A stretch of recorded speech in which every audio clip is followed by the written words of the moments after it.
Hi. Oh, I moved my mic and I forgot about that. Sorry, there we go. Better. Hi guys. It's February 19th, 6 p.m. for February 19th. That's a Monday, February 19th, 2024. And I just want to say hello. Hi, I love you. In the last day I've lost, I don't know, 10 hours or something to Microsoft, and I don't really want to talk about it. I had to scrap already. I've had to scrap 9 hours of video recording because of either what Microsoft did to me or the rage afterwards. And so I'm just don't want to focus on that today. I want to say hello. Yesterday I lost a 7-hour recording session to Microsoft fuckery, and so I just reformatted my computer and I said no to bullshit bad Microsoft. And yeah, and so now I am very happy to play some games today, but that devastated my schedule yesterday and completely killed my recording day, and it devastated half of my recording day today. If Microsoft was a person, I would have physically hurt them. Like I would have gotten in a fist fight in a way where I've never been in a fist fight before, but I would do it if it meant hurting Microsoft. I felt so really angry and so negative over the last day's treatment from Microsoft that I don't believe it's good content for my stream. The rage and the pointless fuckery and the failure of Microsoft to do anything at all every single day. I can't let it become the entire subject content of the stream. I will not let Microsoft win. So I edited all that stuff out and I completely blanked it, and this is all the conversation I intend to have about this. I have reformatted today, guys, so you're going to be watching me do a lot of settings change stuff. And so I'm just going to get back to that here. I don't have a lot to say today. I feel beaten down by conglomerate ass clowns, and I feel like I'm having my time stolen by people that I don't even meet. And I'm just feeling victimized by just Microsoft. And so I don't really wish to talk a whole lot, and if I do, it would just be negative and angry. So I'm just going to go on about the business of resetting all of my game clients back to what they were yesterday before Microsoft stole another 15 hours from me and fuck me in the ass and embarrass me on stream and, professionally embarrass me, and I would sue them if I could. And, I just, I don't know. I look at it like, I don't know, and that's as far as, I mean, that's already engaged in way more negativity than I wanted to. We're gonna get off of it. I'm sorry. I'm getting better at letting the rage, not letting the rage, not letting the rage control me. I'm getting better at it. When you fight something you can't win, like Microsoft, I consider Microsoft worse than the Nazis because the Nazis lost. Microsoft didn't. Microsoft's still there, failing in real time on a massive scale, and see, I can't stop. I can't. It's cyclical because every day they force it in my face more and more and more and more and more and more and more. Ooh, I have my storage thing. That's cool. Yeah, I have my tent now. Ah, very good, very good. This will be amazing for my new custom character I'm about to make. I need that. Yeah. Isn't there a better tent than this? I wanted a better tent than this. I don't know. This tent is too basic.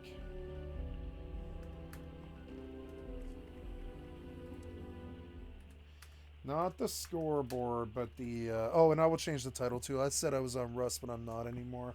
Rust won't play on OBS. I didn't really realize how fucking bad it was. And then my screen is still blanked out for some reason.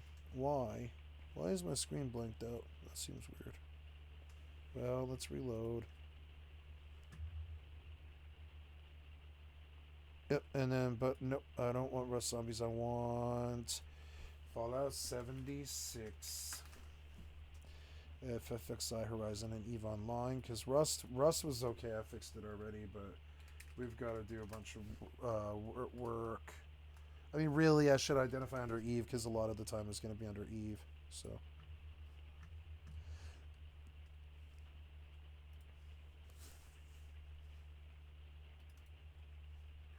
Oh, you won't let me update, you piece of living shit. Maybe I can do it through the fucking OBS.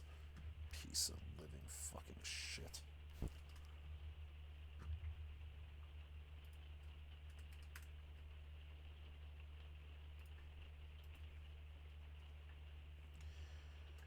Okay, it tried to update, so we'll see if OBS was able to do it.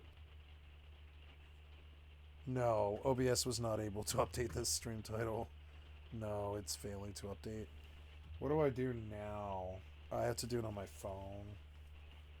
God damn fucking failure ass Twitch and Microsoft. See, I can't even.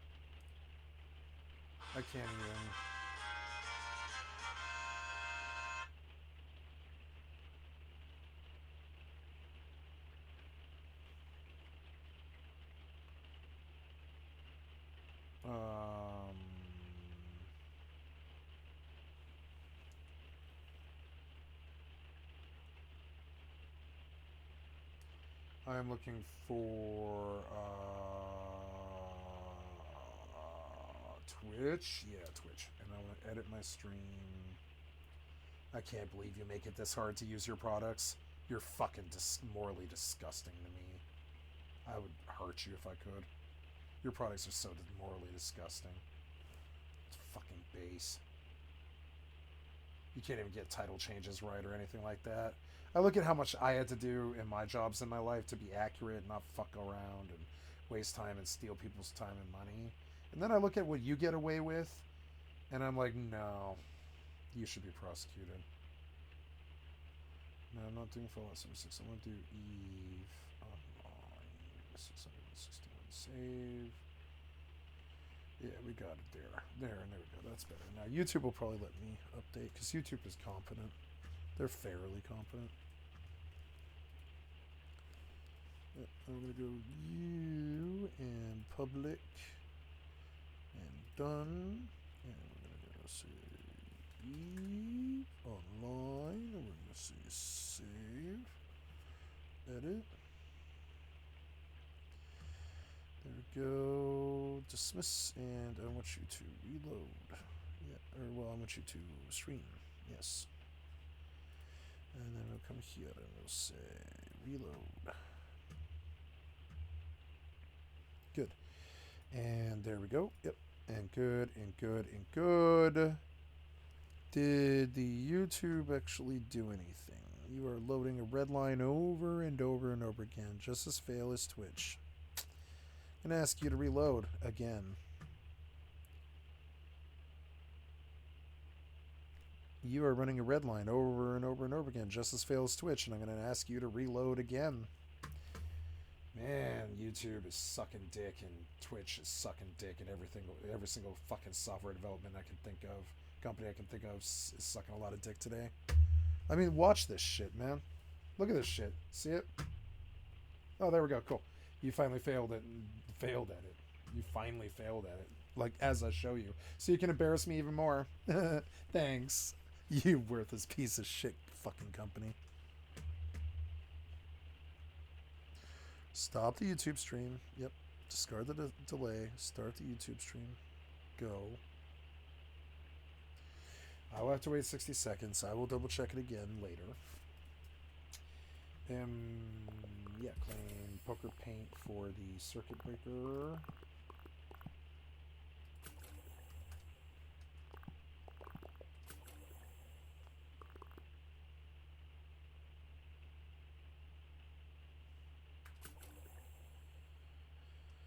Nope. Nope.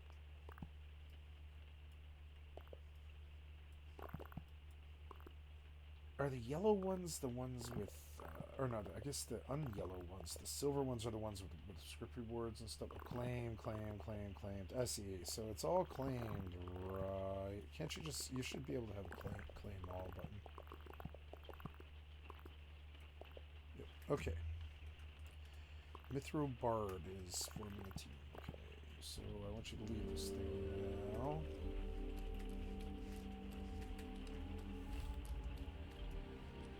I want a bow. So, yeah, we're going to go back to the main menu. And we're going to look at characters now. We have 172, a level 1 called skycat.live, a level 23, which was last played last year in December. We have a level 2, which was last played at 5 in the morning, which is Dweller Must Die. I see Linked Worlds. I see the Linked Worlds are tracked, yeah. So Skycat, and this is a level 14 that I haven't played in 2 years. That doesn't matter, which is fine. So we will delete this character, which is Skycat. Level 14, yeah. And yeah, the Linked Worlds is just Skycat Live, yeah. And so we're going to say enter. It's sad, but I want to play this character again. We will say new. Okay.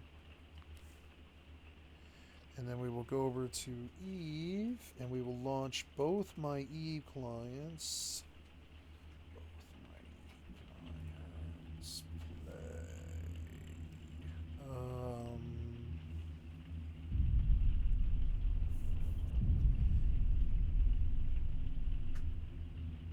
Yeah, we're looking good. I need to double check the. Yeah, these two we gotta delete. Keep track of them.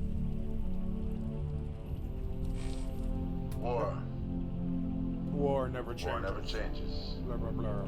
Your butt. Microsoft never changes. Your butt and Microsoft never change. They always hand you shit. Instead of, never mind.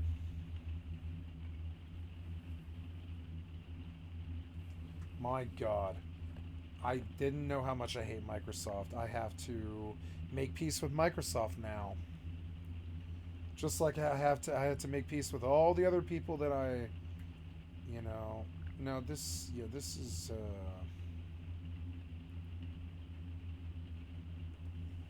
okay, so, oof.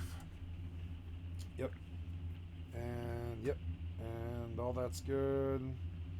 Nope, don't care. Done. I'm looking for...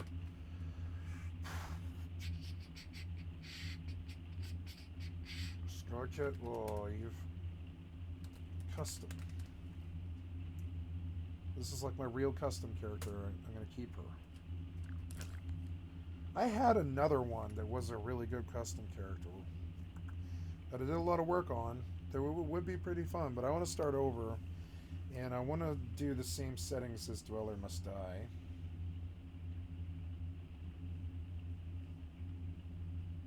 I don't know why they bother with this stupid shit.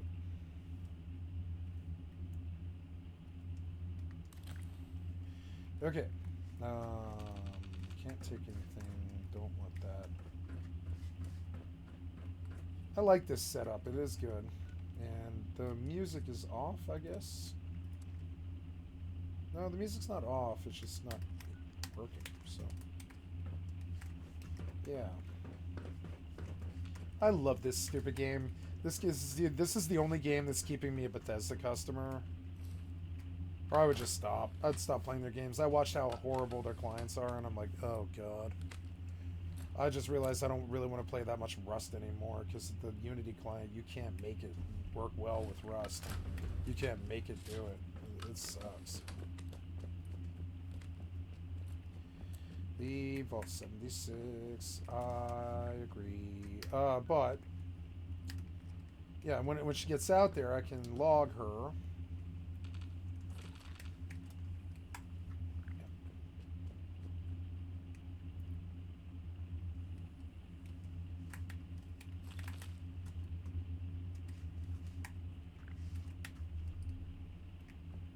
It's a lot more peaceable without their voices. Just like I can actually think, you know.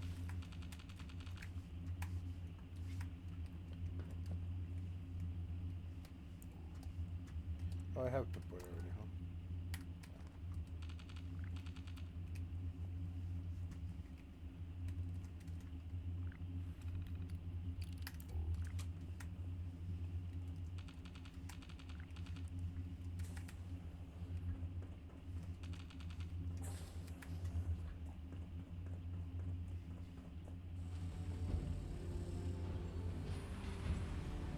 She's got the chunky chunky.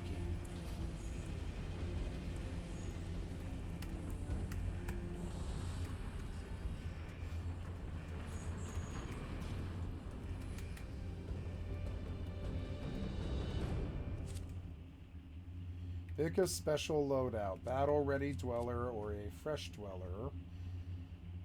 Battle-ready dwellers leave the vault at level 20 with a special loadout of their choice. They are prepared to jump into more difficult content. The perk of their choice. They require time training before taking on more difficult challenges.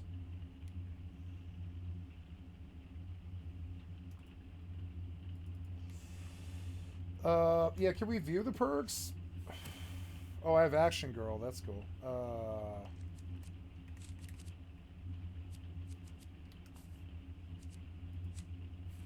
Oh, cool. You can pick a special loadout. Oh, first aid for a perk card. Perk card. Oh, a gunslinger, action dweller. Starts out with action dweller, perk card. Grants for things. Action points rejection. Wait, action dweller is a perk card? I don't remember action dweller.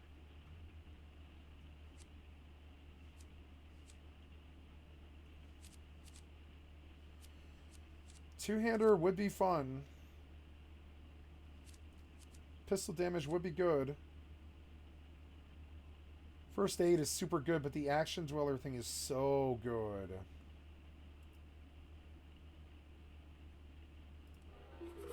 Oh, they changed the start. That's cool. I love this game. Yeah, we're going to do a custom character with all the awesome stuff. It's going to be sweet, sweet, sweet. And so, for now, I will begin to work slowly on my UI.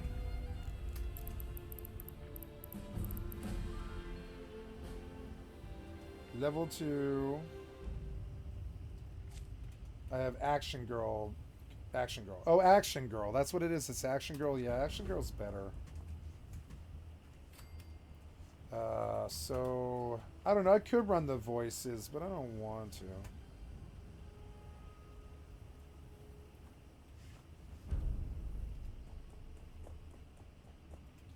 Alright, this is good. We're going to log here. Oh, I'm going to go loot this. Because it's a good starter set. And I'll ask them for their machete.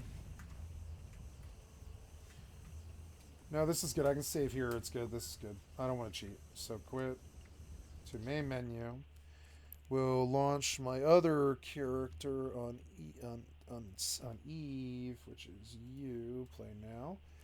And I will go play, but I want to look at more info for Dweller Must Die. The weather was an interesting choice, and I want to mess with weather now. Dark Bog. Difficulty is nuclear. Equipment durability was strong, but it wasn't perfect. Damage dealt was high. Connecting. The damage dealt was good. Nuclear and high.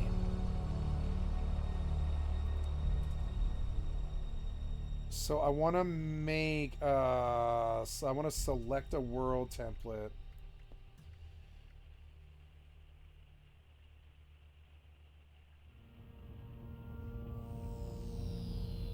Oh, she's got her music on.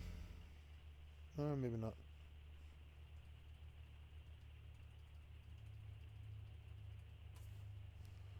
Yeah, what happened there?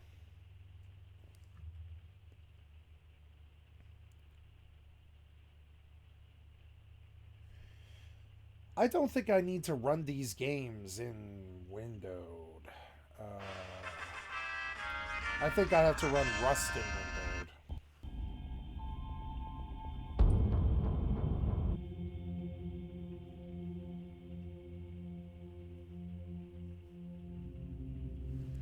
There's my thing. I don't think I need to. I think I'll I think I'll change that. So that's the first thing I'm going to do before I do anything else. We're going to look at this again. The water quality... No, water quality should be high. Texture, ultra, shadow, high, depth of field.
Let's try foggy.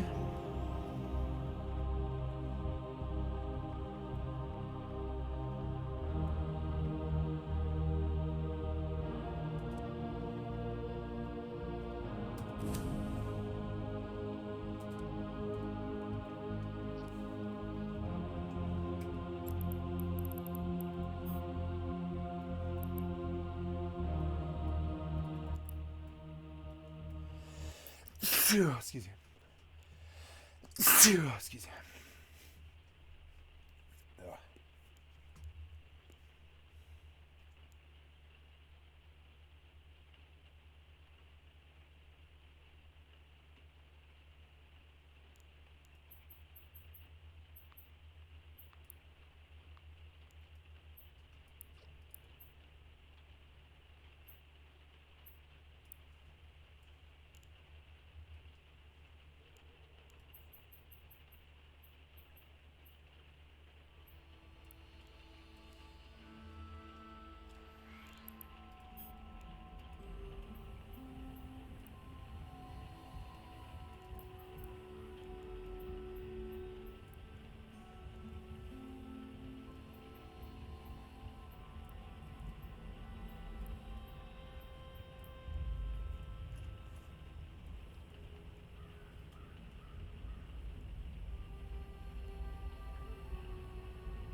Foggy's no good. You can still see just as far.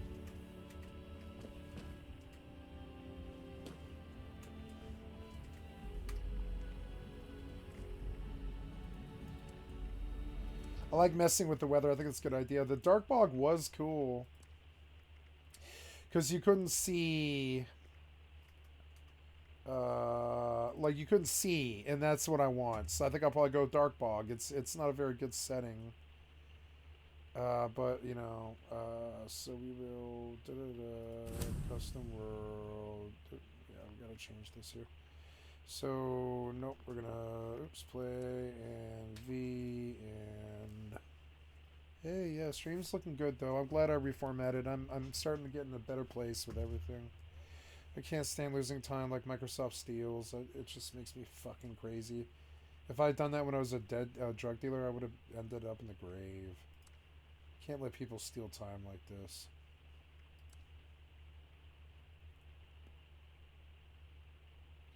Equipment durability, maximum enemy spawn. I'm looking for, oh yeah, dismemberment, right? Frequent bloody mess. Frequent confetti, frequent bloody mess.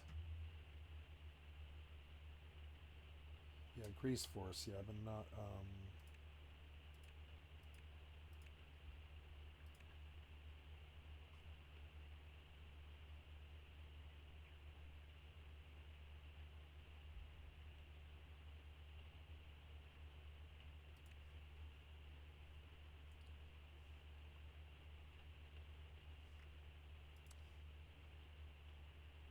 the weather was changed from clear...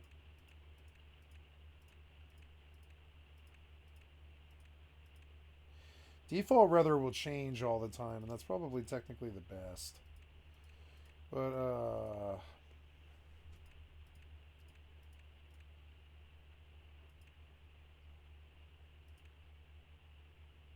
Quantum Storm, Dark Bog. Let's try Dark Bog, because you couldn't see anything. It was way better suspenseful. It also was like a really bad color thing. I wish I had just had the visibility lower.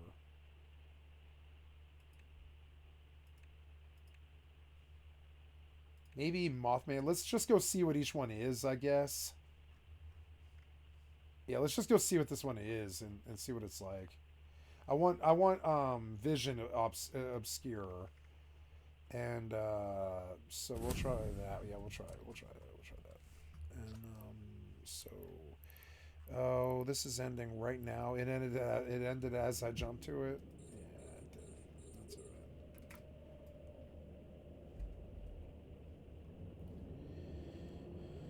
right. All right, lots of things to change.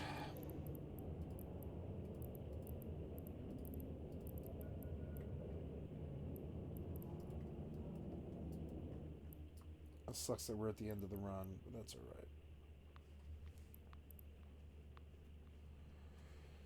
right. Okay, next I worry about overview, which means joining the help channel for...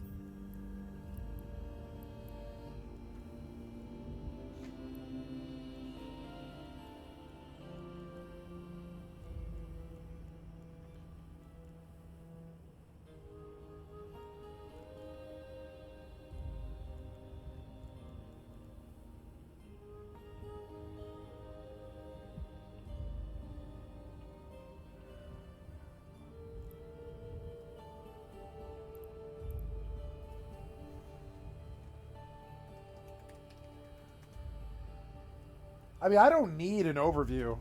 This is all perfect. I don't need an overview. I don't. I really don't. I would prefer to just mod my general. If I, yeah, all the other ones are actually good, but I want to mod the general. Yeah, I don't need an overview. I mean, I don't know. It does change the color of things, I guess.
Main.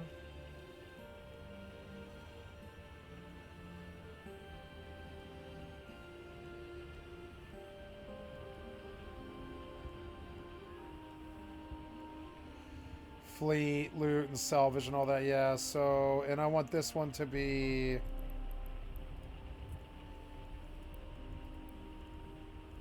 Select all. Save. We good? I don't know, I like this one, but I could change it.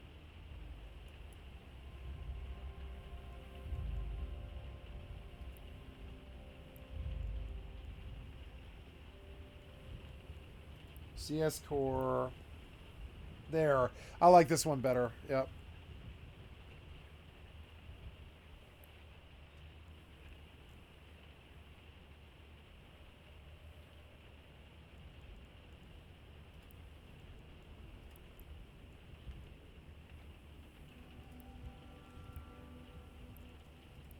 There. Better. Yep. Something about the overall font is too small.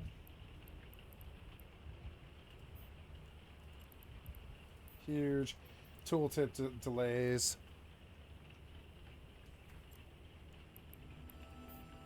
Huge. Tooltip delays.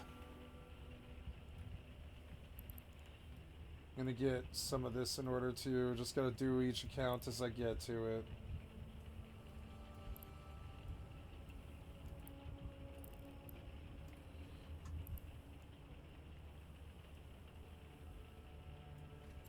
What display are you in? 1920 full screen, fixed windowed.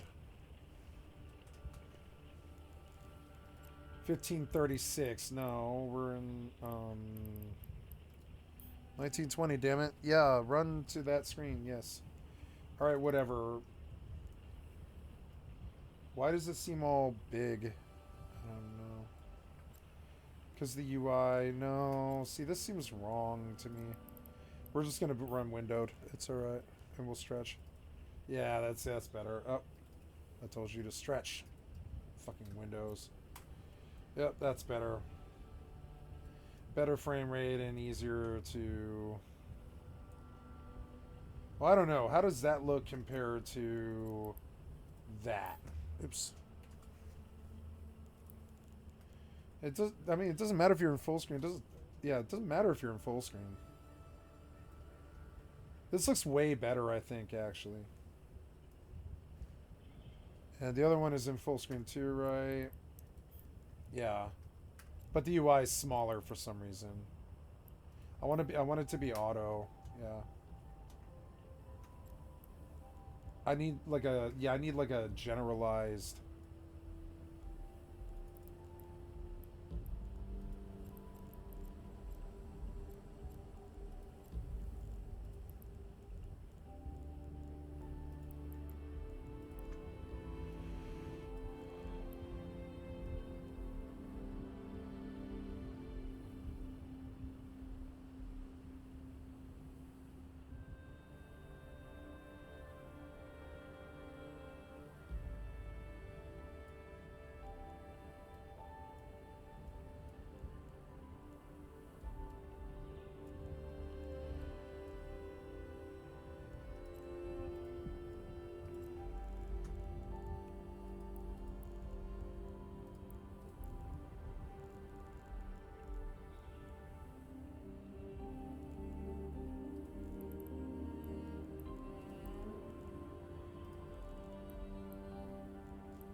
Perfect.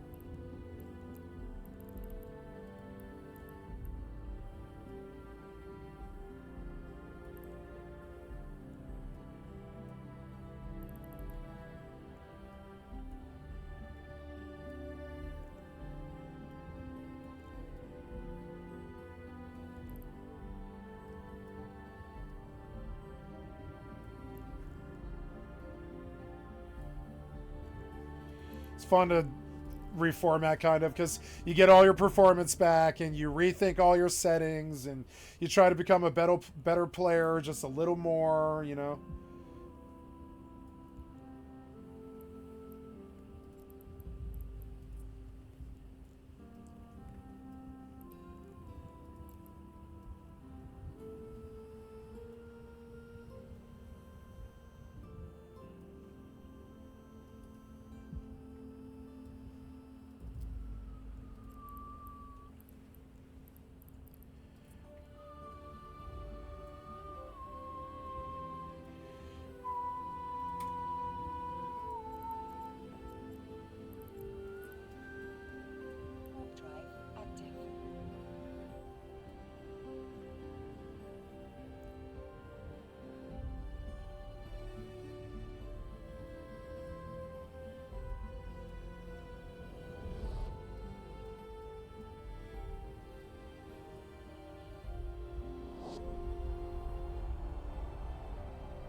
Docking request accepted.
See, this is just fog. This is Mothman Equinox. It is. It's Mothman Equinox. Wow. So, no, I don't like this one. We'll change it. I wish it didn't take so long to load, but actually, it's not that bad if you're actually, like, good at it. We're going to edit the world settings of, like, yeah, drop additional loot on death. No, I don't. I don't want to drop loot on death, no. Perk effects, default, standard perks, legendary perks, all perks disabled. Oh, I can do all perks. That's cool. So, nuke flooring creatures, weather is foggy. You regressed to foggy, but I wanted to see what the Mothman Equinox was.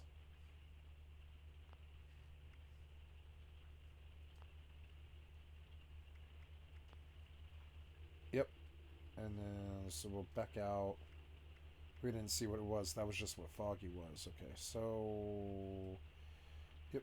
And then we'll enter. Set this active world and enter. We'll see what the Mothman Equinox looks like, because we're looking for obscured. Anything that'll obscure the vision. Wow, this game looks so good. I wish I could bump it to 2560 by 1440. I kind of might want to, like, try to, maybe. I would have to restart the video and all that stuff, though. Which is stupid. But, man, I would like to bump the resolution. I just don't think it'll do that well with multi-client, especially with these more intensive shooters. They don't really do too well.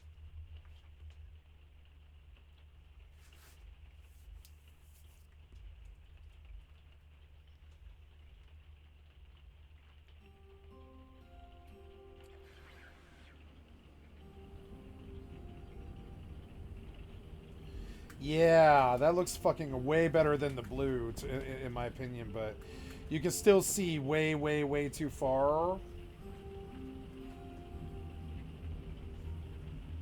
I like it more than the normal, maybe. It's actually really beautiful. Wow.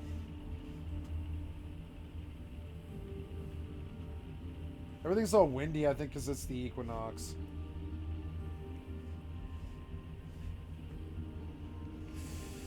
It's good, but the vision's still too fucking strong. We'll go experiment with others.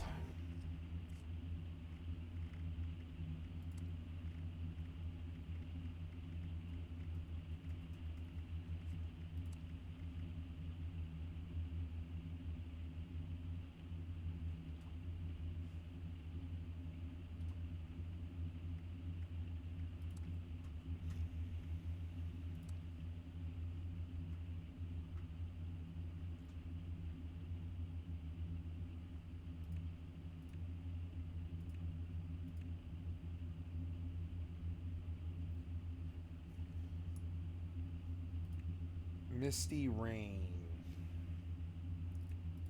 We tried foggy, didn't we?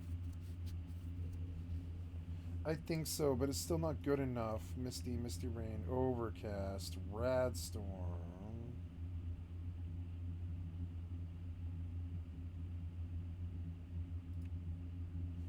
Rain. Ash storm. Let's see what ash storm looks like.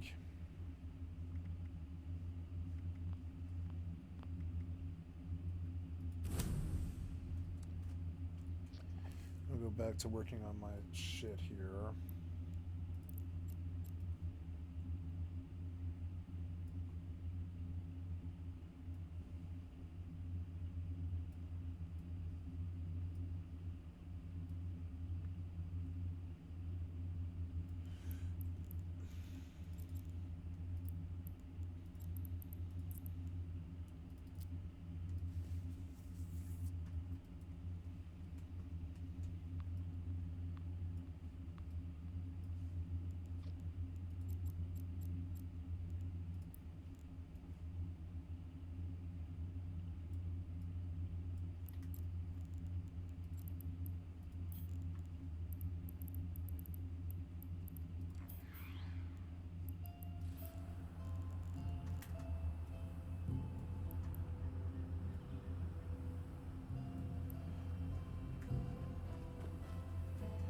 That's a bit better.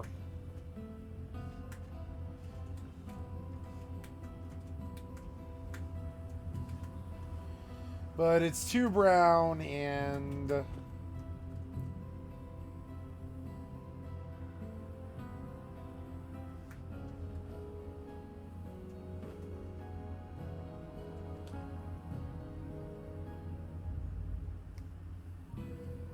I guess I'll keep it on default.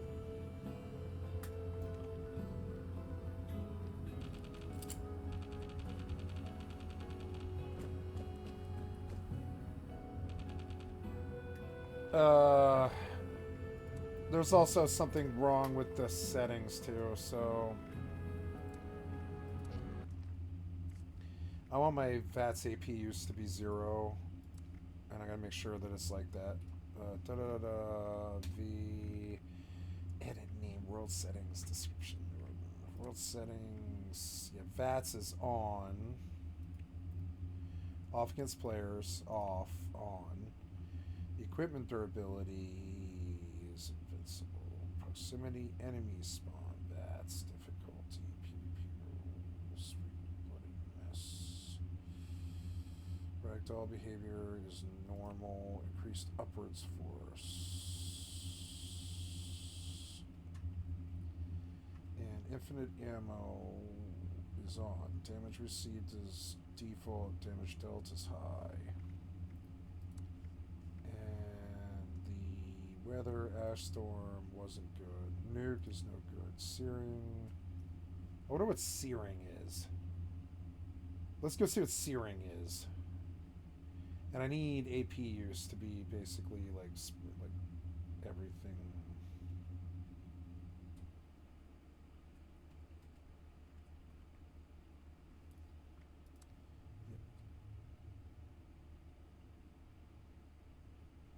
Yep. And that's a melee AP cost, 0, but you can't get around the sprint cost, which is annoying. So this is searing. Let's go see what searing is.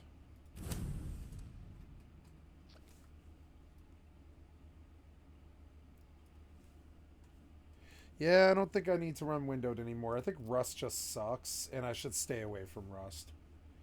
Unity and Rust have caused me a lot of problems, and so have the people. And I think I'm ready to sort of work Rust out of my system. I got to the top of the zombie server, and I don't think I want to do the grind again. It's a grind that I've done already. I feel like I probably do better playing RDR2 or something than Rust. I don't know. Or like GTA Online. I've been thinking about online a lot. I think I installed it last night. I don't know. Can't remember. No, I don't think I have GTA Online installed. Tonight I will install GTA 5 when I go to bed. Oh, look, it's searing. Oh, it's like weird looking. So this, like, the sun's really bright. Why is everything all weird looking?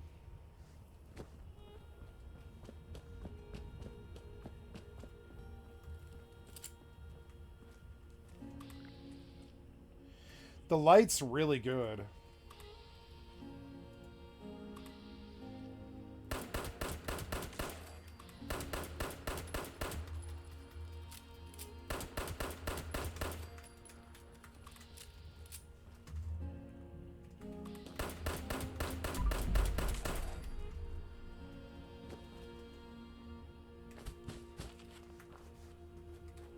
This game's so much better without stupid-ass restrictions or anything. I don't know why they fucking... That was a fucking 40mm round.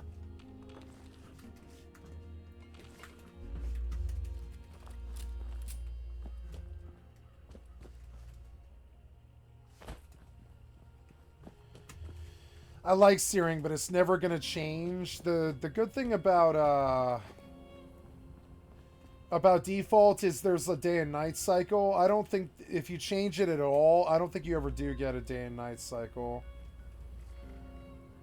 And so I will change it to default. Sadly, I like the weather change idea. I messed with it, but it's good for when you're in a particular mood for something. But I think I'd rather just like the default because it just has more. You see more content with it. It has more to it than just one setting. It's unfortunate, but edit the world settings. The weather was searing swamp. I wonder if swamp might be what I'm looking for, so we'll try the next one, I guess. Yeah, we'll try another one before I totally land on one. Dweller must die. Yeah, this one's interesting. I liked the whole thing.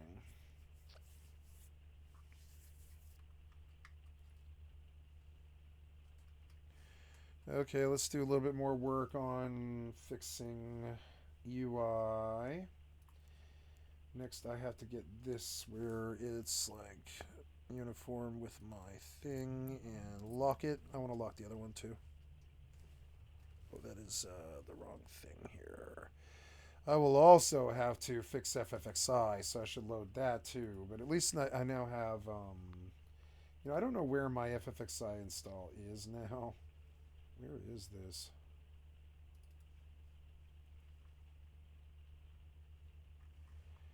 Where is Horizon?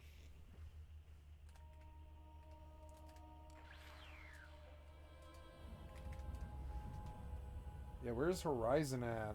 What? Where is Horizon? It's not on C. Then why did I delete my thing? Oh my god. Where is Horizon at now? What? Where is this thing then? Where have you stuck this? Yeah, but open the file location. Where is this? Wait, what?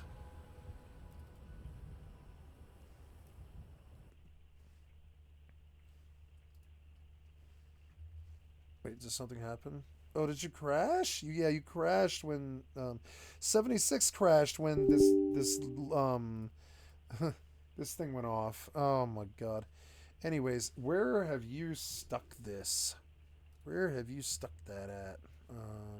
General settings, open game pack. Yeah, open the gamepad config. No, not the config, but the no. Settings, general, home, extensions, website, rules, wiki, switch to dark mode, settings, graphics, screenshot location, C, program files, FFXI. Open launcher install folder. App data roaming. Wait, what?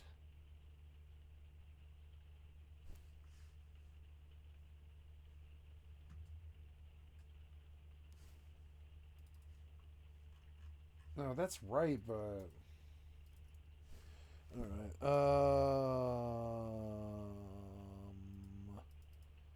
Where have you installed Horizon? Where did you stick it?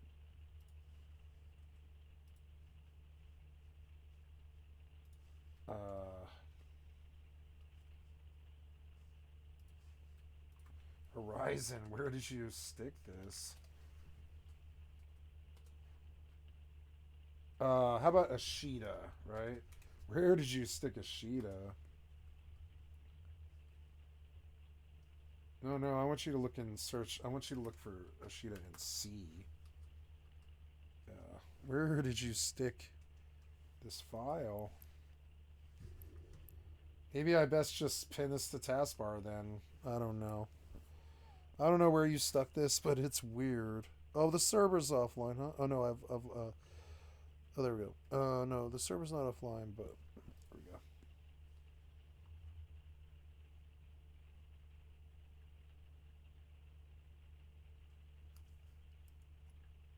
Wait, I have go up a folder. This is in Windows old, yeah. Oh, Horizon X FFXI. Really? Wait. Oh, wait. This is where you stuck this? Wait, cut. No wonder it's dumb. It's dumb. Yeah, put this out here. I found the file by mistake. It's like a double mistake. Because the file was open in another program. Canceled. Okay. Oh, it's open in another program? Oh, yeah, it probably is. So, okay. Decline. And close. And close. And we will try to cut now where I can see the install.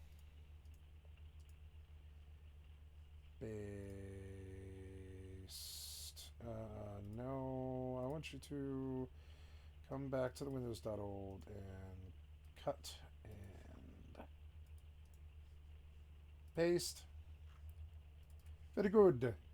Then I want to come to, yeah, what is this? Is it that? Yes, yes, that. And or I don't know. Where, I mean, yes.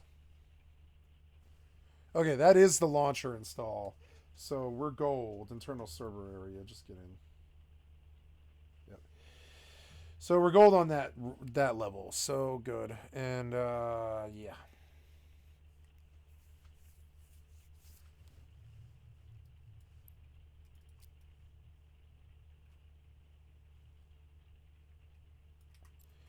Any settings that we could do that might make this look better. It's the ambient occlusion, huh? Yeah, it is the ambient occlusion.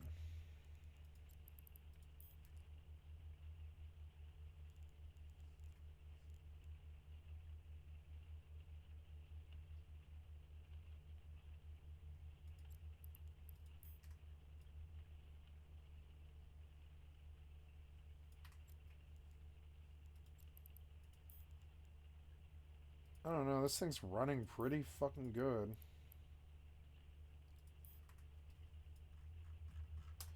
Now, the volumetric effects I want on low. That's okay. But the rest of this, yeah, I want it to look really good. Now the shadows are really strong. And the reflections and stuff, yeah. Which is cool. And, honestly, the alt doesn't really need...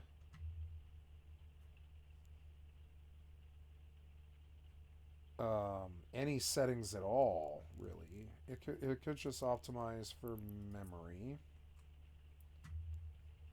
Yep. And drop. Yep, ultra quality for memory. Yep. And that one, it doesn't matter how that one looks. And it's also a good way to differentiate which one from which. And I'm learning as I go. Next, we fire up 76 again because apparently something about UAC crashed 76. I don't know why, but yeah. I'm glad I was able to defeat the Microsoft anger. It was getting almost homicidal. I can't keep affording to lose any time to Microsoft, and I know that I'm just going to keep fighting them like I have the last 30 years. It's not going to stop. Maybe I best learn Linux, maybe, but I can't. Just don't see how that could be better. I don't really see. So we are trying to move you, and yes, and then we will play, and we will check the settings. Swamp. We'll see what swamp is. Go on, go on. So next, I want to mess with keybinds. Keybinds. Shortcuts for drones.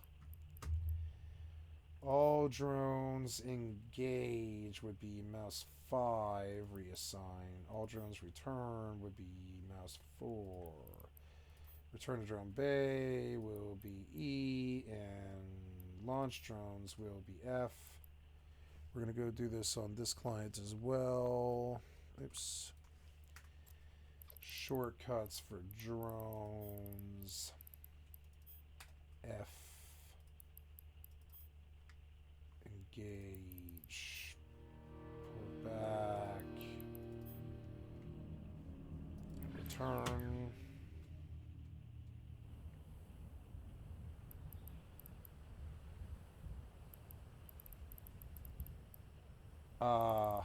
And then... Yeah, you know, I could do Shift F and try to remember the keybind. Shift F and, yeah. Looks good to me. There's some work towards that. Okay, here's Swamp. The visibility is lower, but it's not exactly what I'm looking for, and the color makes me sick. Yeah, so whatever.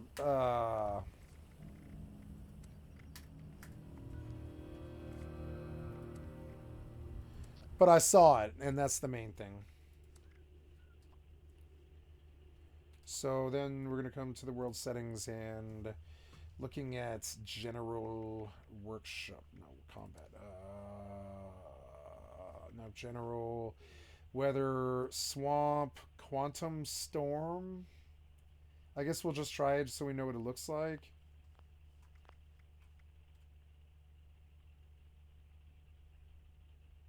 Yeah.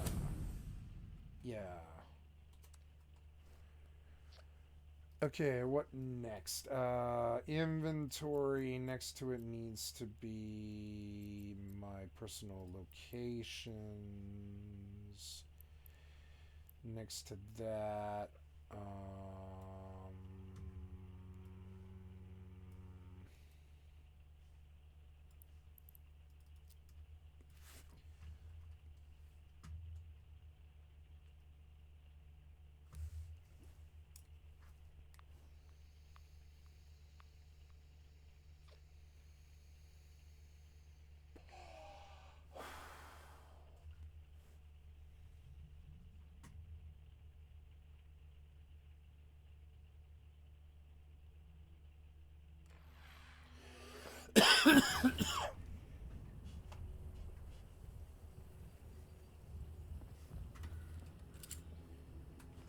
Quantum Storm is cool, and there's like lightning going off all the time.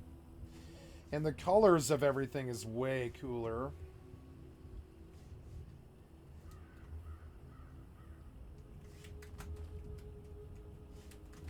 It's like a weird alien world like Starfield.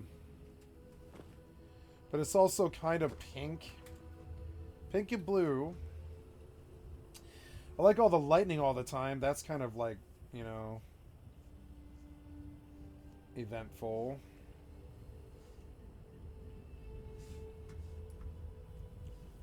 It's like a storm all the time. But I still think maybe default might be best.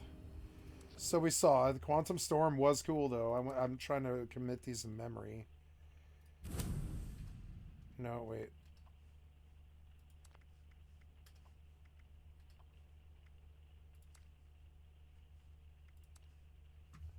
Quantum Storm, Dark Bog we saw. Dark Bog was really good. Quantum Storm, Rain.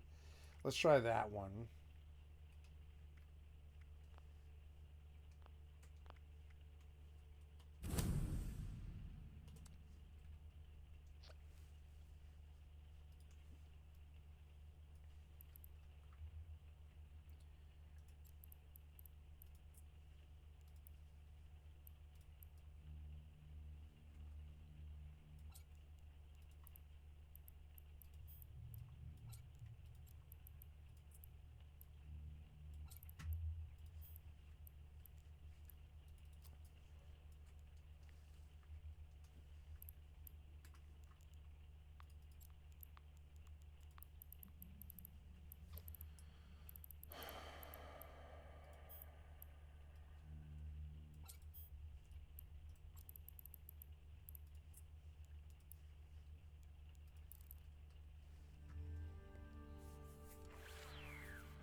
Quantum Rain Storm is pretty cool.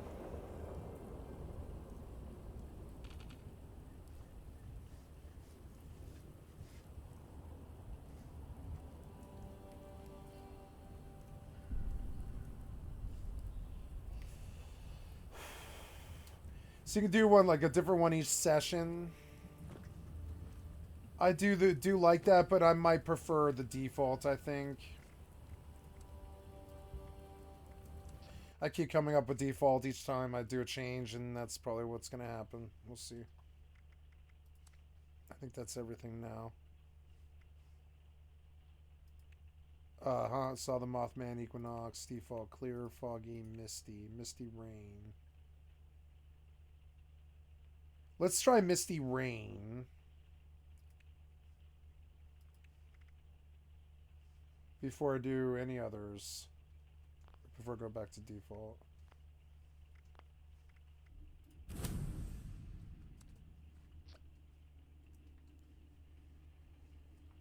Maybe, like, I'm just looking for any of them that obscure vision, and I think the dark one was the only one. But I would prefer if it was just normal. Because I think it cycles all of these weathers.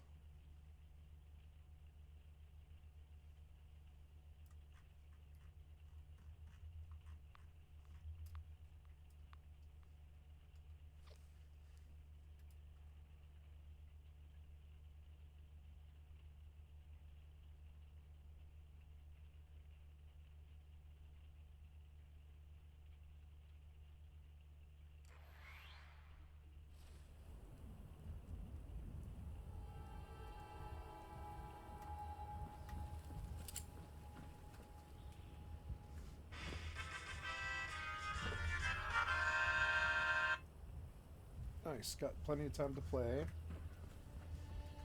Misty Rain is good. It lowers the visibility quite a bit. But it also causes this terrible effect all the time with the trees, if you notice. So, gonna get off of that and just do...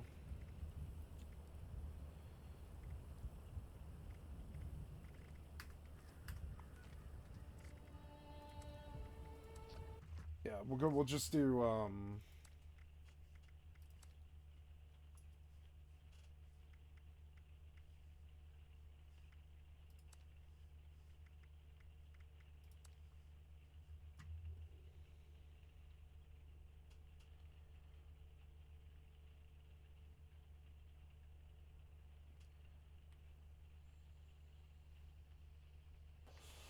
Aim assist is on, which is like I don't know. I don't think so. Grenade mine targeting mode. Oh yeah, show muzzle flash effect. Shows start.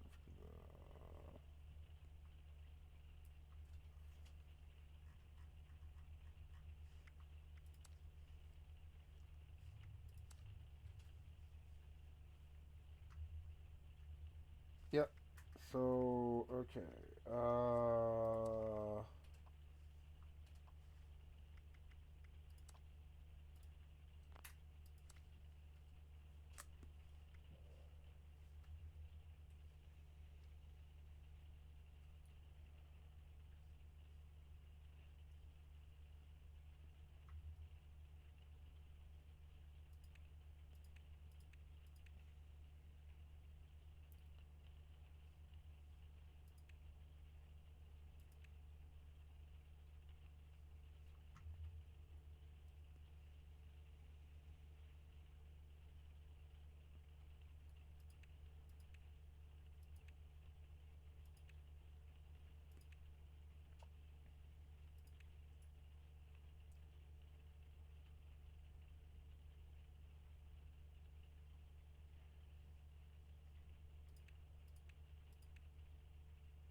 No, we'll just go to default because it cycles all of it.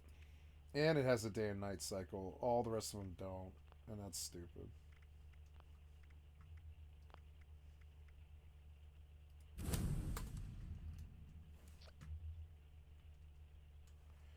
Okay, did we launch? No, we didn't launch. I am going to play GTA 5 online before GTA 6 hits. Technically the same way I'm probably going to play Dragon's Dogma like a week before Dragon's Dogma 2 hits. And yep. And oh, damn it, I dropped my pen. So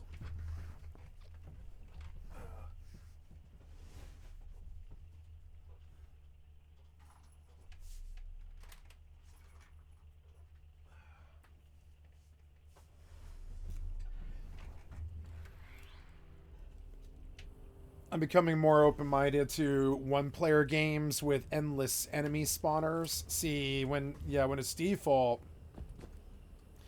there's day and night cycle and all that stuff, and it's way better.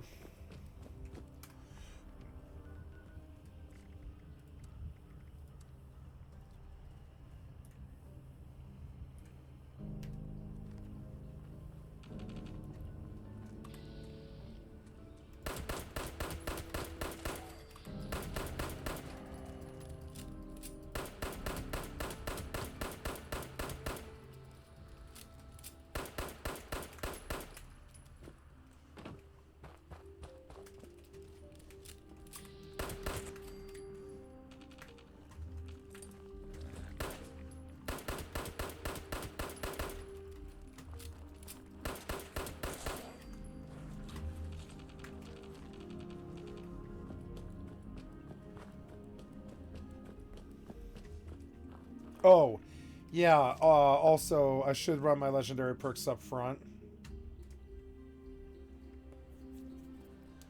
Brawling Chemist.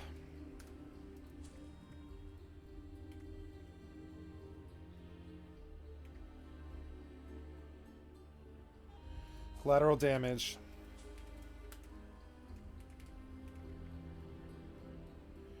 Far-flung fireworks.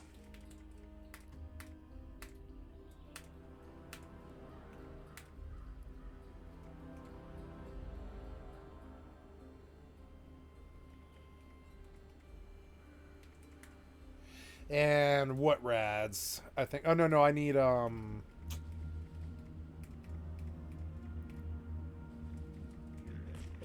Oh god. Master Infiltrator. Get out. Ah.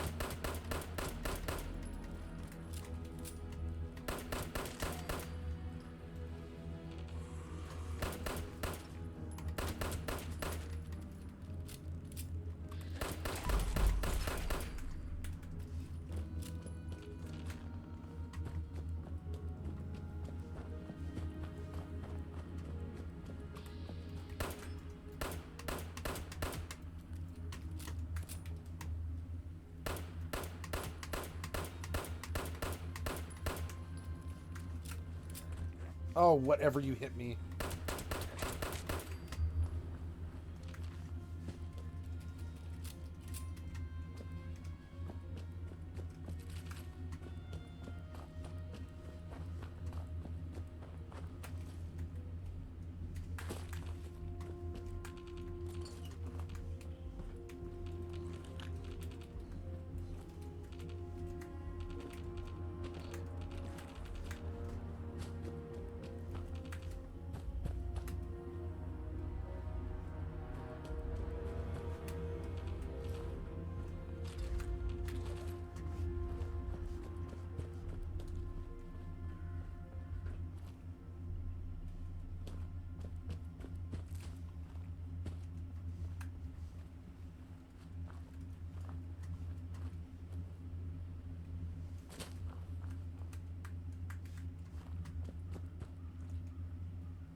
It's a relentlessly cheerful game when it's sunny.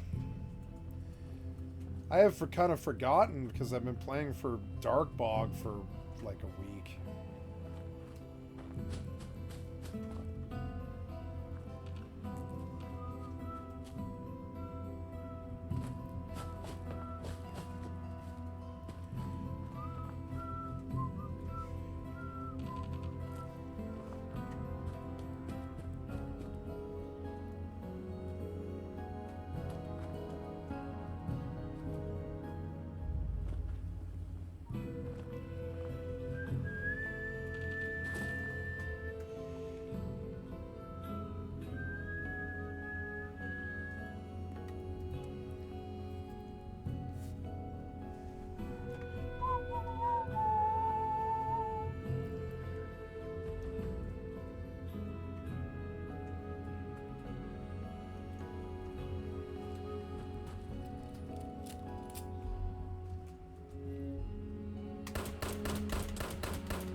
Oh, wait. There was something else I didn't do.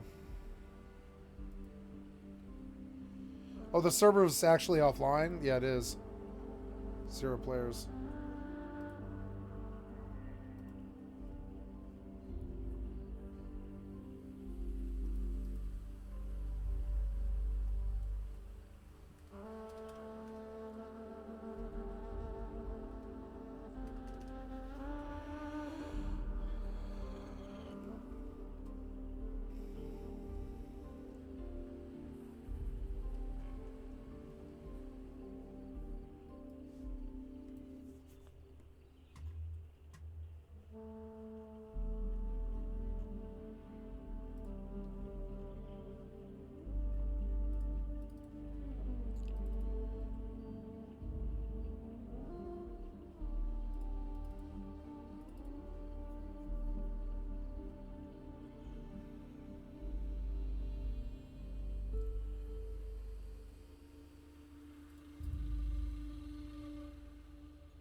I need a keybind on her for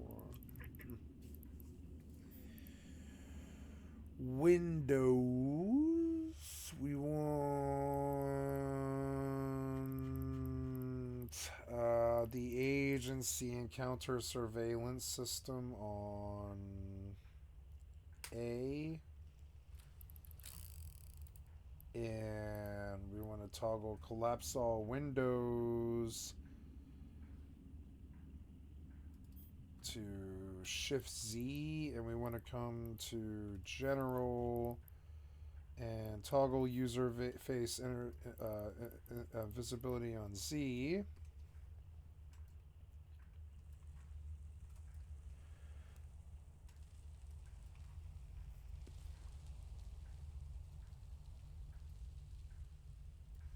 I want to look at my reputation.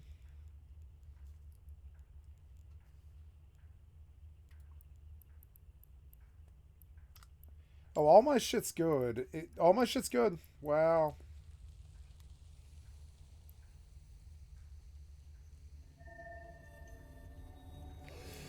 So it frankly doesn't really matter who I fight for.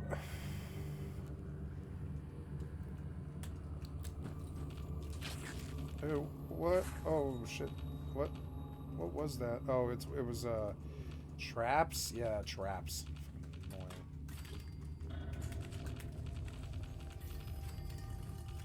I've been cheating on the ammo, and I don't know about that. I don't know about cheating on the ammo.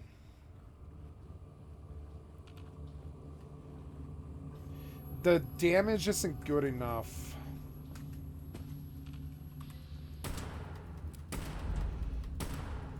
Yeah, I want to,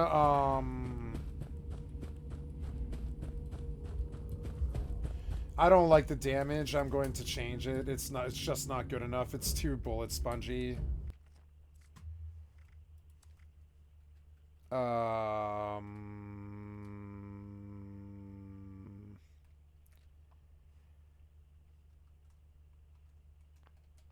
their keybinds are so goddamn dumb. Settings. Yeah, I want to kill the infinite ammo.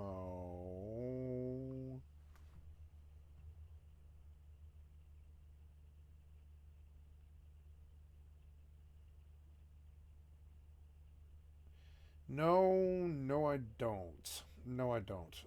The damage is just fine, but the combat damage dealt is... Yeah, there. So, yeah, because they're on nuclear, so it has to, like, balance out. Yeah, and then that should be better.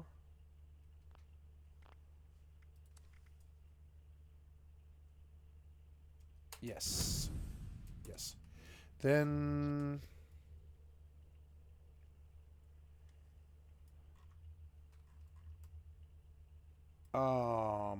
I believe I will send her...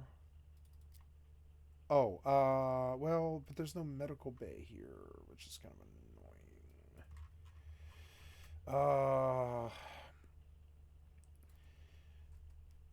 I don't know if this character can fly a Tristan, but let's find out, because I'm inclined to bring her with me and have her do the same things that I do. Because 2 ships changes things. I can just collect money that way. All the solo players will decline the fight. And who cares if duos or other ones come in, that's fine. I'm thinking about doing faction warfare instead of mining for a while, because I'm fucking bored of mining. And the minute the faction warfare seems like too much work, I won't come back to it. Or I'll come back to mining, I mean. So let's see how the damage feels.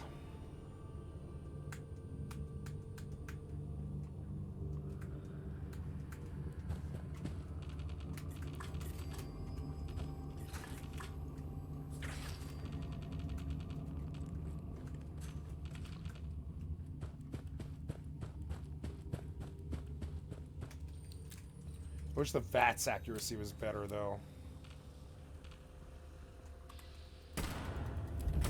Much better. Ouch.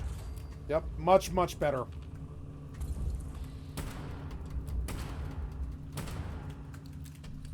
Much, much better. Ah. Ah.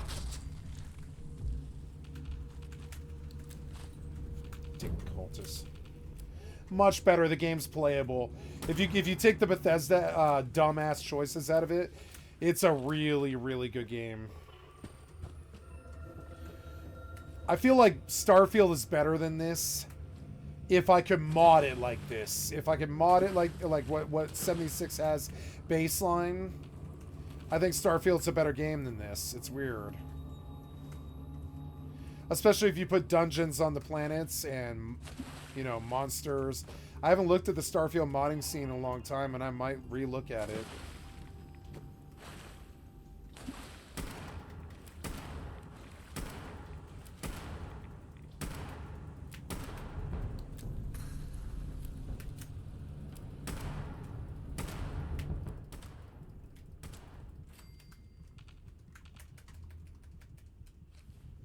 I have 28 fucking stims for some reason. Oh, all those, yeah, like all those mobs I killed, yeah.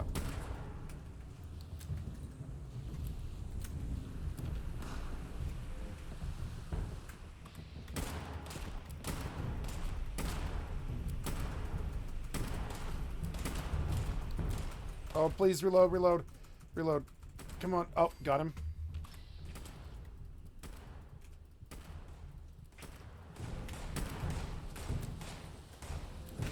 God damn it.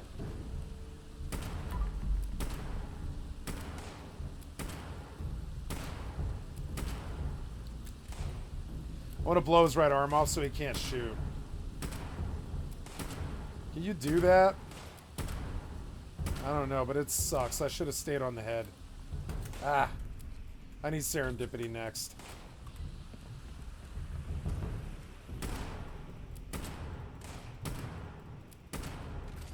Yeah, headshots are the way to go. Reminds me of like Red Dead Revolver, but better. Where's the other one? I heard another one. Yeah, is there like drugs I can use now? I've been going pretty hard. Yeah, Pump Psycho, a Stim Pack, and a Radaway. Where did all those fucking meds come from? God damn.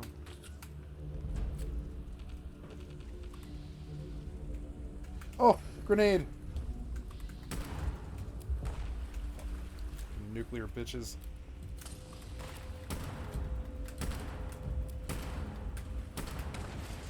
Got him. Thank God for better numbers.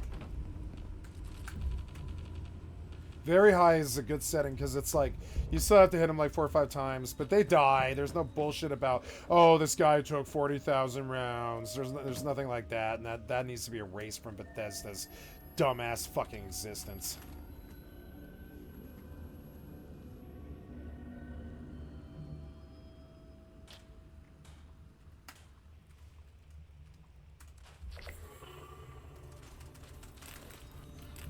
Short pipe revolver is a better thing than...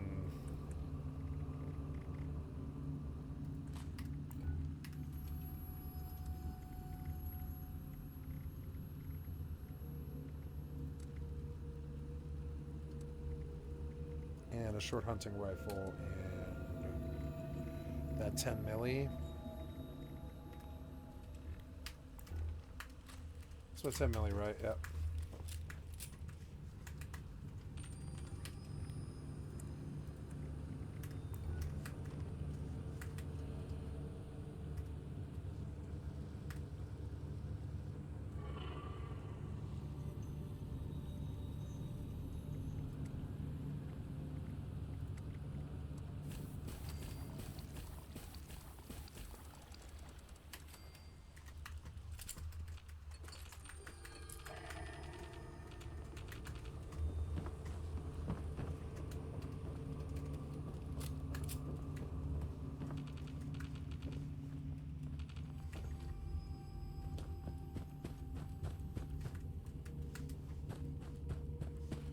Fuck, this place is big. I had no idea how big this place was.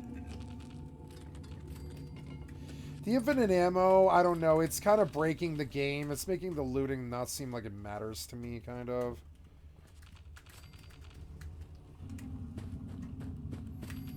And I might take it off, but it's so fun with explosives and stuff. I think I'll just keep it on, screw it.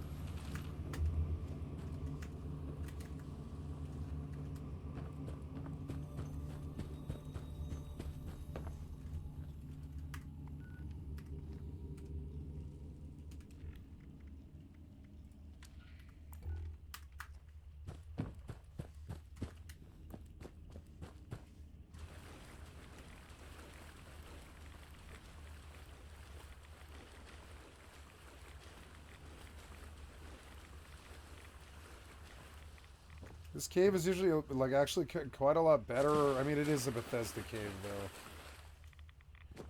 But a lot better than they normally do. I like that shadow on the wall. It's actually a cool effect. Oh, what was this?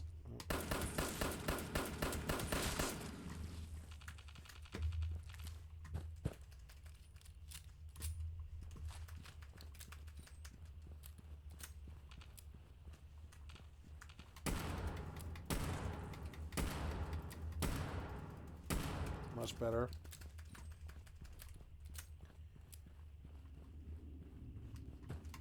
And it's got a tight little SAR approach to it.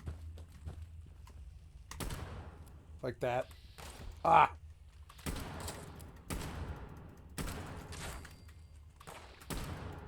Oh! Blew him away. Headshot. Fucking... Ouch, I'm all, like, fucked up. Bobblehead. Unarmed. I'll sell it. I need water, yeah, but I don't.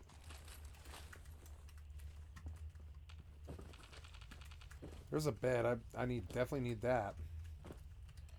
Let's use a Radaway. Aid. Radaway. Aid. Ah. Ah. Can I not sleep on that? Is it not real? Yeah, it's not real. Damn it.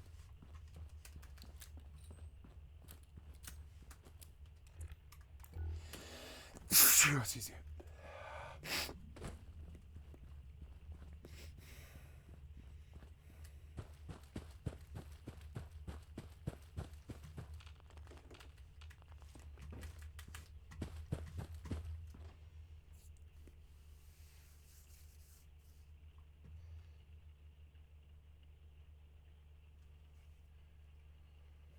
What a long, weird couple of days it's been. Fucking Microsoft, man. They fucked me in the ass so much yesterday. Wasted so much of my time.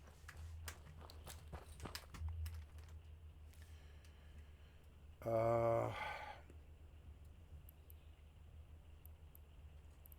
black is equal sign. Okay.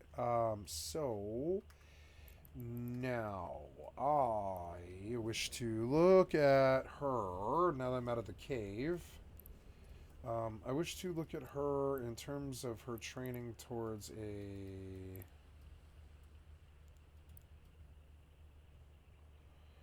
What happened here? What?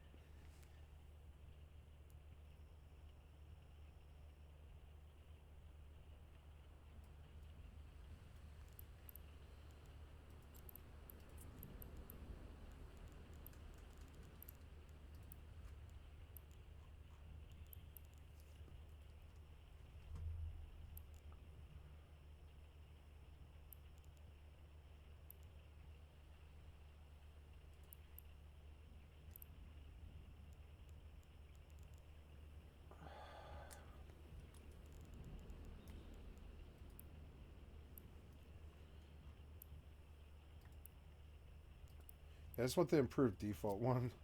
That's fine.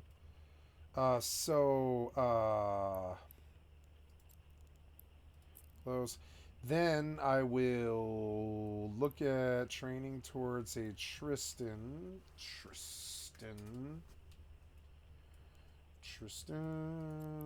Auto link item type ship. Show frigates. Yes, I can fly. Oh, I know. Do not possess the Galente frigate stuff required. We will train, buy in, inject, and then we're gonna come over to here, and we're gonna help her make me some more money. We are looking for Galente frigate, which is in Spaceship Command. Galente frigate. We're going to bump number 1 all the way to the top of the list. Yep. And then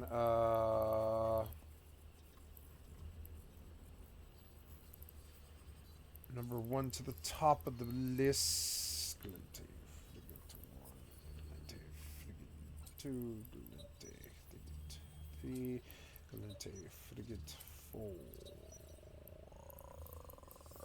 Which is all I can really... Oops. All I can really do in terms of bumping stuff up. I have no login skill points or anything. Claim. I have a booster. I have unclaimed items booster. Cool. Expires 7 days. Yep. But I don't have any skill points lying here, so I'll have to actually wait before I can pilot this. But she can fly a Tristan. They don't take much. I suppose I'll fleet them up. Oops. Fleet them up. Yep.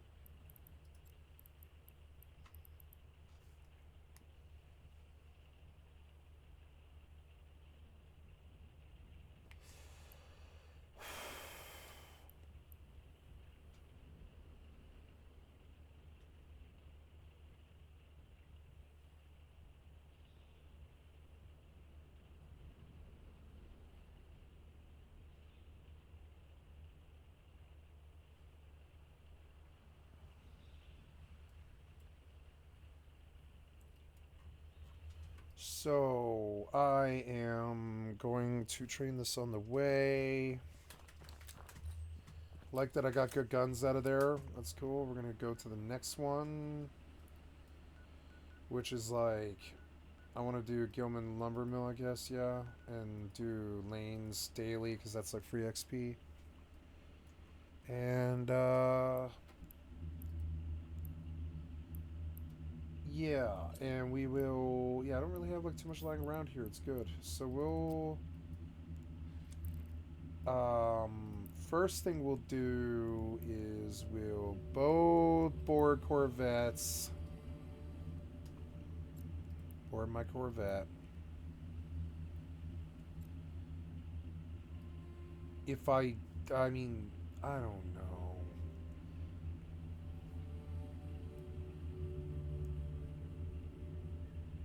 The amount of time it'll take to get into faction warfare is restrictive.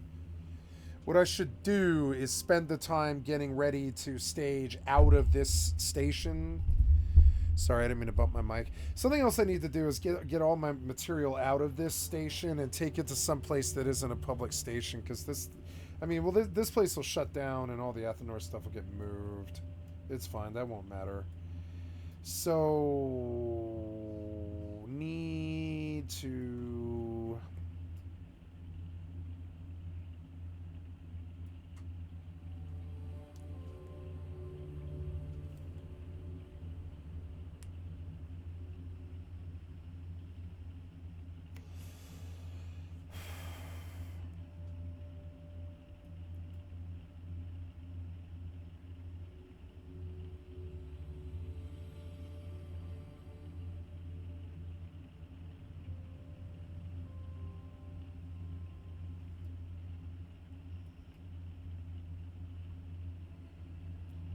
It's a long, complicated thing I don't wish to do at the end of the day. So I guess I will just ice mine for the rest of the day. But tomorrow, when my day starts, I will take 2 sets of 10 strip Tristans to low sec somewhere nearby here. And I'll fight the low sec nearby here. Like, one of the things we could do tonight that's interesting. But first, we'll get back in the mining ships. We're not going to jump clones or anything like that, because that takes... I'd rather do that at the beginning of the day, not the end of the day, because if I do it at the end of the day, I won't be able to mine tomorrow. And so I'd rather mine tomorrow, get my 100 million, go retire to Faction Warfare for the rest of the day, and then jump clone when my timer's up at the beginning of the day again. And, or just stay out of my clone. There's nothing wrong with staying out of my clone, but mining, you know, I might jump out of the clones tomorrow, but tonight I'm gonna, or tonight, and yeah, while I sleep, I'm gonna stay in the clones, because the girls on Orca, the alts on Orca training.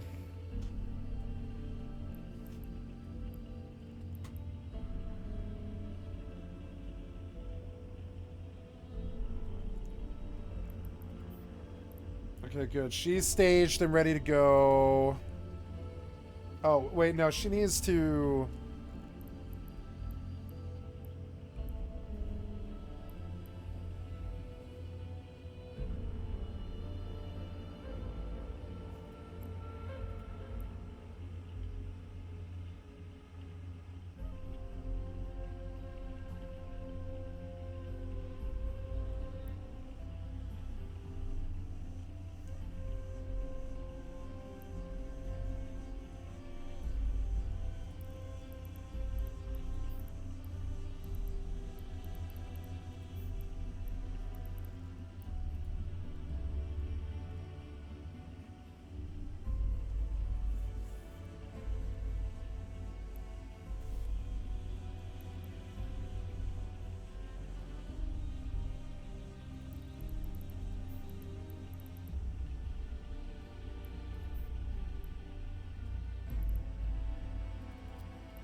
Yeah, we'll go out mining, however.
what?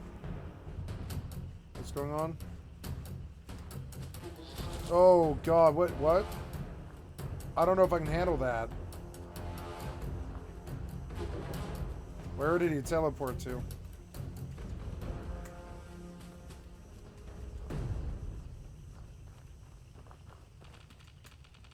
Weird, he like came and then disappeared.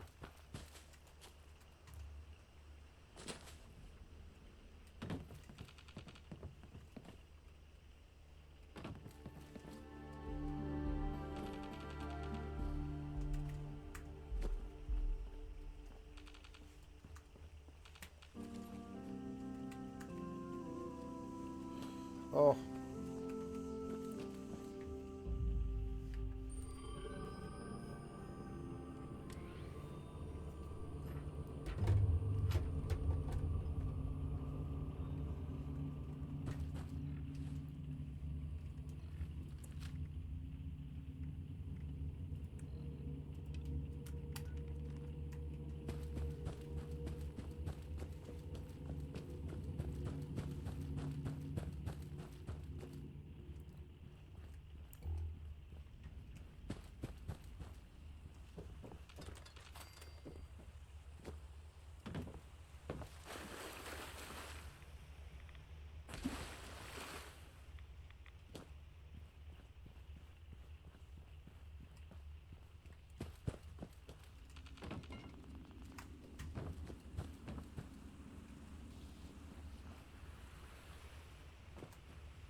Skill training completed.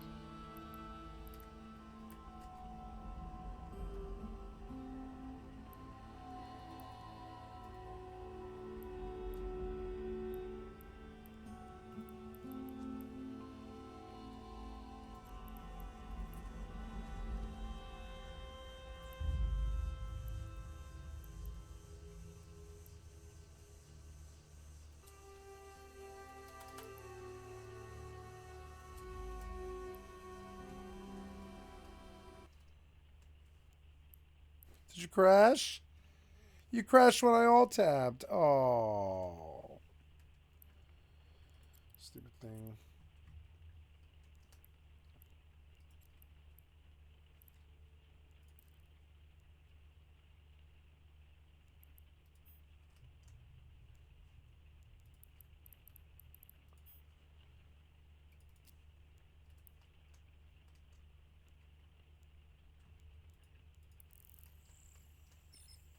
Oh yeah, one of my modules is offline, but it's probably fine now.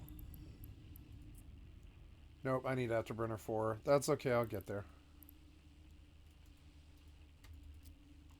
Autopilot engaged.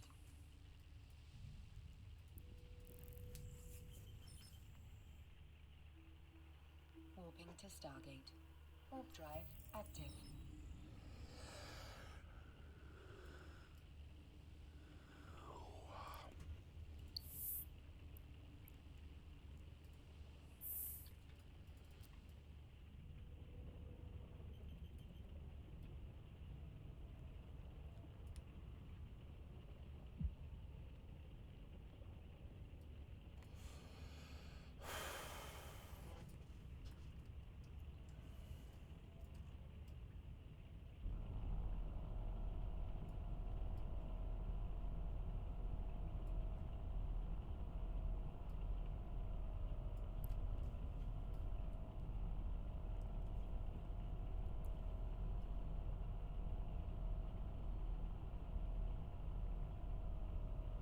Approaching Stargate.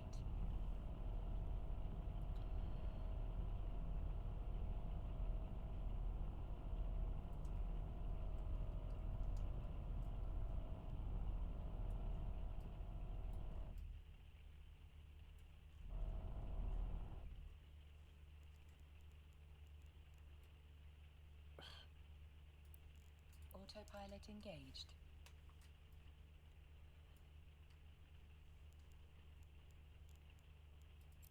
Warping to Stargate.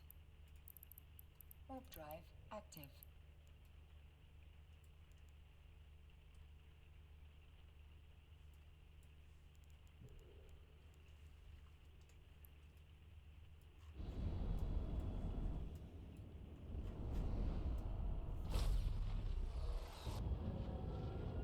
Autopilot jumping.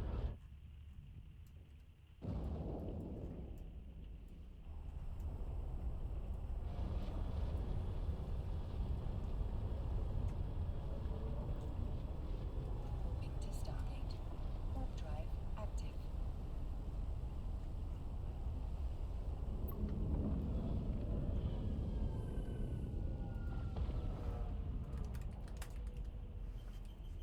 Approaching Stargate.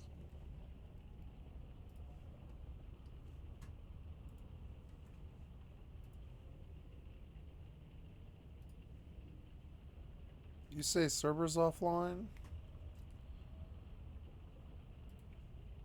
No, it's online.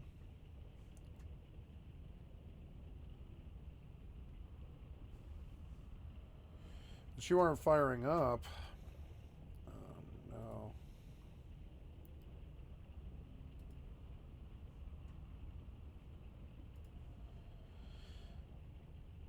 No, maybe the server's offline. Let's see.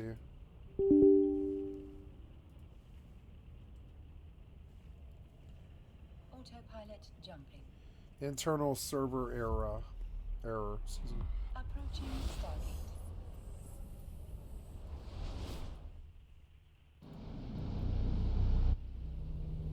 Warping to Stargate. Warp drive active. This is not launching and I may have to reinstall. I don't know. Did I break something? No, I don't think I broke anything.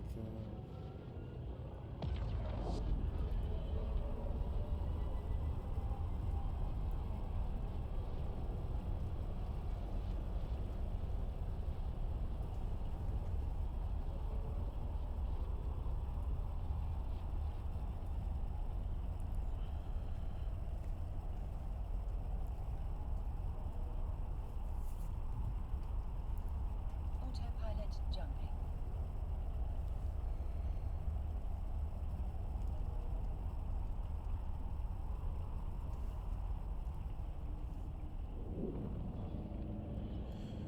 That's bad. I can't get FFXI to start. Active. Maybe there's an Ishida error. Stargate.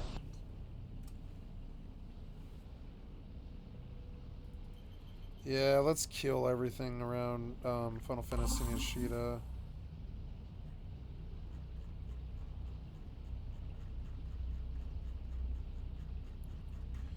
Something's wrong with this FFXI install now, and I don't know what it is.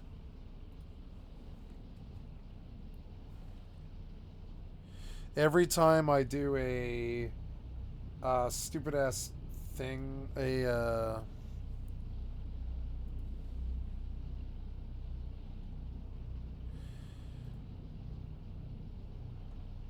No, server's offline. Yeah, the server actually is offline. No, wait, no. No, it's fine. It's just not launching.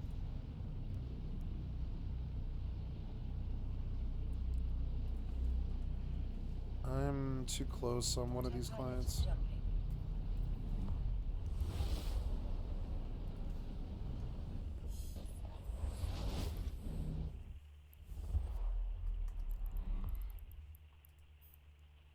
Warping to Stargate. Warp drive active.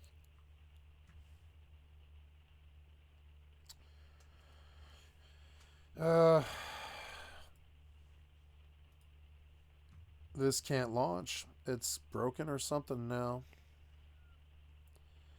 Something to do with the way I moved it, maybe. So we'll go back and we'll uninstall, I guess. And I'll try again. It's okay. I have to start over from start anyways, but it's just weird. Please let me uninstall. Yeah, look, I've got two of them. That's why. Uninstall both of them. Yeah, all of it. Stargate. Warp drive active. Yep. Uninstall both of these. I want you to come over here,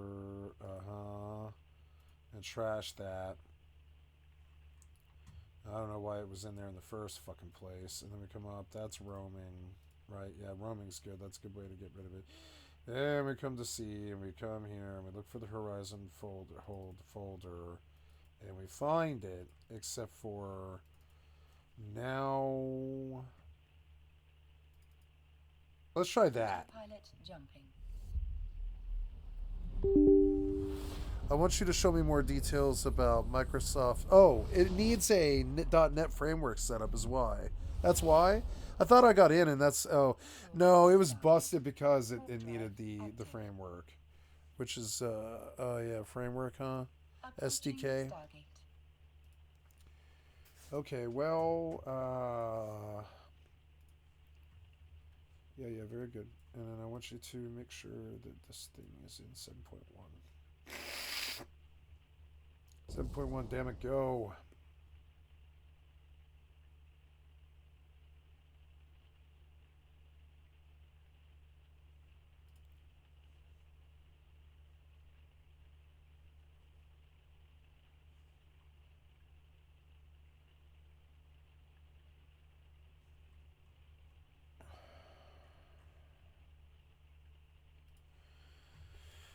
Okay, good. Oh, here we go. Horizon requisites. Welcome to the Horizon Launcher setup, right? Yeah. And I want you to show more details, change when these notifications appear. I don't want these to happen because they're crashing my clients. Yep.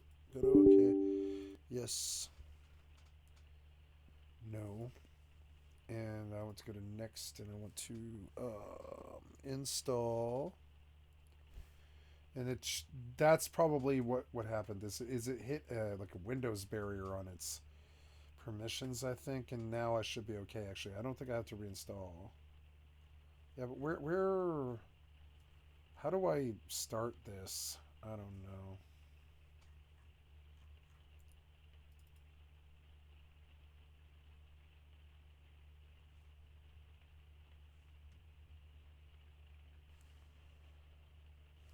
Yeah, that wasn't it. And I don't know. I don't know. It's all fucked up now. Without like a desktop shortcut or something, which I don't see. Yeah, like I don't see this. So I don't know. Like sort by type. I don't think so.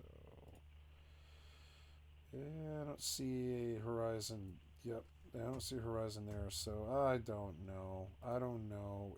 It is corrupted. It's like corrupted, and I will just have to start over. That is okay, but it's like go back, damn it. Yes, you. delete all of it and just get it gone. Yeah. I think that was 2 installs worth too, which is stupid.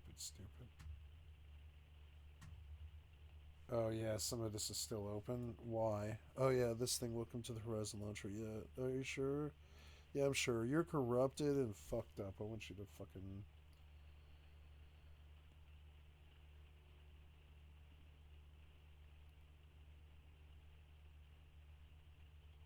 I don't know. Maybe I should try again. And try the prerequisite one last time. I didn't get anything at all. So I will delete. Yeah, not even like a delayed thing. Yeah, like, I don't know. Am I running some hung Horizon thing right now? No, I'm not hung on Horizon thing. Fighting Microsoft and all this stupid ass shit is so annoying. Alright, well, I wasted all that time for no reason. We'll have to go back and, yeah, we're gonna have to delete you. Goodbye. And I will have to, like, go download Horizon. How is it open in another file? Oh, it is. Oh, there. You finally did start this process. Cancel then. Ugh, so stupid, man. Repair.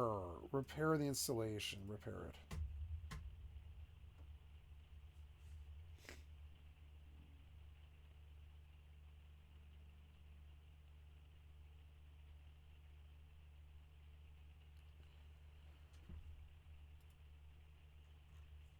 Okay, so can I... Do I have like a fucking... Whatever. So now you're in there again, I think. But I don't know how to launch you. Is it this? Well, yeah, but that didn't do anything. That's not it. That's not it. Horizon Loader, damn it. Nope. Well, yeah, appears we have a corrupted install here. I don't know. I don't know. I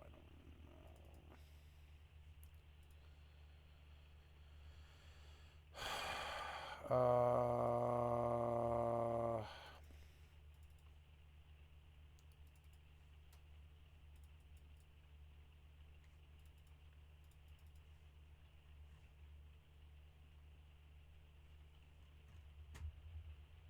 Where did you stick the launcher is the problem. I don't know where this launcher is. Maybe Horizon's in the fucking thing now.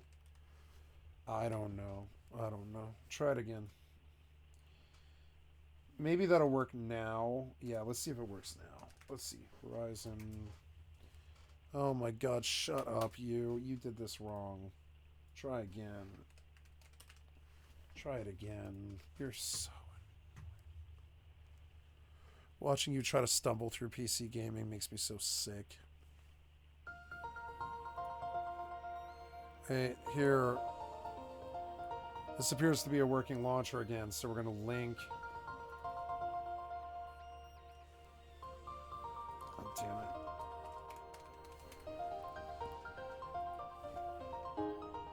I don't remember...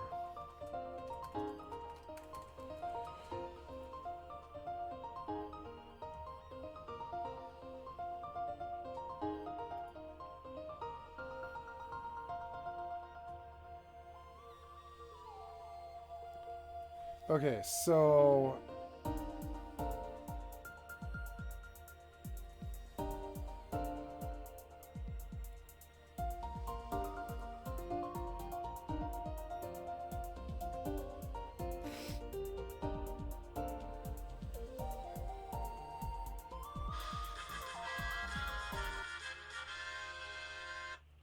What's this?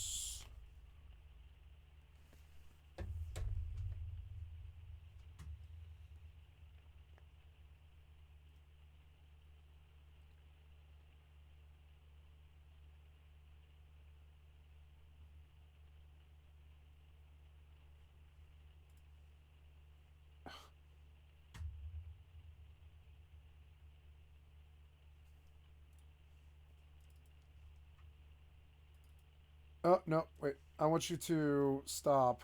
Wait, stop.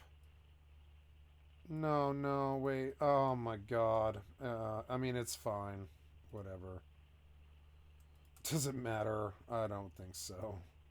We're just gonna delete those. They're corrupted anyways, I think. It's fine. It's like a dead install. Let it run again. I don't care. As long as it fucking actually gets its... Like, as long as it gets it running, I think we're fine. It doesn't matter. But I do have to do all the settings over again, I think. Window, the graphics, 1920, 14... yeah, the background resolution is good, but the 19... Yeah, the menu resolution, that's too small. I don't know, is it? Yeah, it is. It needs to be...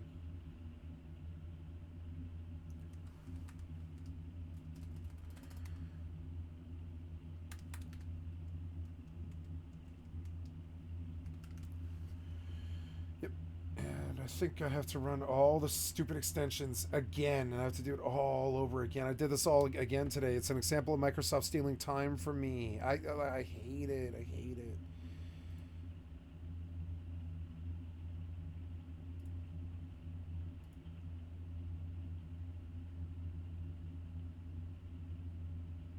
Oh my god, I have to rewrite all my macros. I'm so stupid. I should have saved them. They're time intensive too. But I get in this mood where I'm like, all right, time to dig myself out of the hell that Microsoft has put me in. 33 years of hell. I got to dig myself out of it, and I reformat without thinking first, and I lose all this stuff and time and writing, and I just do these cycles of reformats with Microsoft where I try to gain ground again after Microsoft tortured and abused me and essentially digitally raped me again. I would take physical rape over the digital rape, honestly. It'd be more damaging, but it would be over faster. This has gone on for 33 fucking years, and I'm sick of the abuse.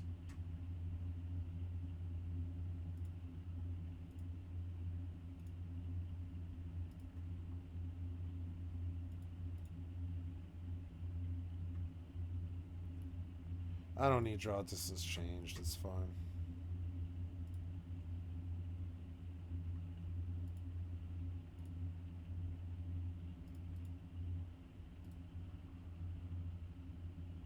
Maybe I should try this new massive UI overhaul. I'm just gonna do the whole UI overhaul and try it.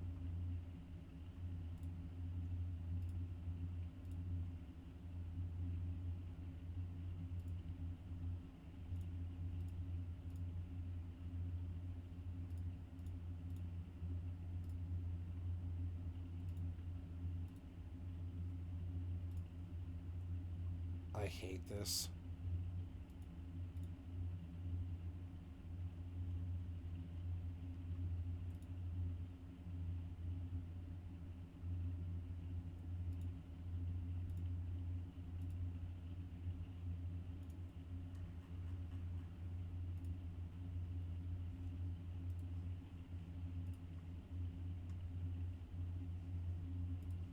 Okay, good. Launcher's almost done. I think we're getting towards this here.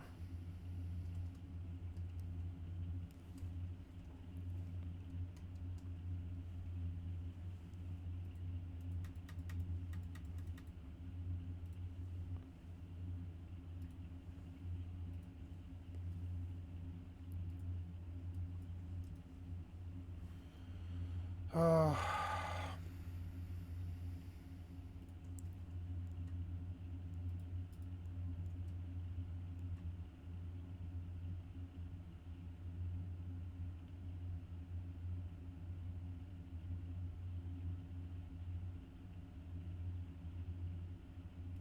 Autopilot jumping. Autopilot disabled. is the other one tripping up on that too? Autopilot disabled. What?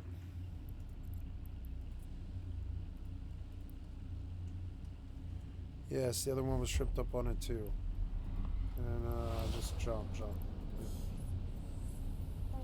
I shouldn't have turned her warning off. It's alright.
Autopilot engaged. I think it's because her level is like wrong. It is. That's what it is. I'm like, why is it so loud? It's because of that. I'm like, why is it so loud all the time? So did you finish? Or no, you're still installing game files. God, this was so annoying. But it doesn't matter. I'm starting over from all over again, clean anyways. So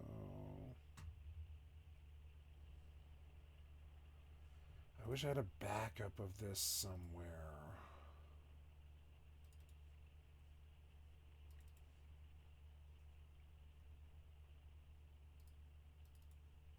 Here's a backup, and I don't know, when was this last used? January 11th. That was 8 days ago.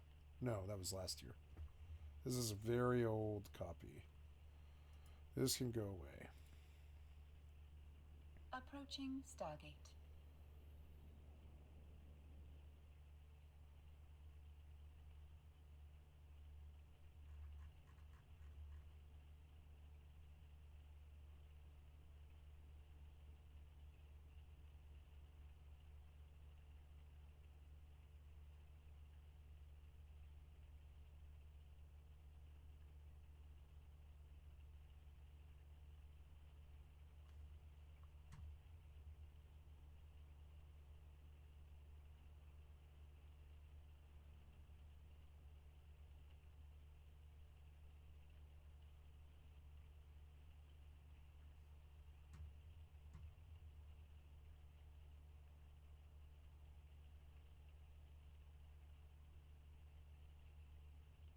What? I mean, are you going to do it or no? I don't know. Fucking Windows. Can you even delete a file anymore? Worthless pieces of shit company. Can you even delete a file anymore? I don't think you can. Fucking dumb. I don't have, I look at Windows and I'm like surprised when it does do anything. Like straight up. Warp drive active.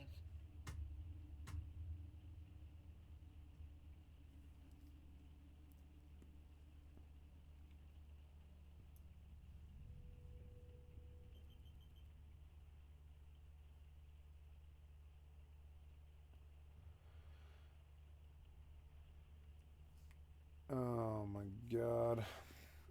So Carl Jobs is like busting people now.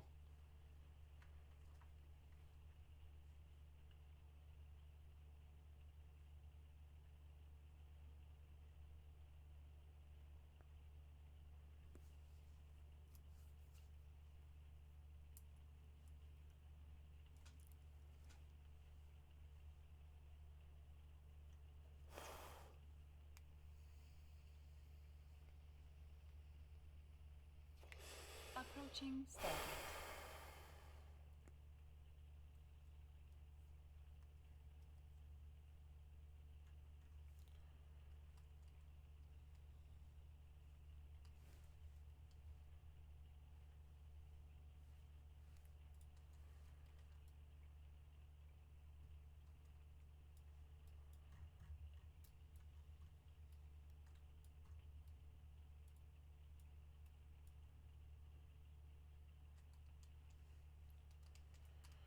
All right, your autopilot's off. Yeah, Engaged.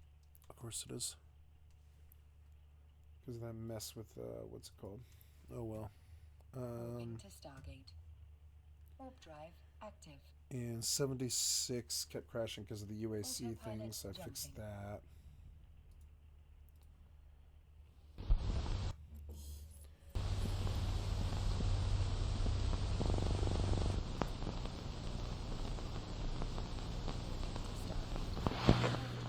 Active.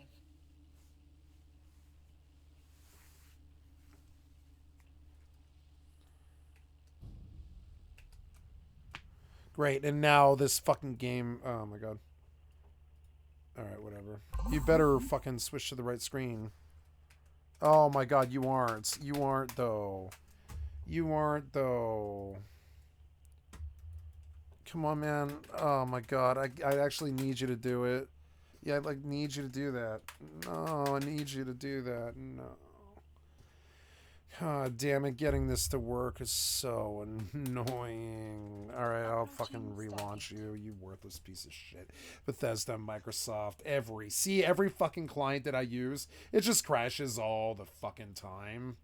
Every client I use all the time, at least 5 times, every single day, every client I fucking use now. See, go to Steam and it starts fucking out. See it? Go to Steam and it breaks. See it? Watch, look. I don't know what this thing's doing. Oh my god, stop.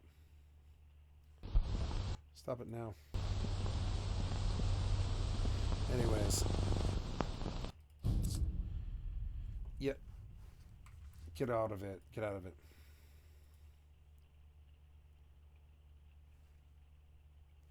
You crashed, I think. Oh my god. Watching you fucking crash and burn all the fucking time makes me so fucking mentally sick.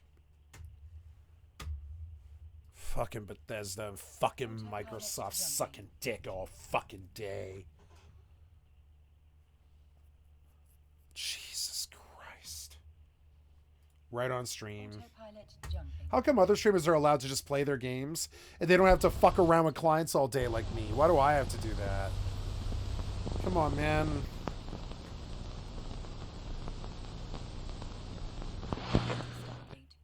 Warp drive active.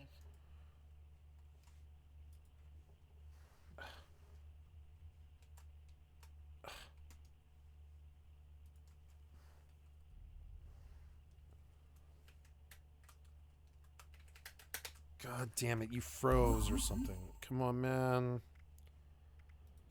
Oh my god, I'm gonna have to fucking force it into Windows just to move it. It's that worthless. Bethesda's so fucking worthless. Fucking Bethesda, you worthless piece of shit company. I'm so sick of fucking with you assholes.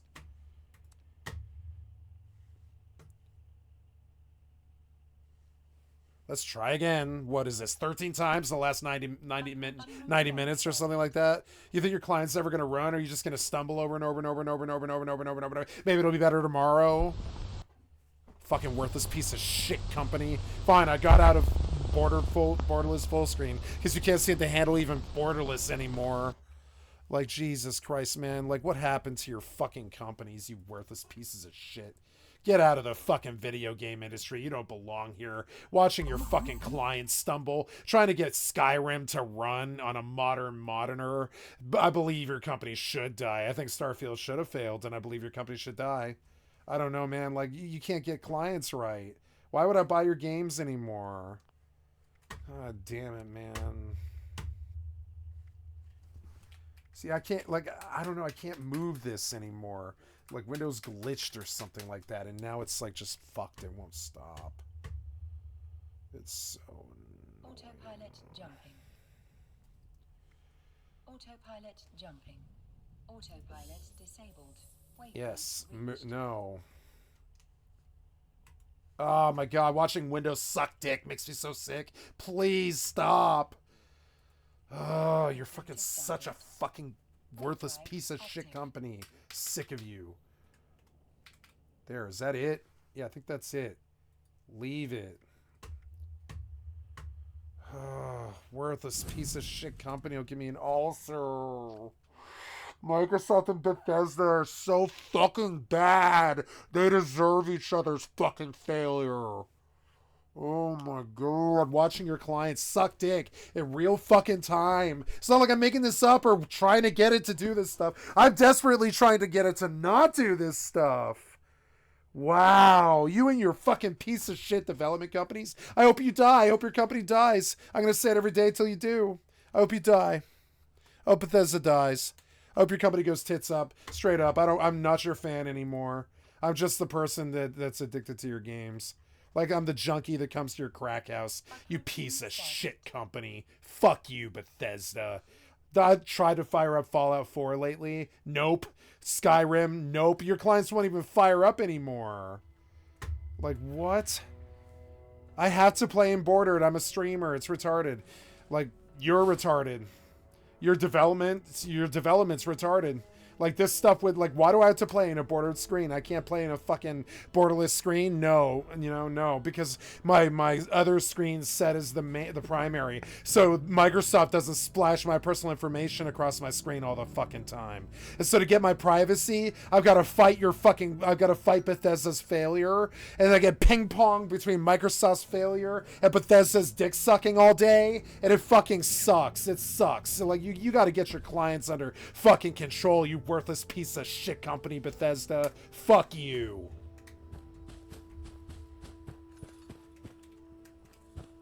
Get your clients under control in 2024. They can't even handle borderless full screen. What the fuck's wrong with you? You just can't hire a developer who knows what borderless full screen is? Or what, you worthless pieces of shit? Or what? I'll say prime time right to fucking Todd's face. Your worthless company can't even fucking handle borderless fucking full screen all day. Ugh.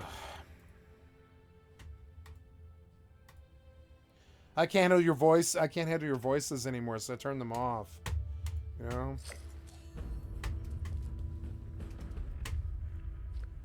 I was doing so good, and then suddenly it flared up, and it was like, nah, all your clients have decided to stop working now because Microsoft's a fucking shithead. I don't know.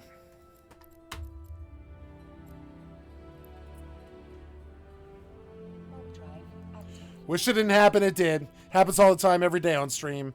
Most of my stream is fucking fighting your worthless ass clients dying or not working and fucking borderless or some stupid ass shit. Your clients are worthless in 2024. God damn it.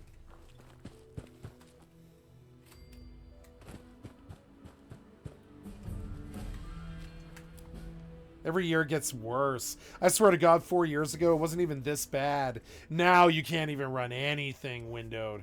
Like, you guys just, like, optimize less each year. Less. This is the least optimized fucking Bethesda game I've ever played. Starfield was worse than this. Elder Scrolls 6 will be worse than Starfield. Nice hitbox, Bethesda.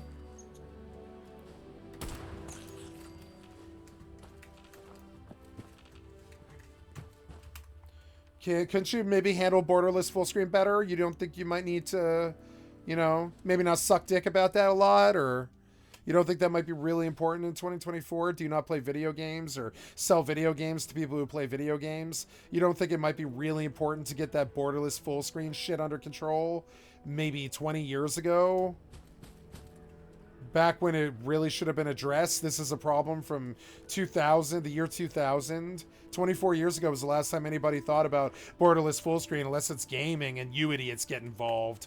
You don't know how to fucking like WoW never had this problem. Blizzard never had this problem. I don't remember them ever having a fucking problem to this day with the fucking idiot client bullshit that you've got with your Bethesda clients. It's a Bethesda-itis, something like that. And you've spread it to Microsoft. When Microsoft saw what was acceptable for you to get away with, they did it to Microsoft. You were a bad influence on all these shithead developers who don't use their own products, so they really don't know what kind of torture it fucking is, because they're clueless. They think they're geniuses at work, or whatever quote-unquote bullshit. And it's like, yeah, geniuses know how borderless fucking full screen works. Not you. You're not a genius.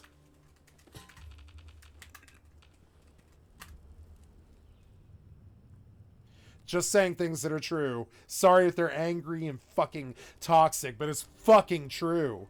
You need to get your borderless full screen shit the fuck under fucking control now. Worthless piece of shit development companies and fucking Microsoft. Get that shit under fucking control now. I was sick of fucking dealing it. 13 years ago, I was sick of it. Here we are 13 years later, and it's fucking still disgusting.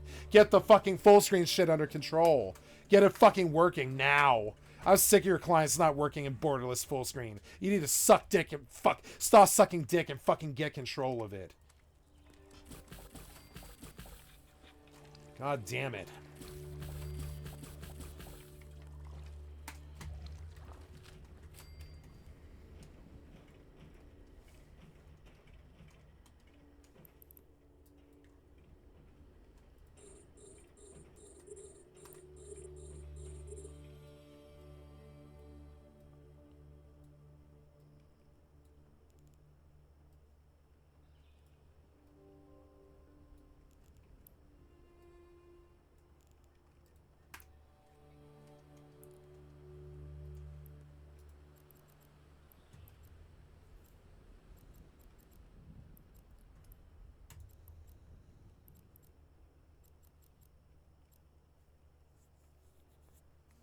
Maybe I should use my parents' money when they die to sue these assholes for mental duress.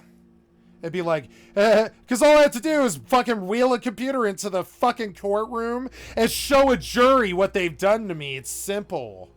It'd be like, yeah, this is what I deal with all day. Watch me try to run a border full screen. This is my job. I'm a streamer. And before that, I was a gamer. And all my life, for 27 years, I've cussed at Microsoft at the top of my lungs all day fucking long. And I wanted to stop. And I'm here to sue them for mental fucking torture. 30 years of it.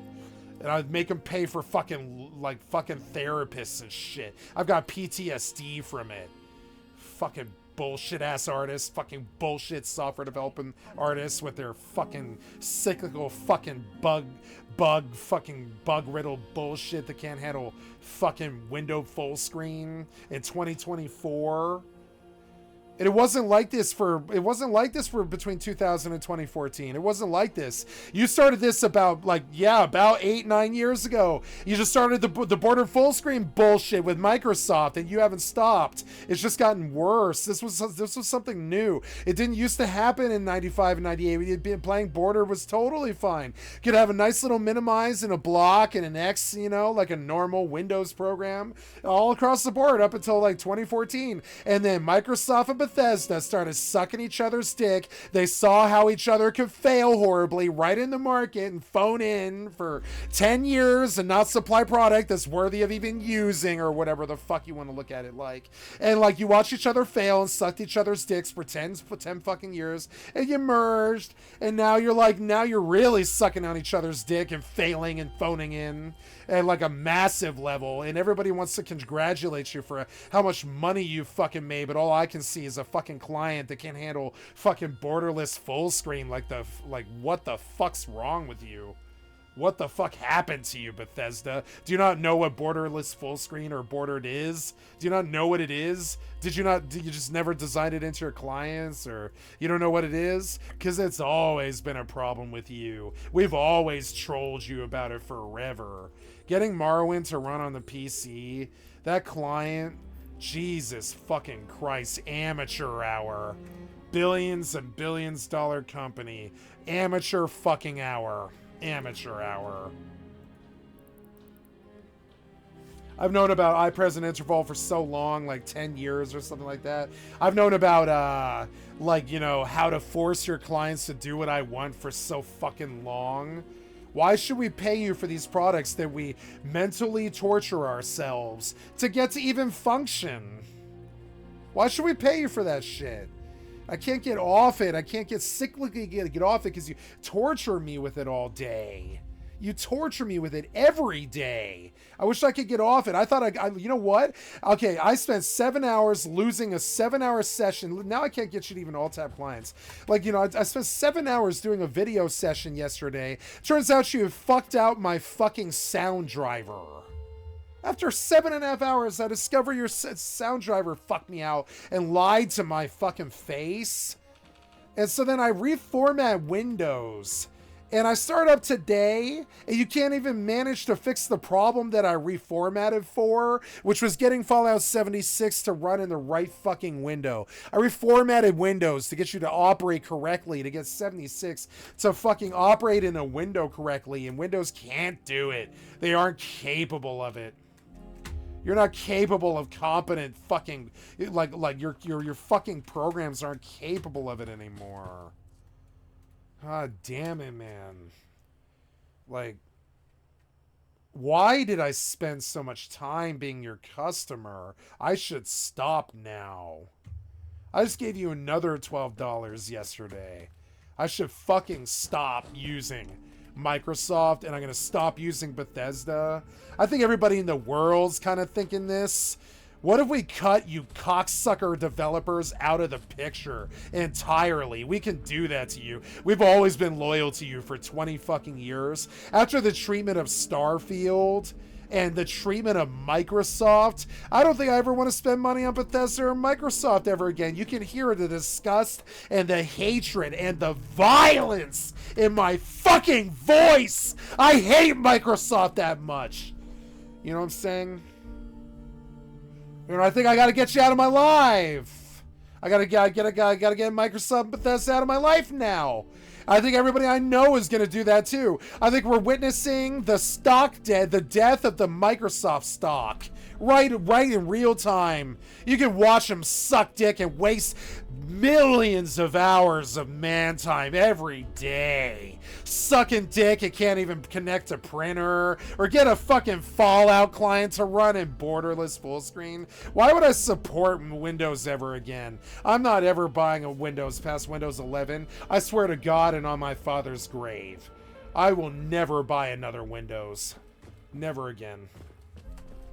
I've learned Linux. I'll redo it. I learned Linux in 2002 or something like that.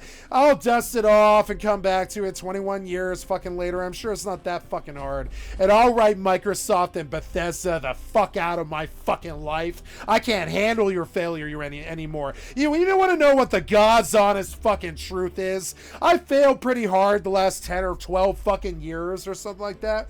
But I got pretty good 2 years ago. And I'm not failing at anything anymore. The only failure in my life originates from, and is entirely Microsoft and Bethesda.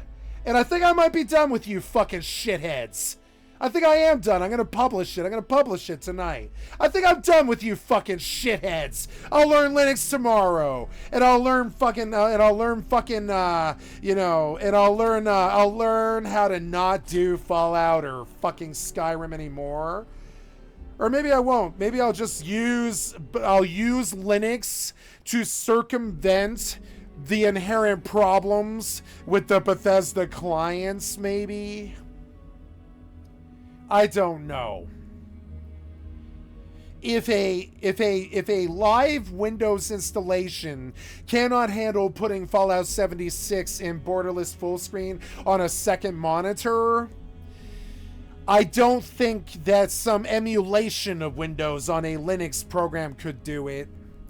Can the Linux make Fallout 76 run in borderless full screen? I don't think so. And so I can't write Microsoft and Bethesda out of my life. They are the deep state. They are what's wrong with the planet.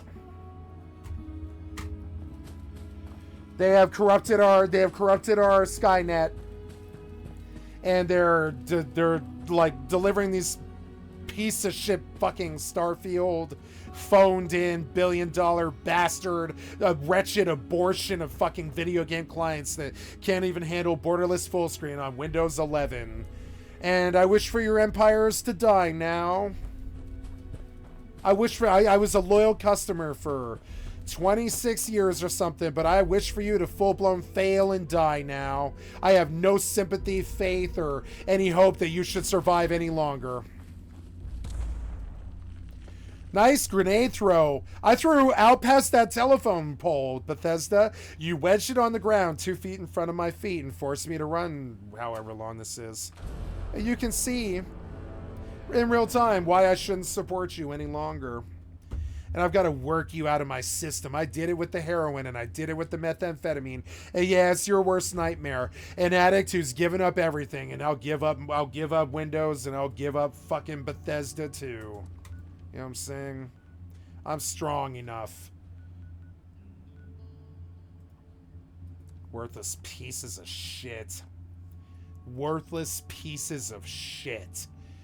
Fucking worthless pieces of shit. You want to know why you're worthless? Because you fucking, it's like the worst cock tease in the history of blue balldom or whatever, right? You set us up to believe that you might sometime get better in the future after 27 fucking years. But no, Microsoft didn't get better once in 27 years, no.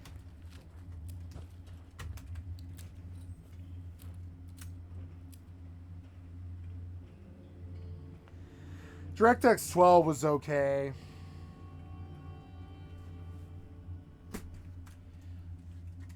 I wish for you to die now, Microsoft and Bethesda. I don't think I want you in the market anymore. I've watched the toxic poison bleed into my fucking bloodstream from fucking engaging in your worthless piece of shit products that crash all the time and can't even run in fucking borderless full screen.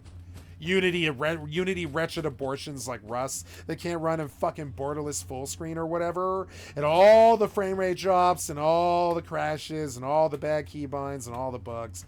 And I'm like, yeah, I don't know, man. I've been an addict of yours for too fucking long. If I can kick the fucking drugs, I'll kick the Microsoft and the fucking Bethesda.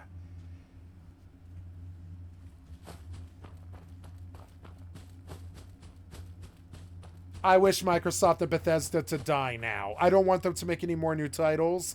I don't want to make any more iterations of Microsoft or any more. I don't want any more wretched abortions of Microsoft Windows or any of that. I don't want any more wretched abortions of Starfield. Fucking like you know, just basically abortions. They're like abortions. They're like you shat out something that barely works within the confine of the bug that is your engine. And yeah, man, I don't know, man. I've been swallowing the tripe in this shit for too fucking long. For too long. Can't really handle Microsoft and Bethesda anymore.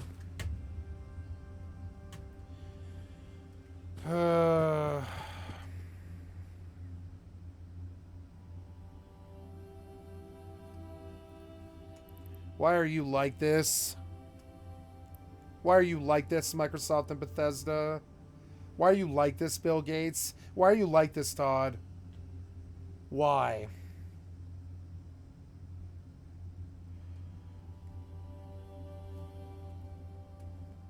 Let's look at a Bethesda boycott.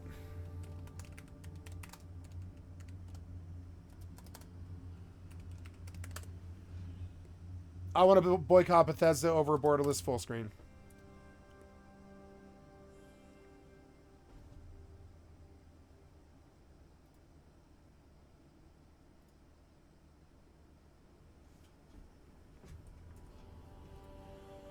Thank you, thank you, regarding Bethesda Game Studios. Harmful Opinions. I have liked to sub to your channel. Real. Todd Howard has enslaved them.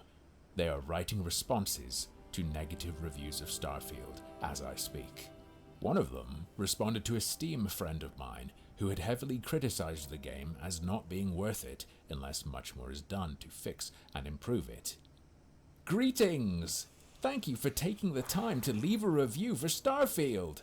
You can fly, you can shoot, you can mine, you can loot. Starfield is an RPG with hundreds of hours of quests to complete and characters to meet. Cute, here's a rhyme in return. Hey, look, I've kidnapped your son.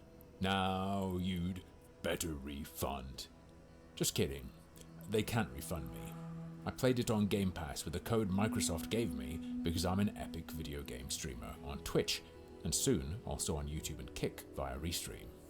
So, I didn't pay anything, and their children are all safe until The Elder Scrolls 6 comes out, and is a disappointing mess developed in such a way that even when running as intended, it is actively hostile to all human senses and unsuitable for consumption by any living being, which I'm sure it will be.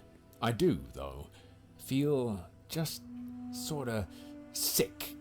Even if I will be showing mercy to Bethesda for now, I am disgusted. The people reviewing Starfield negatively on Steam coughed up at least £60 for the privilege of eating shit.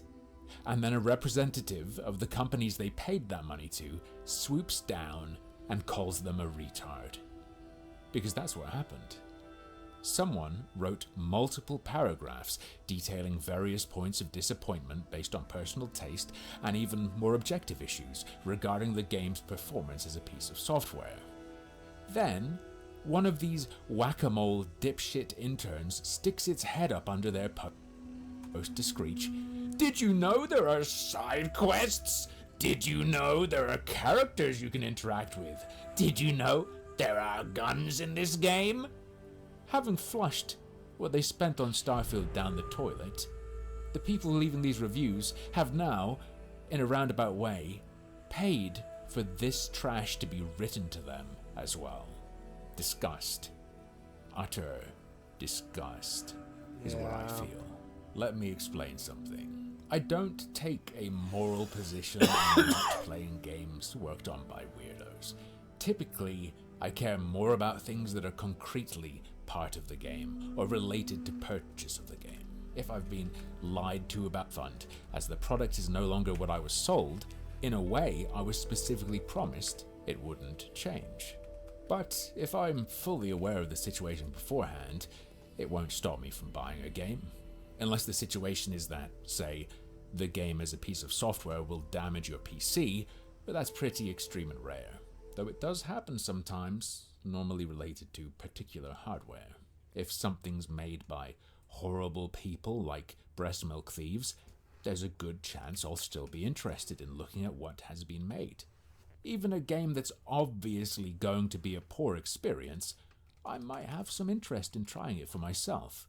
Point is, I don't hold any principle that stops me from engaging with media under almost any circumstance, and any advocacy not to play something from me would typically be on consideration of cost and what you could get instead with limited money. It takes quite a lot to make me actively not want to play something for reasons that are outside the game itself. Yeah, it took a lot for me too. Is a special developer for me, where there's been a seed growing in me, planted by Todd Howard himself. When it started to grow, the primary symptom was apathy. Increasingly, their releases blended back into the general gaming landscape despite my childhood obsessions. But having been watered by broken promises, bad experiences playing their games, and now the contempt I feel towards them as a company thanks to their responses to reviews, the seed they planted has grown and blossomed into a beautiful flower of aversion. I can't see myself playing any more Bethesda releases in the future. I don't think so Not either. out of principle. I'm not saying, no, don't touch Bethesda, they're terrible, they're horrible. But because their name is so tainted to me, Yeah. so instinctually do I don't think I'll feel buy any more Elder Scrolls. repulsion just at the thought of something being made by them, that the mere knowledge of them having a hand in something makes me feel repugnance. The only scenario I can imagine engaging with a new Bethesda release is doing it purely for stream content over an hour or two, because viewers want to see it at least once.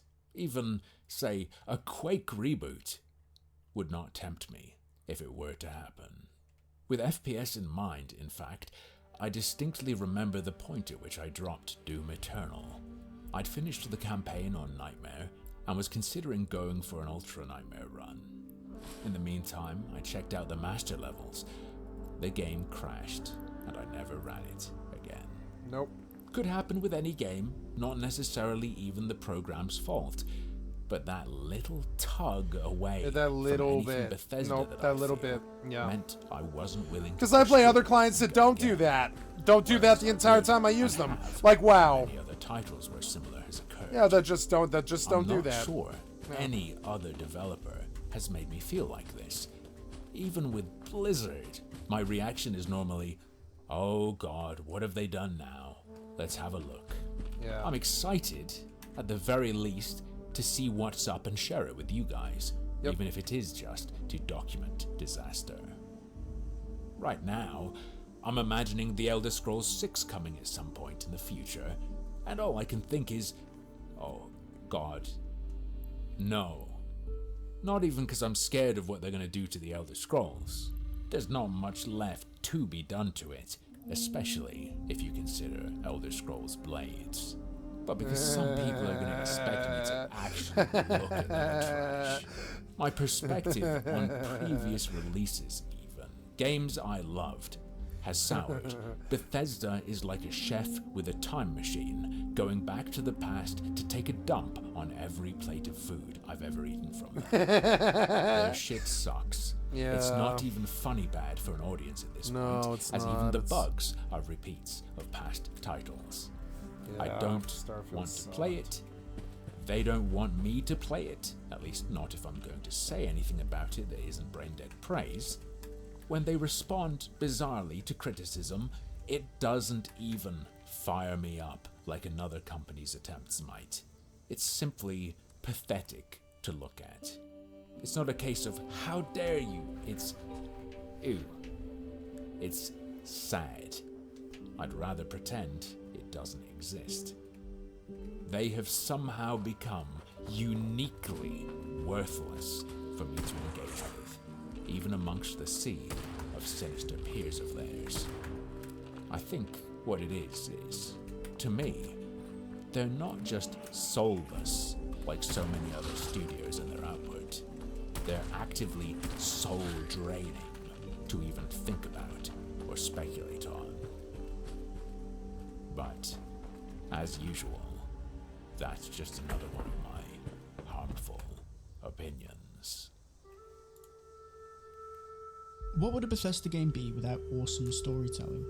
What would a Bethesda game be without unique quests or immersive world building? What would a Bethesda game be without mediocre combat or hilarious and sometimes game-breaking bugs? Bethesda games have carved their very own niche in the gaming landscape, representing a unique blend of first-person shooter, role. I don't understand how people hate this game. You know, the reaction to Starfield has baffled me.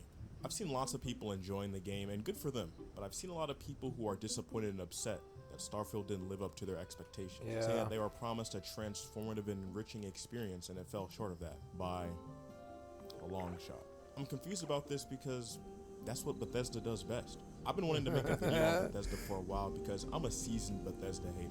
I've given a few of their games a try, a little more than a few actually. And while I can understand the appeal of a few of their games, I don't really understand the cult following Bethesda has. It has to be a cult following because that's the only thing that'll explain how this company has as much money as they have. Starfield is not for me.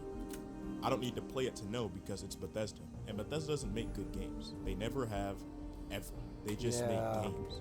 They've made popular games, but never have they made a good game.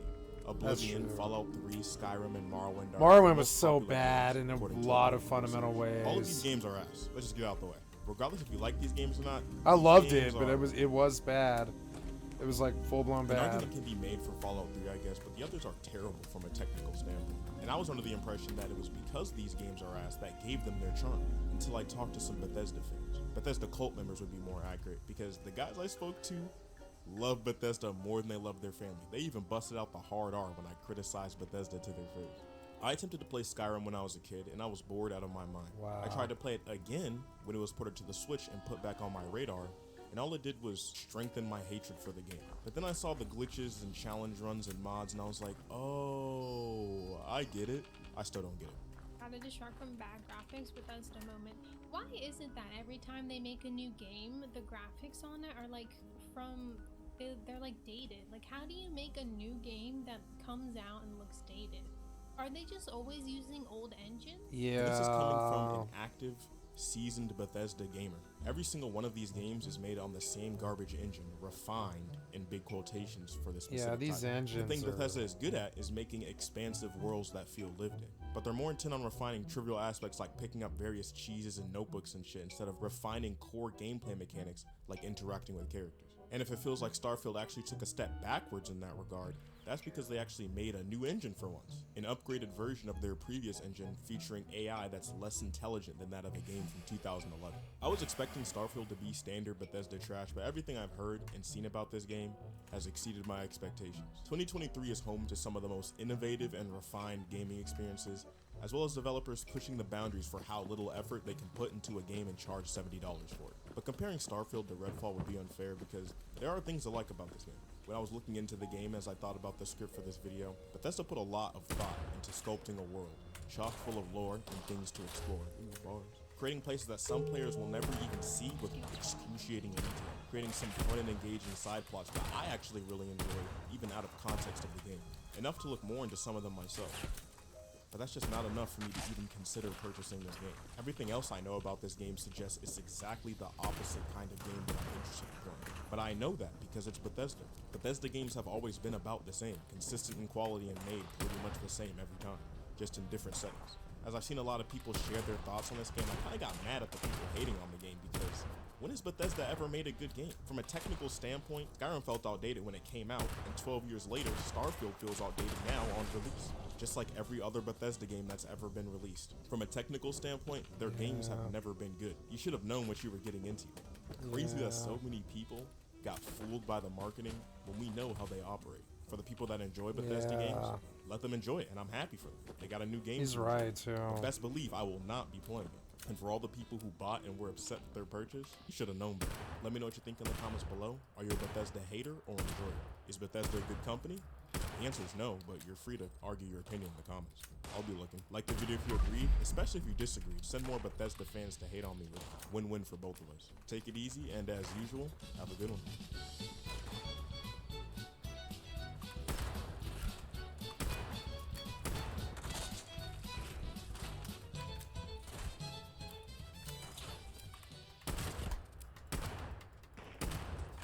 So I'd planned to do a Starfield video well over a week ago, but then something happened. The game kept going. It wasn't until about 50 hours in that I finally decided to look at how far along in the main quest I was, and discovered Bullshit. Why is red fail?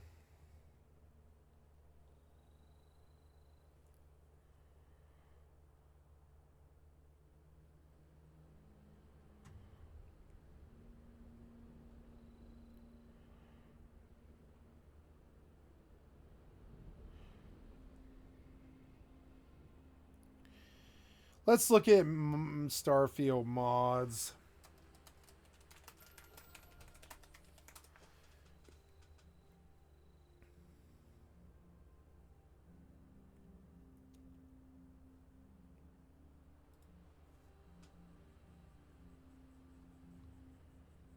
Bethesda games, yeah, but that isn't gonna My God, looking at you stop trying us turning the dial to 11. If you Starfield is one of the most immersive Bethesda games, yeah, but that isn't going to stop us turning the dial to 11. If you want even more immersion, then you've come to the right video, because today I've handpicked 20 immersive mods that suit all kinds of playstyles, so you can walk away with some to implement into your current or future playthrough.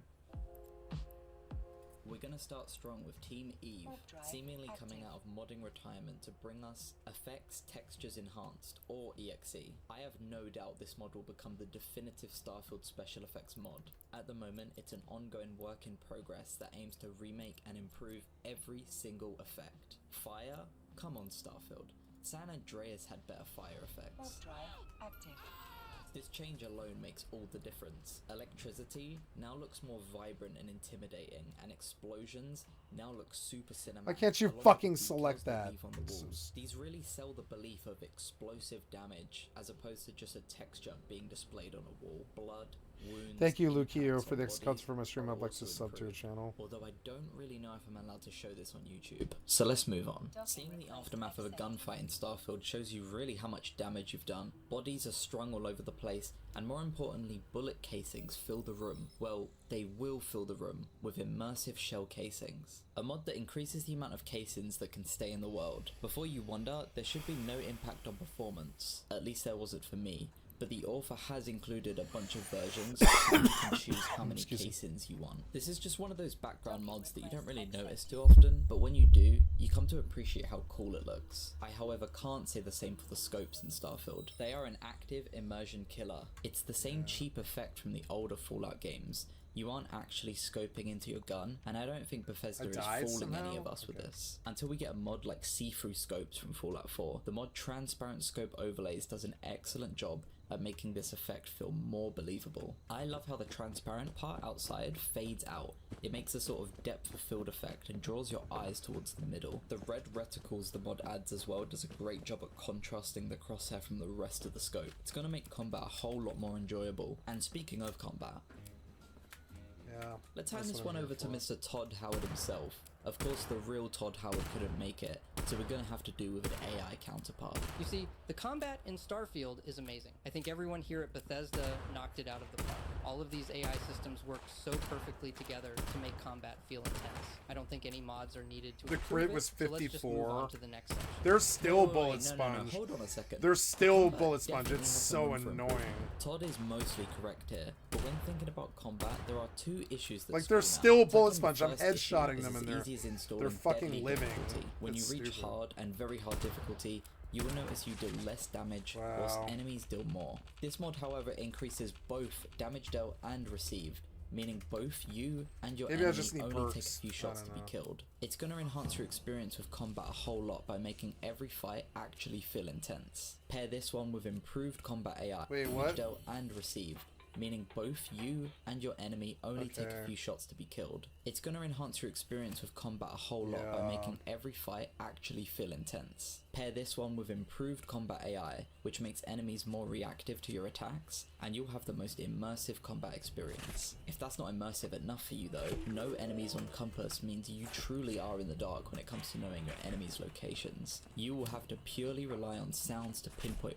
where people are, and if you get caught off guard with no med packs to spare, then we all know food is not going to save you. My character could eat all of this food on screen. Food for a whole community, and still only get about 30% of his health back. That's why you need actually functional food and chems, a mod that makes food items way more useful, and best of all, you can determine how much more useful. The included foe mod will ask you to choose one of 4 modifier options. I personally would recommend the 3 times or 5 times option. These 2 options strike a nice balance to make it not too overpowered. A somewhat bonus mod in this section is immersive mantle animation speed. You want movement mechanics to be speedy and responsive, but Starfield's mantle is awkward looking and slow. Bethesda is back at it They are again still with the delays two we bullet touched on the sponges, last so video, annoying. because after every mantle, there's a short pause where your character just decides whether he wants to carry on moving forward or not. In this clip, I have my W key pressed down the whole time. Not only does the mod get rid of the delay and speed things up, but it makes the animation look a whole lot more natural. Now let's move on from combat to something a little more relaxing. First up is your ship, or rather the glorified fast travel machine. More dramatic grav jumps is going to make your fast traveling a lot more cinematic and interesting. You'll have to excuse Vasco here, because he sometimes likes to hover in front of my ship during grav jumps. That's okay. Yeah. Today, I installed my first Starfield mod, and it effectively turned my game into a tactical shooter. Ooh, shit! Okay! But, not how you might think. Having never modded before in my life, and being the dumb little white boy that I am, it took Thank you, me Player hours 2, for the to excellent actually content get from it a stream. working I'd like to sub to your properly. channel. Smart man, but I know what And any fine. is. So that was a fucking lot. I still don't. But alas, I found myself in the toughest modded version of Starfield. Deadly difficulty.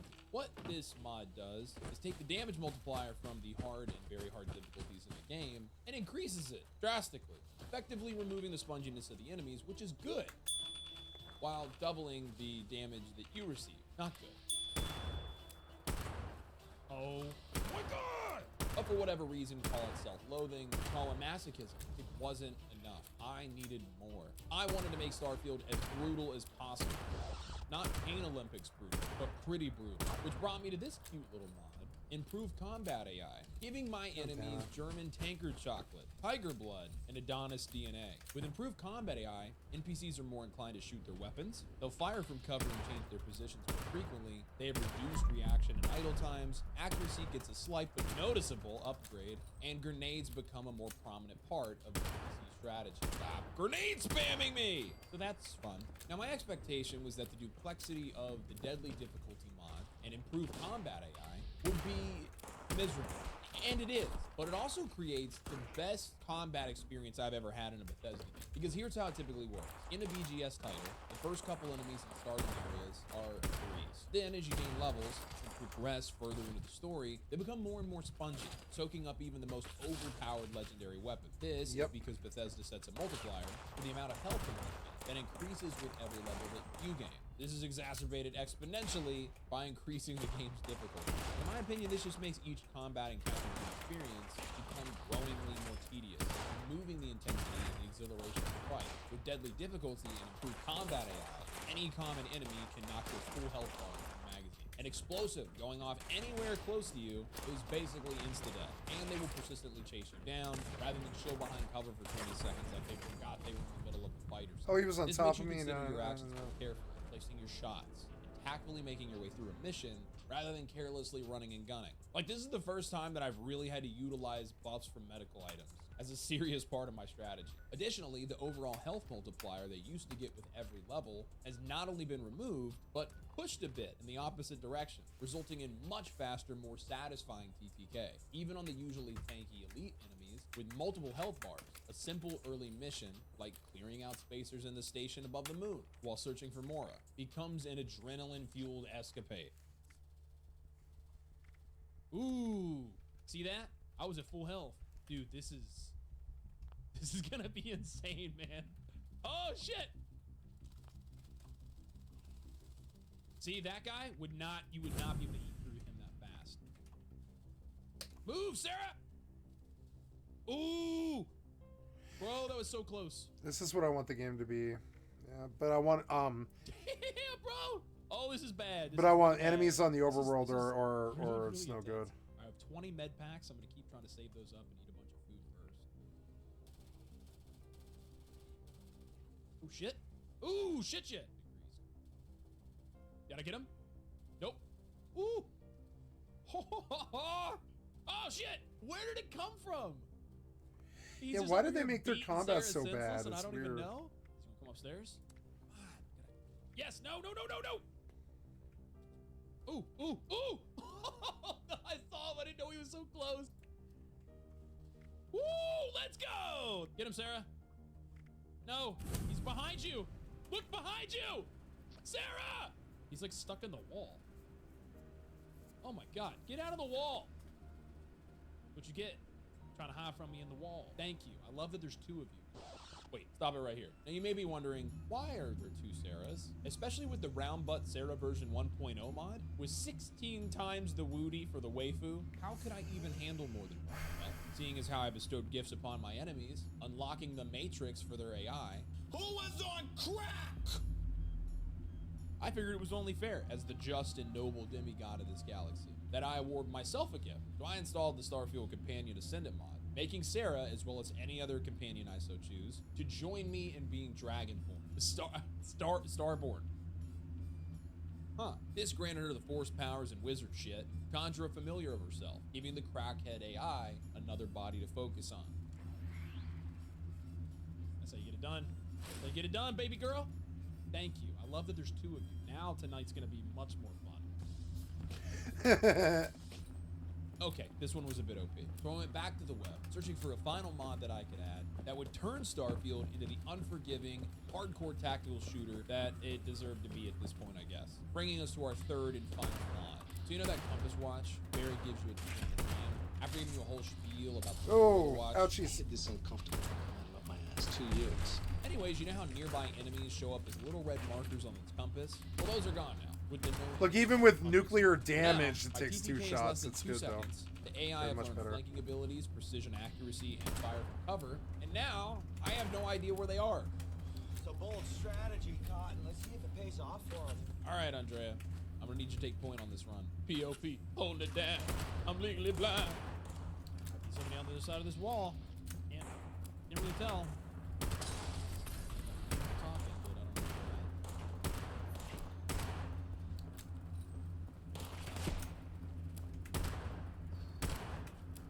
and you gotta be quick. You gotta listen. You actually gotta pay attention. It's become a tactical shooter. Look, he's immune.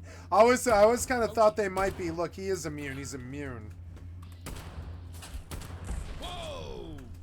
Damn it! Boom, baby. That's one of my favorite things about the deadly difficulty mod is the one-shot shotgun blast. The most enemies.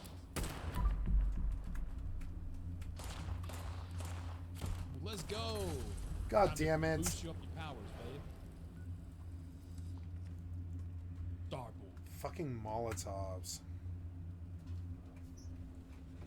Nice! Dude, that was a good one.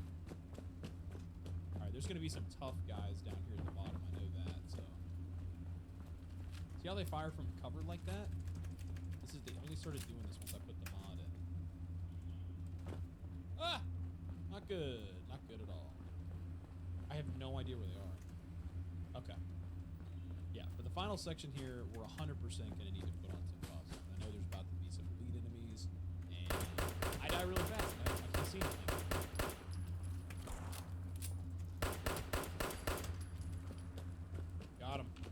let's go. Come on. Corner calibrated bridger, yes. Oh yeah. My turn, assholes. Who else you got? You got any more buddies?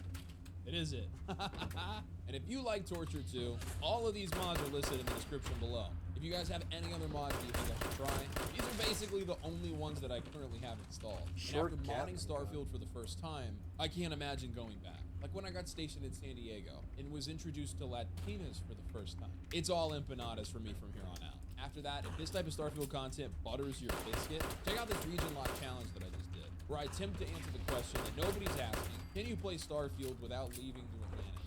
How much can you actually do in the largest city in the galaxy? See you there.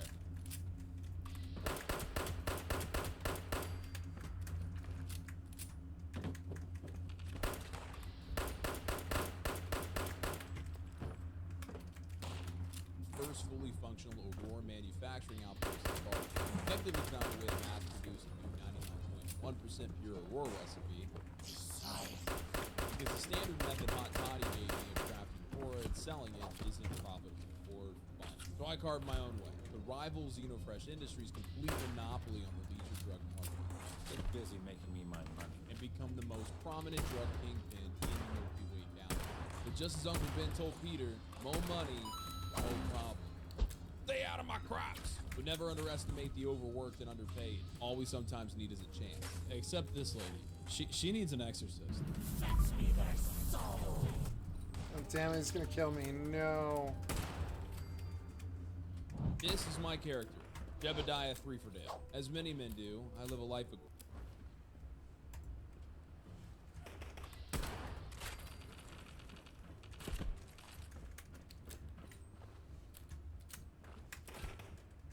Oh.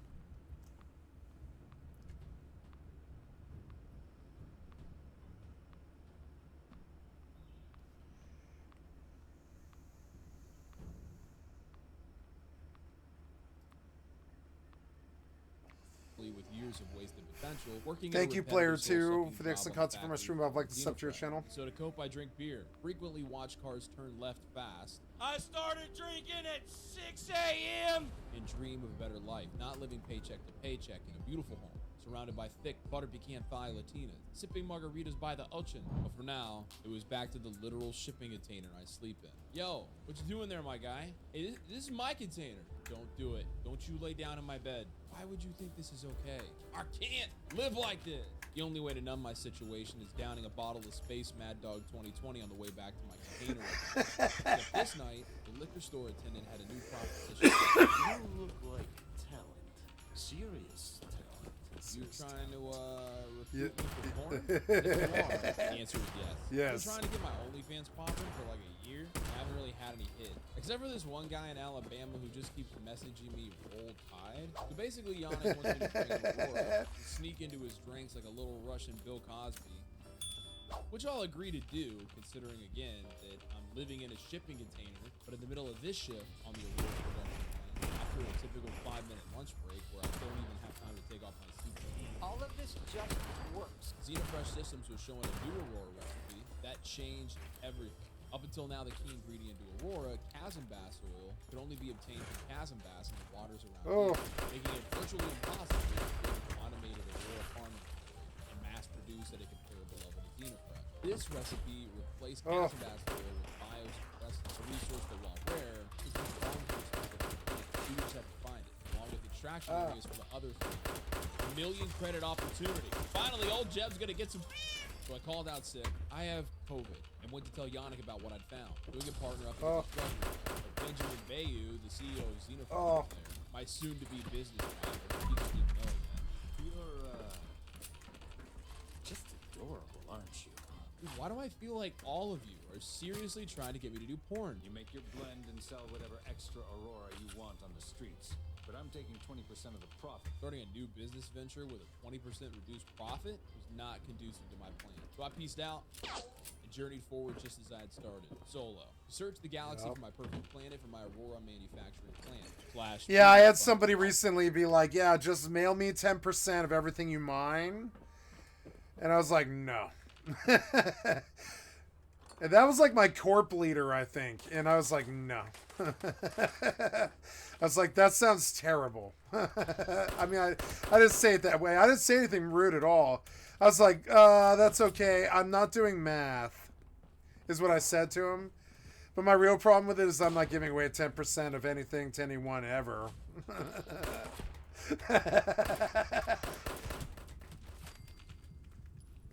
I mean, I would do it for like an agent or something, but I wouldn't do it for like, you know,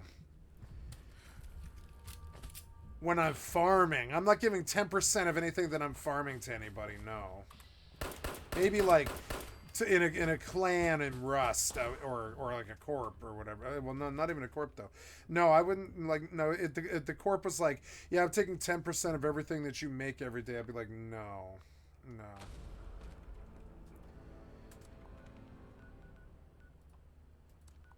Man, nuclear is fucking annoying. And they spawn a lot of mobs too in nuclear too. They give them like a lot of spawn.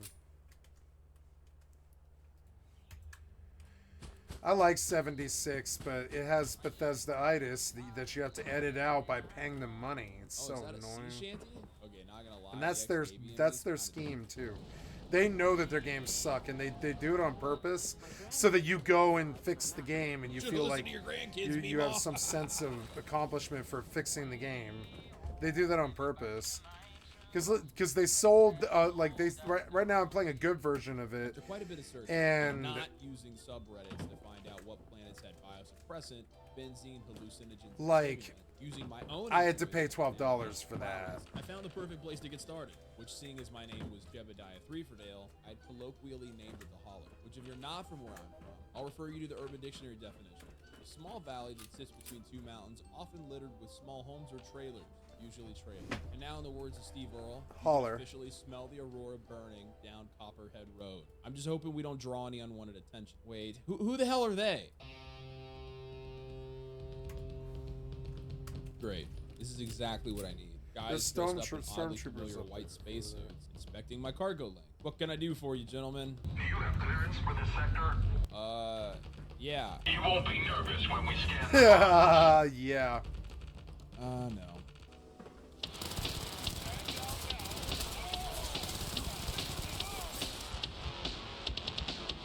I can't catch a break.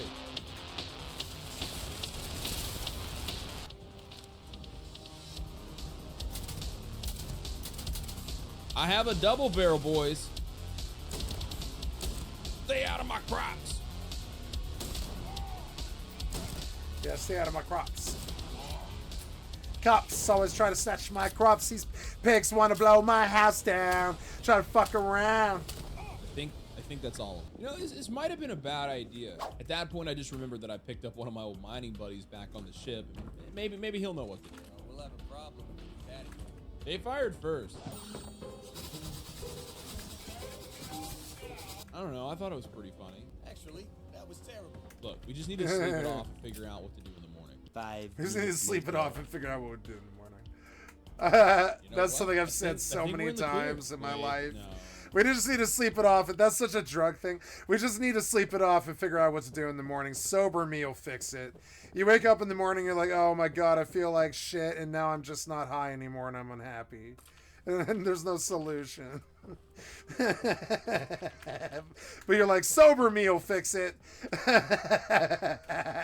In like, 16 hours when I've had like a blowjob and, a shower and 12 hours of sleep and, I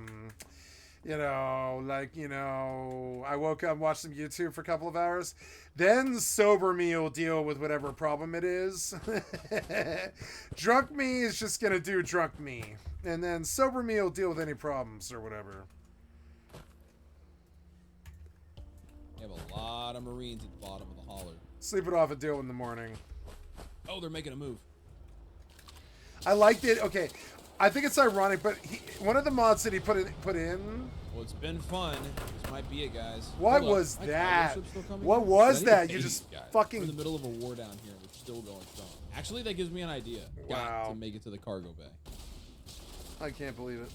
You hear those Shit, bullet shit, sounds, shit, by shit. the way? That's the exact same sounds that Fallout 76 makes. They redid all of the gun sounds from Fallout 76 because Starfield is Fallout 76. I mean, are you still downloading? What is it that you're downloading? I don't understand. Okay, whatever. Jumping in the air with all those mods made my game crash sound familiar. God damn it! Even on nuclear damage, they're still too bullet spongy. It's so annoying.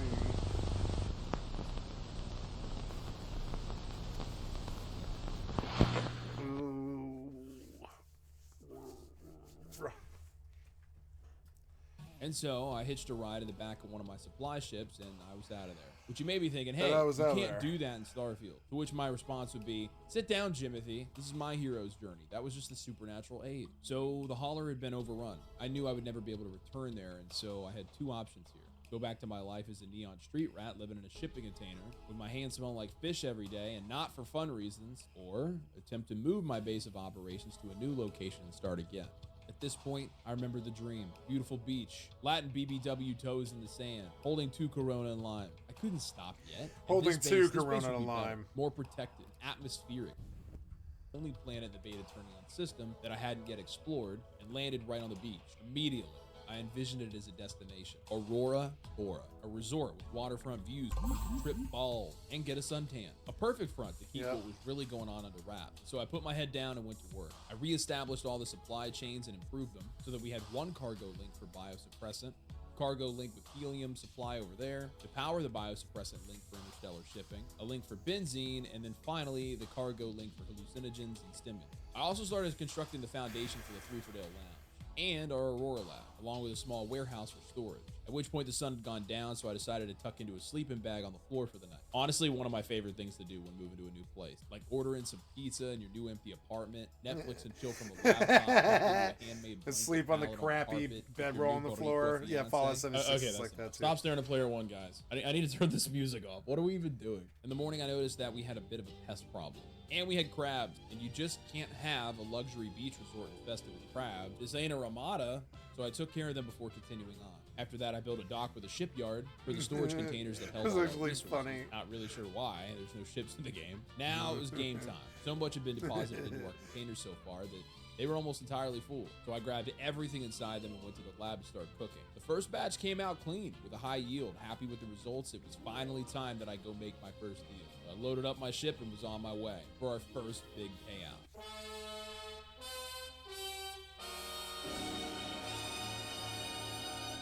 No. I forgot that this ship didn't have shielded cargo, so UC security forces confiscated at least 50 kilos of Aurora, which usually would be an instant toss into the clink, but this time some high-ranking official wanted to meet with me to coerce me into infiltrating the Crimson Fleet. But I didn't have time for that. I needed to get back to the base camp to make Aurora and build up my defenses in case of another holler incident. But on my way out, I was approached by a Crimson Fleet flunky with an offer to join the pirate gang. And that actually aligned synonymously with my goal. So instead of infiltrating them, I went through their initiation program and became a member of the fleet. After which I told several of them about my beach resort, stocked with an endless supply of Aurora. And I didn't even have to pay them. They came flocking in, like free security. So I built them a little small town in the center of our operation to give them a quarter for their services. So with our defensive problems now taken care of, I could put all my focus into my work without worrying about it being raided and overrun. Now with the shielded cargo installed on my ship, I could carry loads of Aurora that would bypass scanning from security forces, so I decided to increase our output and sell a much larger amount. This time when I went back to the lab, I was able to produce a huge batch that I could sell to my new friends over at the Crimson Fleet Outpost, as well as several trade authority vendors. And now, we were making money, like lots of money. I kept hearing Aziz and Zari in the back of my head. Treat yourself. Maybe get some new clothes. Treat yourself. Maybe buy some expensive junk that I don't need for my pad. Treat yourself. Get a haircut. Look official. Treat yourself. Go to the club and meet some thickies. Treat yourself. After overhearing a conversation while perusing the shops in New Atlantis. Treat yourself. You know, I think I should be mysterious too. So I went into Enhance and said, give me that Tom Selleck. I was looking fresh. Finally ready to unveil the new me, Johnny Seahorse. That sounds like a white-collar drug lord name. Tonight, we hit the Astral Lounge to get my first taste of the good life. First, I had to head back to Aurora Bora to freshen up. Gotta get that triangle scrub in. Put on some Ed Hardy like some club bro named Brad that gets a hand jibber in a Chili's bathroom after the bar closes. Look at all my stuff. King-size bed for which she wants the ruckus. A pong table. Scarface on repeat. On repeat. 0 entry to the Ocean. Jebediah 3 for Dale is dead. Arisen is Johnny Seahorse.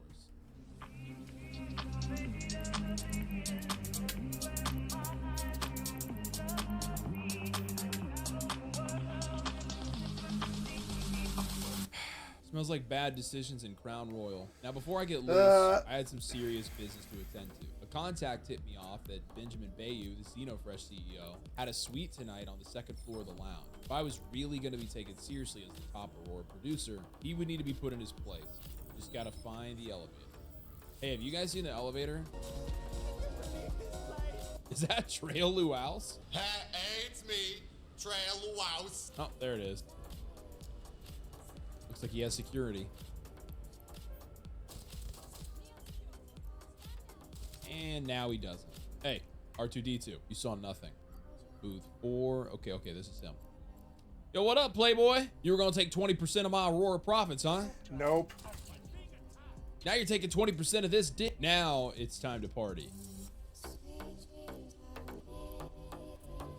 We have plenty of Aurora for sale.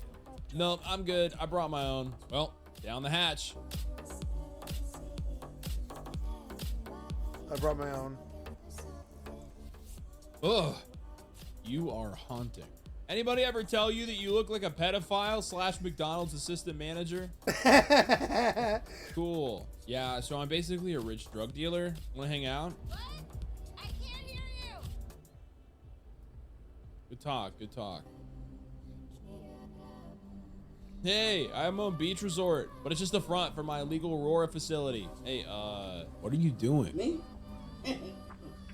Just hanging around. Yes, that is impressive. I'm sure your dad would be proud. The club was exactly the morale boost that I needed. I didn't want it to end. The last call was just announced, so it was time to leave. Luckily, I'd made a few friends who needed a place to sleep, so I took them back to my place to keep the party going. After a few more drinks and some rubble rousing, I passed out on the couch at about 2 a.m. Music presents Now, what happened here? Love Songs Collection. 36 beautiful. Oh my god.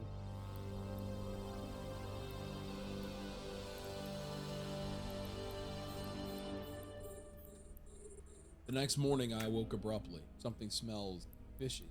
Girls, go home. I've got a lot to... Wait, something else is going on. Little did I know, while under the influence last night, I told a couple people at the club about my little operation, and Benjamin Bayou wasn't happy about my little stunt turning him into a submissive. So the little snitch reported me, and they easily connected me to the holler incident. So this time, they brought an entire army to seize my compound. But if they didn't think I would go full Waco on their ass, they were sorely mistaken. Before I had time to think about it, they were already storming the front gate. And my henchies were doing their best to hold them off, so I went to the watchtower to lay down some suppressing fire.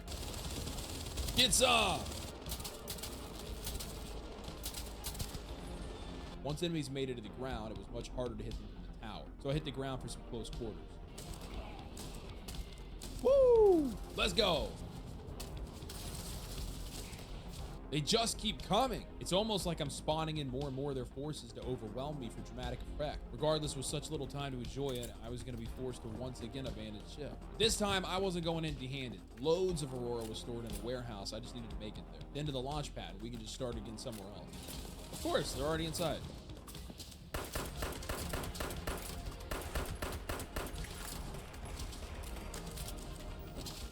Jackpot. How are you guys still sleeping? Yet again, I'd escaped unharmed. And in a much better position than before, making it out with a large quantity of product. Now we just gotta find a place to stay for the night. Okay, level 5. Only one thing to do now. Dispose the Seems evidence. good. All of it. Bottoms up. I don't feel right, guys. Time is going by really slow. What's happening? Where are we going?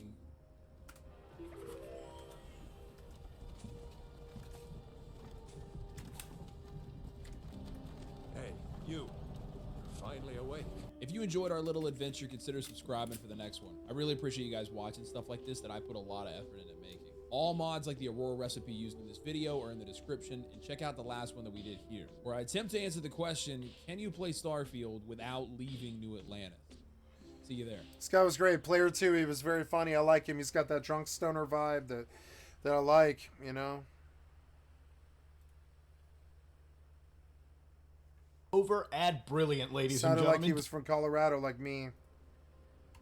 Do you want to learn things like mathematics, data science, or computer science in an interactive, fun manner at your own pace? Well, ladies and Thank you, gentlemen, some ordinary Brilliant gamers is for the here excellent content from my stream. I'd providing like to sub to your thousands of channel. lessons, all from those who are in the very basics to those who are trenched in the very advanced topics. New lessons constantly added every single month.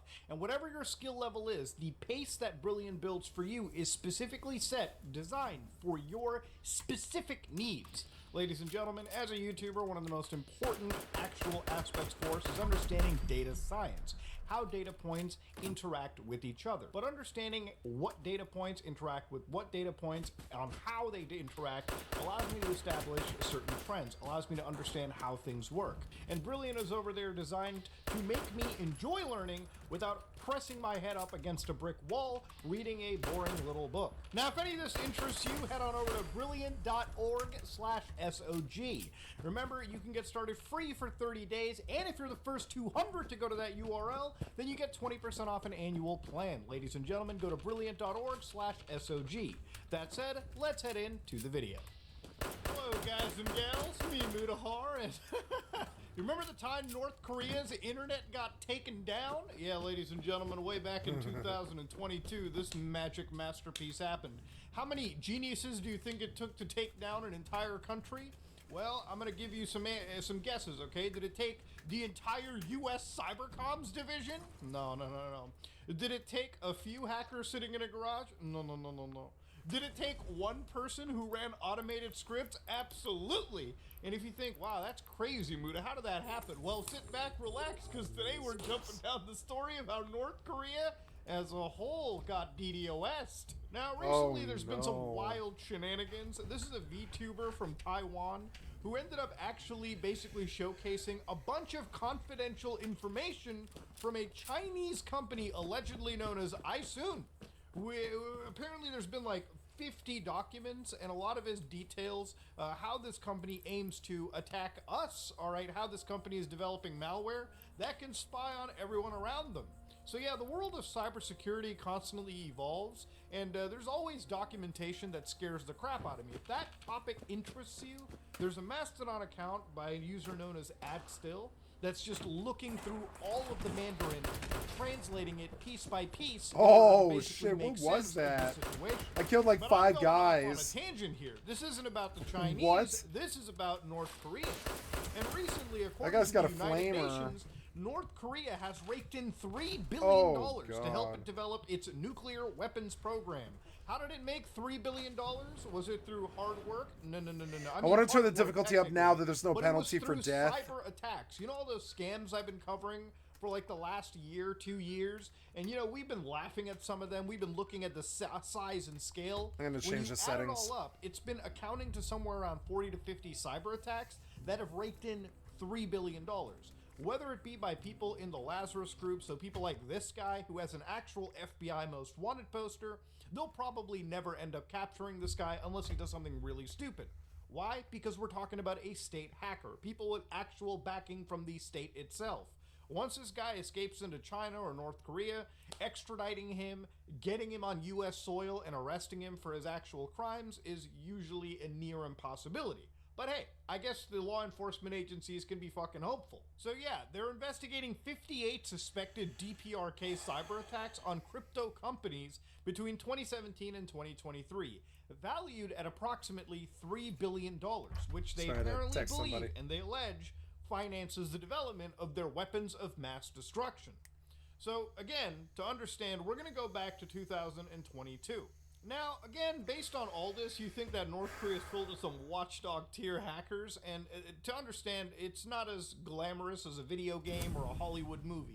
In reality, they've always tried to hack people, but it's not as if their country necessarily has the money or the ability to keep themselves as updated as, say, most of the first world, or really any country that isn't in the situation that North Korea is in. It's truly a fascinating part of the world. The one section where the closest some people can get to it is literally through a website that they've made. Most people will never even get close to it. Most people, even if they try to fly to North Korea, probably may not get in. It's that isolated and it's that kept in the dark. It's a country with 20 plus million people living within it who, at least for a majority of them, probably don't really have a clue about anything outside of the scope of their country. And they live with so much propaganda that they have to pretty much sit down and believe that their leader is actually God King born on the top of a mountain under severe divine circumstances. But I'm getting a bit ahead of myself. Back in 2021, there was a few messages going around to people who were actually cybersecurity researchers. I logged back in. I forgot This to change is an account known it. as @iHackBanMe. This is a mobile and security researcher, and of course they're a founder of an entire organization. They ended up receiving a message from Zhanggu, add Z0X55G. So the name is already a little questionable, but they say they're a web developer, they're a browser, #bug, #hunter. So he sent a message saying, hey, what's up? And then of course, Zach responds, hello. Why do I feel like I'm on To Catch a Predator when I read this shit, okay? Thanks for your reply. I have some questions. Please go ahead. I'm interested in researching Windows and Chrome vulnerability. Do you research vulnerability? Dog, it's in their bio. I guess they probably do. And he wasn't the only person that was treated this way. There were other users like Richard Johnson. Warning, I can confirm this is true. I got hit by Z0X55G, who sent me a Windows kernel POC trigger. The vulnerability was real and complex to trigger. Fortunately, I only ran it in a virtual machine. In the end, the VMDK I was using was actually corrupted and non-bootable. So it self-imploded. It didn't explode, okay? It just got corrupted. Let's not try to hype this up, okay? Let's not hype beast of VM breaking. It's not that exciting. So to give you an idea what was actually happening for anybody that's not picking it up, North Korea was fishing for vulnerabilities. They were literally trying to Tom Sawyer their way through. They were like, hey, can we collab with you? Maybe you can give us, something. Maybe we can work together. In reality, they were trying to get actual vulnerabilities that they could use against those cryptocurrency companies, really any hack they were going for. Over the past several months, and this comes from Google's Threat Analysis Group, the Threat Analysis Group has identified an ongoing campaign targeting security researchers working on vulnerability research and development at different companies and organizations. The actors behind this campaign, which we attribute to a government-backed entity based in North Korea, have employed a number of means to target researchers. So they would basically make these random accounts like Zhanggu, James Wiley, Brownsec Laboratories, and Billy Brown. So the most random, ratchet names you could imagine, and also you could probably identify that they most likely maybe followed each other. These were just accounts that were made to look like cybersecurity officers, and they would, communicate with real, actual researchers, and what they would do was they would link to their blog. So at the time, they were actually showcasing exploits just to give proof that they were real hackers, but again, nobody could verify if any of their stuff was working, some of their YouTube videos that they were showcasing. But what they were doing was they were sending out these actual blogs, right? And in these blogs, one of the links ended up being blog at br0vvnn.io. And again, if you're wondering what that leads to, I'm going to just reload this page. I'm going to show you exactly where this goes to. It can't be reached. It's been gone for like years. Usually when you have hackers, they keep the site up for like as long as the hack is active, and then it's just gone. And if we way back machine this through, I want to say, the good old-fashioned sandbox browser, which, ladies and gentlemen, every time you go to these websites, always, and I mean always for the love of God, run this through an actual sandbox browser. The only reason I recommend it is, even under virtual machines, unless you want things to start getting really corrupted, don't bother doing this. But again, looking through actually what is the Wayback Machine, I think we have a hit. It's going to something known as home. So I hope it loads within the 2 minutes that I have allotted for this VM. Oh, look at that! Introduce us to a system and we will prove that it's vulnerable with enough time. Nothing is unhackable. So yeah, this is their actual website. This is what a North Korean creator made. 2020, all rights reserved. They even have a Gmail address. Everything part of this situation. So yeah, they were not kidding around. they tried to make themselves look as legitimate as they possibly could. And now look, at the end of it, what they would do is they would try to make themselves look as legitimate as they could, but in the end of the day, what they would do is they would basically, according to like Google here, they would give people a Visual Studio project, and that would be the source code for exploiting the vulnerability. And they would give an additional DLL that would be executed through Visual Studio build events. And that DLL was the custom malware that would immediately been communicating with their C2 servers. We looked at malformed DLLs in the past, and we looked at how this works, but generally that's how they would actually infect people. And when they infected the actual security researchers, the goal, again, was to get access to their exploits that they were researching. So again, through this guise of collaboration, they would get access to unidentified exploits to them, and they could just start amassing as many as they could that they could use against big targets. Now, to give you an idea, the value of these is insane. 0 days, for anybody that doesn't know, is basically an unidentified attack, an unidentified bug. So, for instance, 0 days could exist right now in some of the most popular devices that you use. For instance, if you're using an iPhone, right, like any device, any modern smartphone, whether it be the most updated Android, whether it be the most updated iOS, you could be using the most updated browser, something as recent as, whatever the updated version of Brave, Chrome, Firefox, Edge is. And there could be a chance that there is a vulnerability in those versions, somewhere sitting around.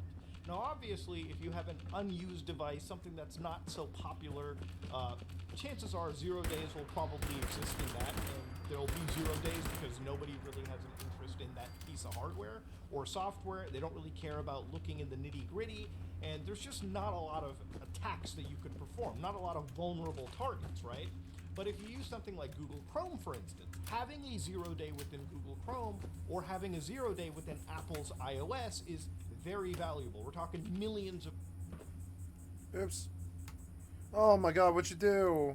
No, you fucked up so bad here. You move me forward, you move me back again, you minimized, you expanded, and all I did was click twice. No, I need you to go forward.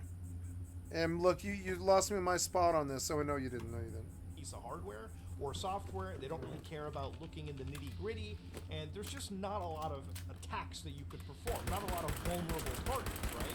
But if you use something like Google Chrome, for instance, having a 0 day within Google Chrome or having a 0 day within Apple's iOS is very valuable. We're talking millions of dollars of value right there. Because any group that's going to get access to that 0 day, and if they're smart, they can actually attack a whole litany of individuals for months, if not years, without being detected. Now, obviously, the 0 days cost that much because of the potential market that you can attack, but also because you're going up against big companies like Apple, Google, Microsoft, you name it, that have specific divisions, people they consult with, bug bounties to help constantly fight against this. When Apple gives you $10,000 to report a bug, report a 0 day, that's $10,000, that's pennies for them, faced with the hundreds of thousands, if not millions of dollars in damages they could go through if suddenly their actual user base was, leaked out for the world to get, especially when they sell themselves on things like privacy and whatnot. So that's generally what North Korea was going for. And of course, most of these hackers kind of laughed it off. The accounts got suspended, but there was one person who didn't appreciate this shit at all. Now, a Wired article ended up coming out in 2022 by a writer known as Andrew Greenberg, who actually talked with an individual known as P4X. Now, I tried finding out who P4X is, but I don't think this person really has any company or anything, or most social media, unfortunately, at least from what I've been able to see. And if they have had social media, I don't think it's necessarily available, necessarily like the same. Maybe it's a pseudonym they used for this specific thing. So after a year of being communicated by these scumbags, he kind of waited a little bit and realized, no, this isn't how it happens. So P4X is an American cybersecurity researcher who decided to use their expertise and attack North Korea's rather ancient, and I mean ancient, systems. So this led me down another little rabbit hole into wondering how a country gets access to the internet. Now, North Korea is pretty much a new contender in the world of online internet access. Whereas a lot of countries, we live in North America, our countries have been on the internet since its initial inception. But a country like North Korea has basically started to use the internet post 2014 quite specifically. Looking at the actual history for them, North Korea at one point quite literally only operated through the benefit of the Chinese government. Back in 2010, North Korea basically started slipping into the internet through German satellite access. And for a while, when they started to really enter the internet, they had somewhere around 1,000 something IP addresses allocated in the entire country. To give you context here, our country, specifically the United States, had over 1.5 billion IP addresses at the time that, companies or publications like CNN were reporting this stuff. So to give you an idea, when they were accessing the internet post-Germany, they were working closely with the Chinese government and basically piggybacking off of them for internet access to the rest of the world. And a lot of it was meant primarily for government access, so for government officials to contact government officials for another country, for instance. It wasn't until the general country started to have proper internet the way that we normally use throughout the rest of the country. However, obviously, people can't access, Google, YouTube, a lot. There's still a firewall in effect for people in the country, so they can't just escape and see the world outside. So after the Chinese gave them a little bit of access, what had happened later was a company known as Star Joint Venture Company, and the Star Joint Venture worked alongside a company known as Loxley Pacific from Thailand, and basically created what is the actual internet of North Korea that we know of today. So what they said was control of North Korea's top-level domain has been formally assigned to a government-backed venture. I didn't see him at all. Oh, he's up there. He's up there. Let the national domain disappear from the internet for several months. Now, I assume there's two sides to every story. I just think checks I think checks were being bounced at some point. But anyways, what had happened over here was the .kp domain was officially transferred to Star Joint Venture, which is a North Korean Thai company that has been charted with providing modern internet services to their country. Now, for anybody that doesn't know how this stuff works, there's a great write-up by the lads over at Cloudflare. So to give you an idea, a top-level domain, a TLD, and in specific a country code TLD, these are reserved for use by countries, sovereign states, territories. So when you go to a website and you have to type in .ca for Canada, .au for Australia, .uk for the United Kingdom, I think it's .il for Israel, you have to put in .kp for the Democratic People's Republic of Korea, also known as North Korea. And of course, this is all done through an actual board known as ICANN, who basically are people that don't control the internet, but they are coordinating the internet naming system that we know and use today. And one of the branches that belongs to ICANN, IANA, Internet Assigned Numbers Authority, gave the delegation record of the KP to Star Joint Venture Company. And that's how North Korea got access to their own actual top-level domain. Now, because of this top-level domain, there's actually been websites that you too can access right now if you want to explore North Korean internet in its, prime. So, for instance, airkoryo.com.kp is literally the only actual airline company in all of North Korea, and you can access it right now on their own website. And again, they've given out their numbers, which I'm blurring out, no need to emergency call them. Their headquarters are all over in headquarters: Beijing, Shenyang, Shanghai, Dandong, Moscow, Vladivostok, Berlin, and Kuwait. And again, I assume there's a few more, but I'm not really that interested. What is interesting is, damn, these prices from Vladivostok to Pyongyang, $229. That's not as pricey as I think it is. God damn. And you've also got the cooking website. This is cooks.org.kp. So if you wanted to learn about North Korean food, you can, and some of this food looks like a banger. I don't know what the hell this is supposed to be. I'll tell you what, right now, that looks like a straight up banger right there. Look at that, dude. God damn, the presentation is beautiful. I bet that came right out of Kim Jong-un's place.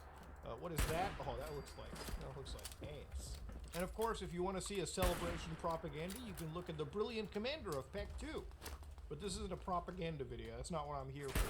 Anyways, North Korea moves into the internet, but obviously, it's not a country, like I said, that really has access to some of the most crazy technology and updated practices when it comes to the internet. In fact, of course, if you looked into their DNS, you would realize that these websites are few and far between. I think it's something around 30 to 40 websites, maybe 50 max that exist in North Korea. In general, the internet is very tight-fisted. And unless you're part of the elite few in the country, your exterior-facing access, so you can see things like YouTube, is very far and few between. In general, most people have access to a very controlled version of the internet. And of course, that control comes with a whole litany of surveillance. Now, what's really funny over here is P4X, this wasn't even the craziest attack. Going back over there, what they had apparently said in their interview with Wired was they had targeted unpatched vulnerabilities in North Korean systems that allowed him to launch DOS attacks, so DDoS, denial of service, which basically means that you are constantly requesting access information from a server to the point that it eventually caves in amongst itself, okay? Basically, it's overloading in general sense an entire server with so many requests, so many responses, that eventually it just basically caves in. It stops working for a little bit. It crashes down.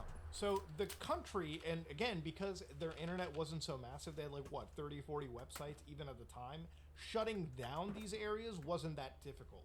But again, one of the most important parts, and again, I highlighted this for you, was they found bugs in their web server software. So software such as Nginx, and of course you also had ancient versions of Apache. So these two pieces of software are software that power a lot of websites and frameworks and servers on the internet. And if you are somebody on the internet, you probably want to keep these things as updated and secure as you can.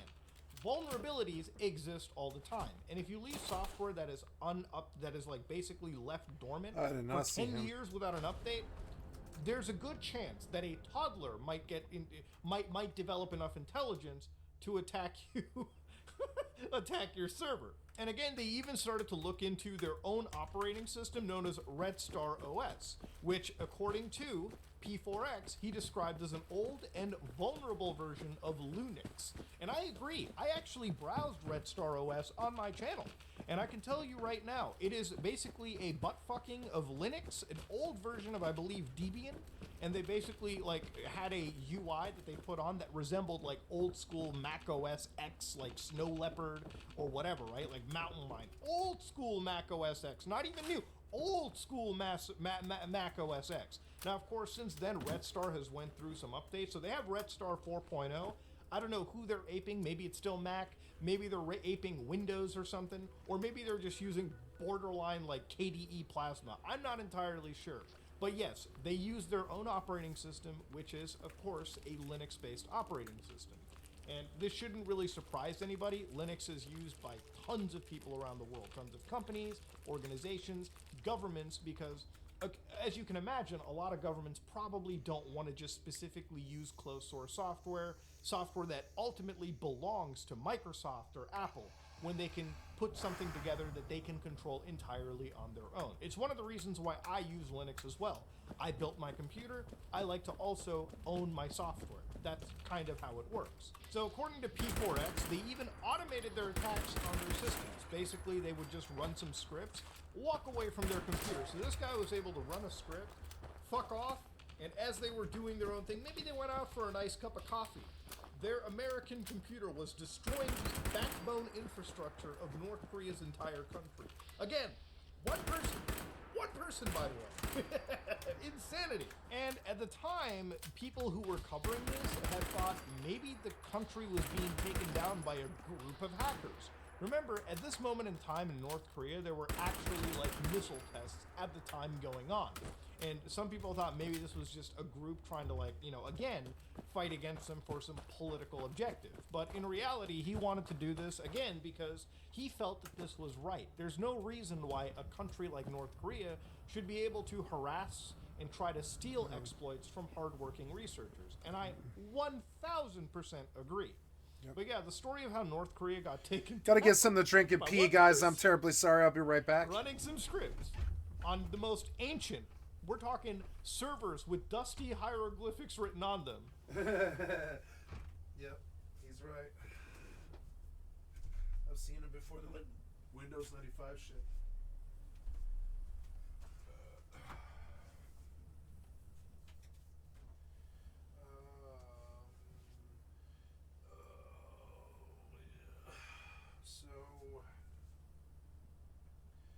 So this is no longer frozen.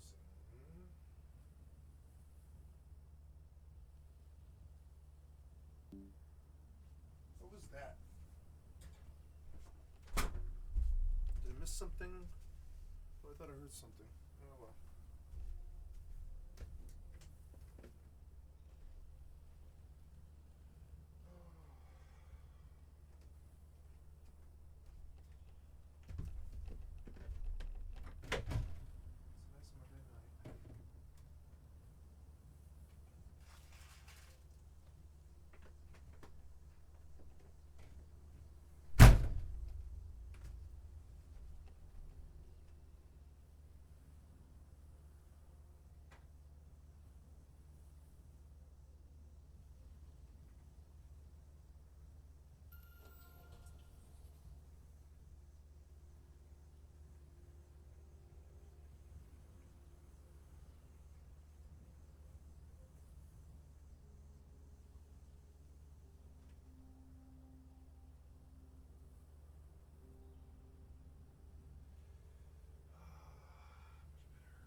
I am full. Money, money, money, without even being paying attention. I love it. Make me more money.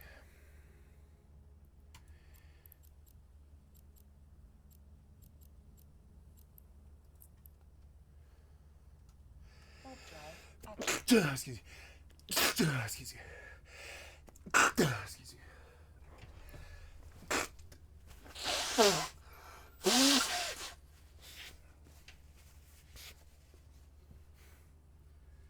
Okay, we are full.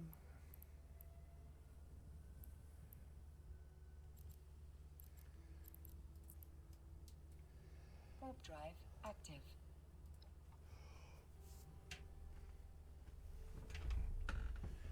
Okay.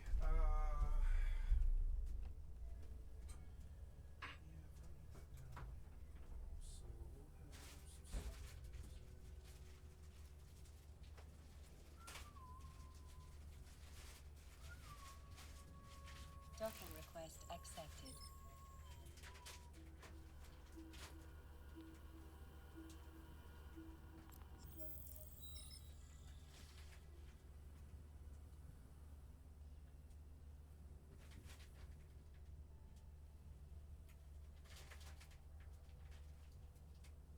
Docking request accepted.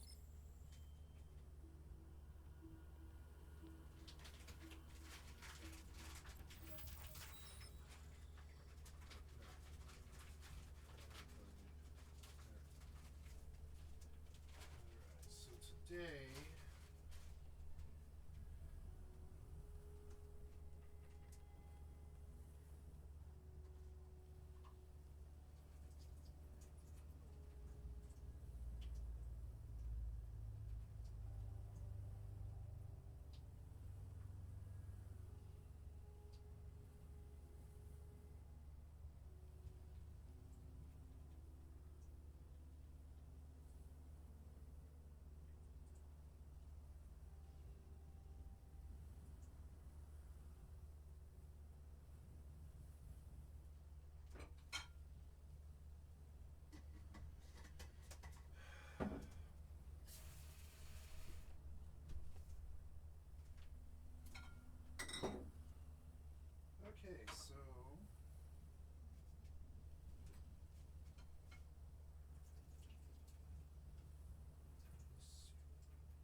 obviously, could this happen again? I'm sure after that moment, North Korea probably got legitimately embarrassed.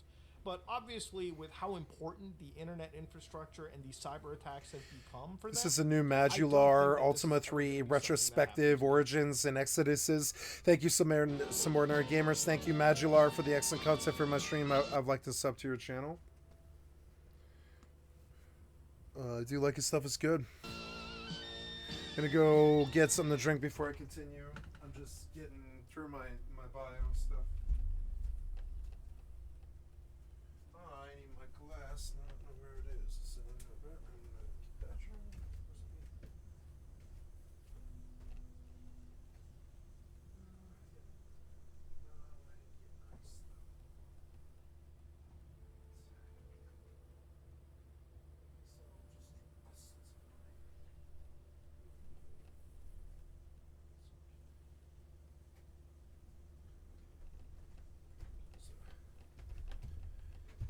Always.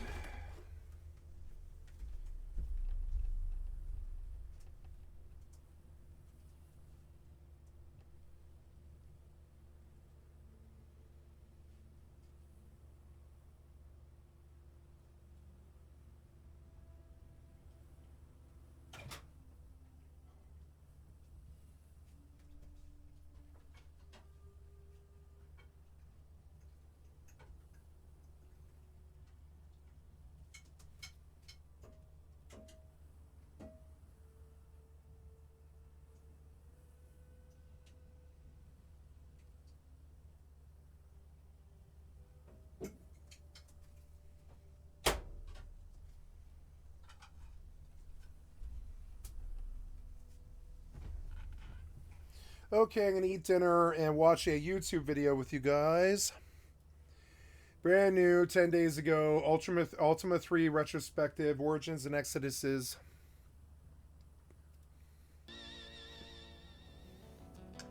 Thank you, Madular. March 3rd, 1983, Robert and Richard Garriott formed Origin Systems Incorporated. The company's motto, which was thought up by Robert, was 3 simple words. It represented everything that Richard valued creatively and all of his hopes for the future of entertainment software. We create worlds. And boy would they. The company, which was created with $70,000 of startup capital, humbly began in the garage of Owen and Helen Garriott, the boys' parents. An upper floor would be divided into Robert's business office and the development studio, while the 3-car garage itself became a manufacturing and shipping warehouse. Any games produced by Origin would have their boxes hand-folded and manually shrink-wrapped. When Origin Systems was founded, there was an uncertainty in regard to direction. The most sensible thing to do would be to hunker down and make more Ultima games, and, of course, Richard would do that. But why stop at video games? Many concepts were thrown around. Business software, computer peripherals, entire operating systems. This was a time in computer history when creative, out-of-the-box thinking was regularly breaking new ground and making fortunes. During this time, the personal computer market was undergoing dramatic changes, as made evident by Ultima 2's many ports. The IBM personal computer, Commodore 64, and Atari 8-bit family of computers would each act as potential alternatives to the long-dominant Apple II. Thanks to its now robust software catalog and open system allowing for hardware upgrades, the Apple II would continue to hold its own. Nonetheless, the personal computer market was becoming complex and multifaceted. This was especially true when compared to the simplicity of increasingly popular home video game consoles. Thankfully, several of Richard's associates were willing and able to create ports for his games, namely Chuck Boucher, affectionately known as Chuckles. Chuckles, who had comparatively little programming experience, would single-handedly helm many of these ports. He and Garriott had already been friends for years, but his ability to work on multiple versions of their games made him even more indispensable to Origin. This freed Richard to continue iterating on his work with the Apple II, and that's exactly what he did. Starting their own company was all well and good, but the reality of business was unchanged. Where was Origin's revenue coming from? $70,000 was nothing to scoff at, especially back in '83, but Richard was forced to contend with operating costs for the first time. Without a product to show for it, the money would dry up faster than you can say, ho-yo-hee-hum. While conceptualizing the next Ultima game, Origin made several attempts to break into the hardware market. Some, such as a dual joystick device, were practical but just didn't work out due to manufacturing issues. One particularly unorthodox unit deserves a mention. This is the Nauseator. It's a plywood box suspended by 2x6s that was intended to serve as a spaceflight simulator. It was called the Nauseator because of the distinct sensation one feels when exiting the device after 5 minutes of use. To quote Garriott, we learned from the Nauseator to focus on what we did best, computer games. Still, one can't help but imagine a world in which every living room is equipped with a Nauseator. With that, Origin refocused their efforts on making video games. Thanks to connections Richard had made in the industry, advertisements for the newly formed Origin ran in the Apple II-focused magazine, Soft Talk. They weren't advertising anything in particular, just announcing that they'd arrived on the scene, and to remember the name, Origin. You'll be hearing it again and again. A bold move from a group of boys in their mother's garage, but proof that they meant business. Having developed his skills in assembly language during the development of Ultima 2, Richard was ready to apply his newly acquired expertise. Ultima 3 was going to be bigger and better than its predecessor. Ultima 2's engine, whose bones were comprised of somewhat amateurish assembly, was scrapped, and a new engine would be written from the ground up. Originally, Garriott wanted the entire game to be displayed in an immersive pseudo-3D, a la the dungeons from previous Ultima games. Not only that, but rather than having one character to control, the game would have 4. Hence the working title of the next Ultima game was Ultima 3D 4P. Comparisons between Ultima 3 and the Wizardry series would have been inevitable, even more so than they already had been. For various reasons, the 3D perspective concept was scrapped, but other sweeping changes would still be implemented. Ultima 3's biggest advancements over its predecessor would be technological rather than narrative in nature. With their noses to the grindstone, Origin Systems would go on to release Ultima 3, Exodus, on August 23rd of 1983. The contents of Ultima 3's game box were more elaborate than ever. Like Ultima 2, the third game came with a cloth map and several player guides, 3 in fact. The Book of Play, the Ancient Liturgy of Truth, and the Book of Amber Runes. Each of these 3 manuals is printed in a unique color and contains critical information in the playing of Ultima 3. For now, let's focus on the box itself. Exodus saw Richard Garriott reuniting with Denis Loubet, the man responsible for the original Ultima artwork. Garriott's mother, Helen, was actually going to provide the cover art, but in the end they went with the decidedly more professional Loubet work. I do think there is a certain eerie, lo-fi charm to Helen's cover that suits the game. In any case, the game's cover depicts the titular Exodus, the progeny of Mondain from Ultima 1 and Minax from Ultima 2.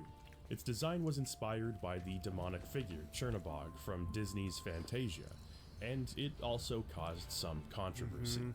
From 1979 through the 1980s, an organization known as the Moral Majority had a strong voice in American politics and culture. The issue they were focused on was the perceived moral decline of modern society.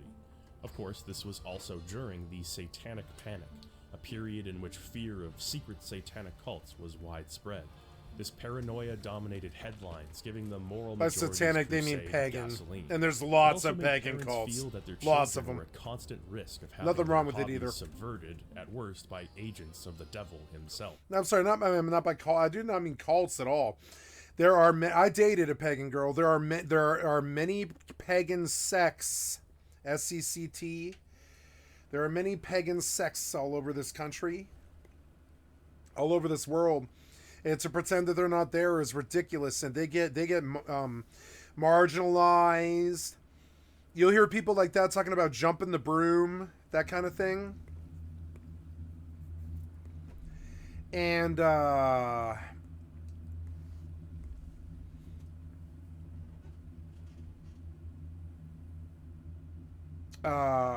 that's a marriage reference. Sorry, just thinking about my ex-girlfriend. But yes, there's many pagans all over this world. and marginalize them at your own risk.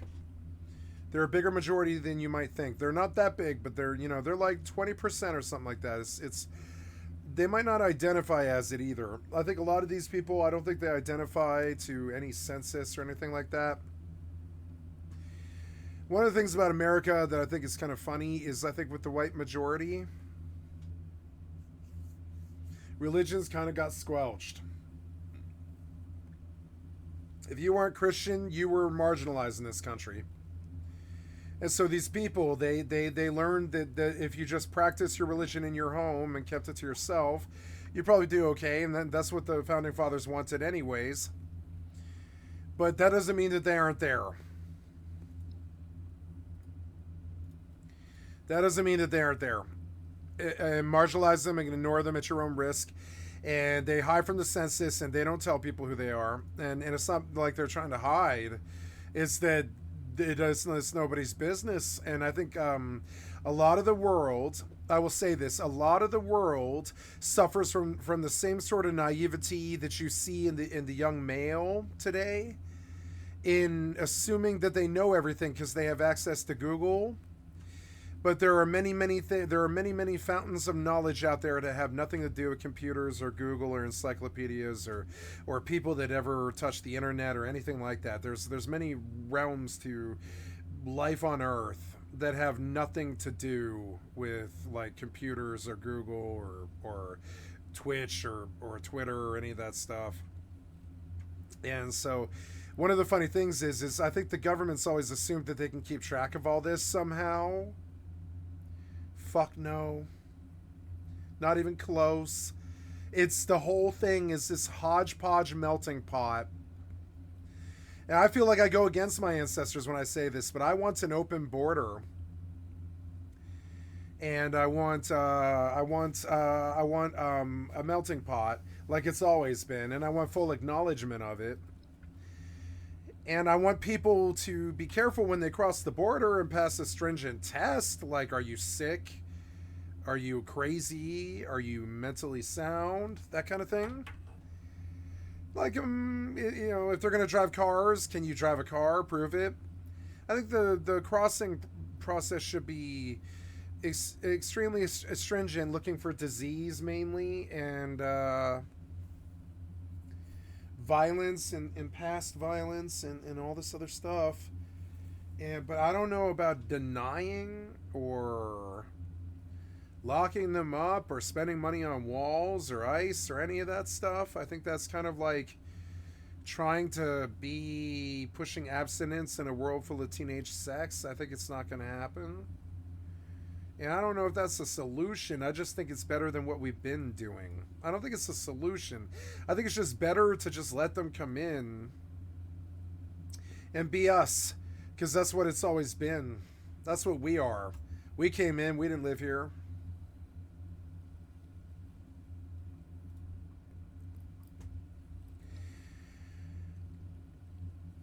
A lot of the time, I think a lot of the ways that I think are kind of played out in sort of liberal and sort of just like open-ended and very like sort of lacking in moral fiber and stuff, but trying to stop humanity from being the lazy, expanding empire that it is, and all of its very facets and all of its faces and races, trying to deny the reality that it's there is foolish.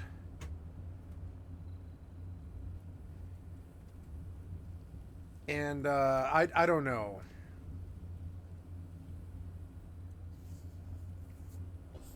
Heavy metal, comic books.